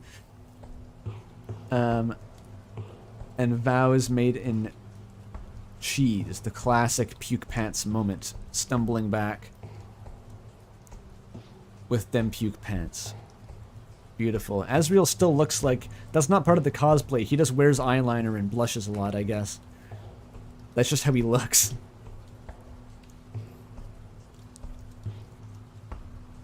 Beautiful. And again, there's one that I couldn't show off because we have not read the fic yet.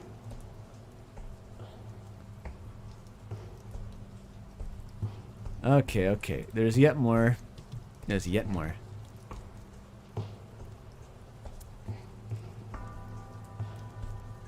Okay, that was Walters. We saw that. That was Panicked and Confused. We saw that. Or Panicked and Distressed, whatever your name was. This one is new. Cedar Spring 147. This is really good, actually. Wow. I'm not familiar with this user, but that's some, like, hot, fresh Azzypants.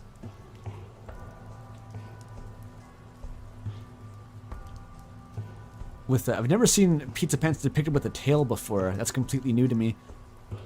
Or a not flat face, for that matter. Keep sucking his flat face.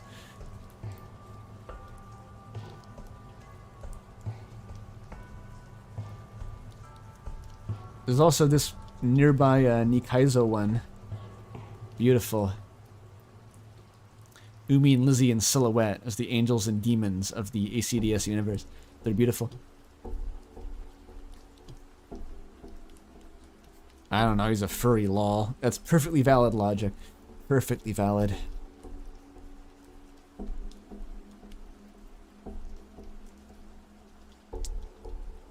Wait, this was just posted recently? Wait, this is off of Twitter. What the fuck is this, Roy? It's a containment breach? So this comes from the wild. This was just found on Twitter by Roy recently. We got like homegrown, no, it was like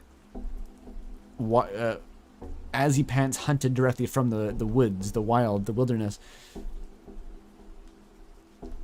Crazy.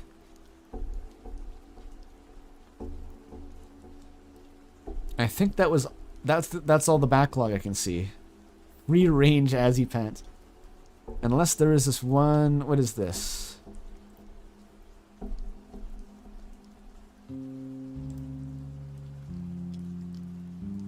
This is something. It might be Azzypants.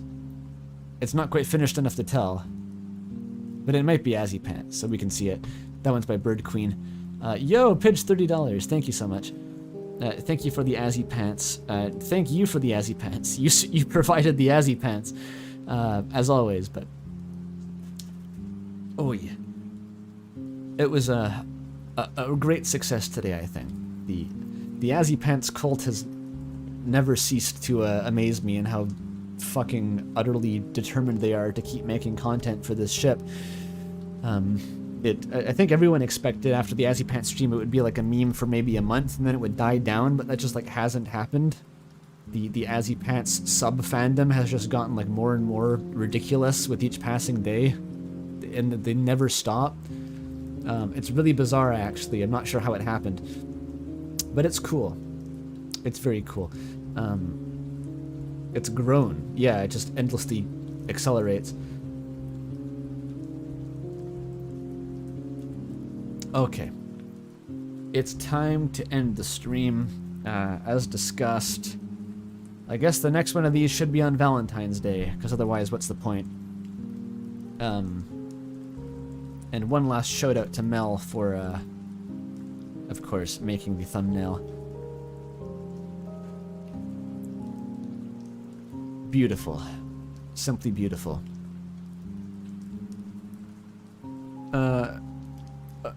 Check my sanity. Valentine's Day is on February 14th. Is that when Valentine's Day is? Yes, it is. Okay, so it's a good distance away. A month away, in fact. But, we'll be back then, and we'll have a lot more fix. There's a lot cooking still, even that I didn't get to today. Why are you asking about Saberbot? On the Azzypants stream outro, the Saber. Well, that's if you want to know more about Saberbot, you're gonna have to wait till we've got a bit more to show off, I think. But we will post more about Saberbot for all the ram heads very soon. The next stream, I don't fucking know. Ask me Sunday. Ask me next week what the next stream is gonna be. The next stream is going to be Fatal Gang probably on Friday, but aside from that, yeah, I don't know. I'm tired. Thank you all for coming out though, and I'll see you sometime soon. Bye bye, Azzypants OTP.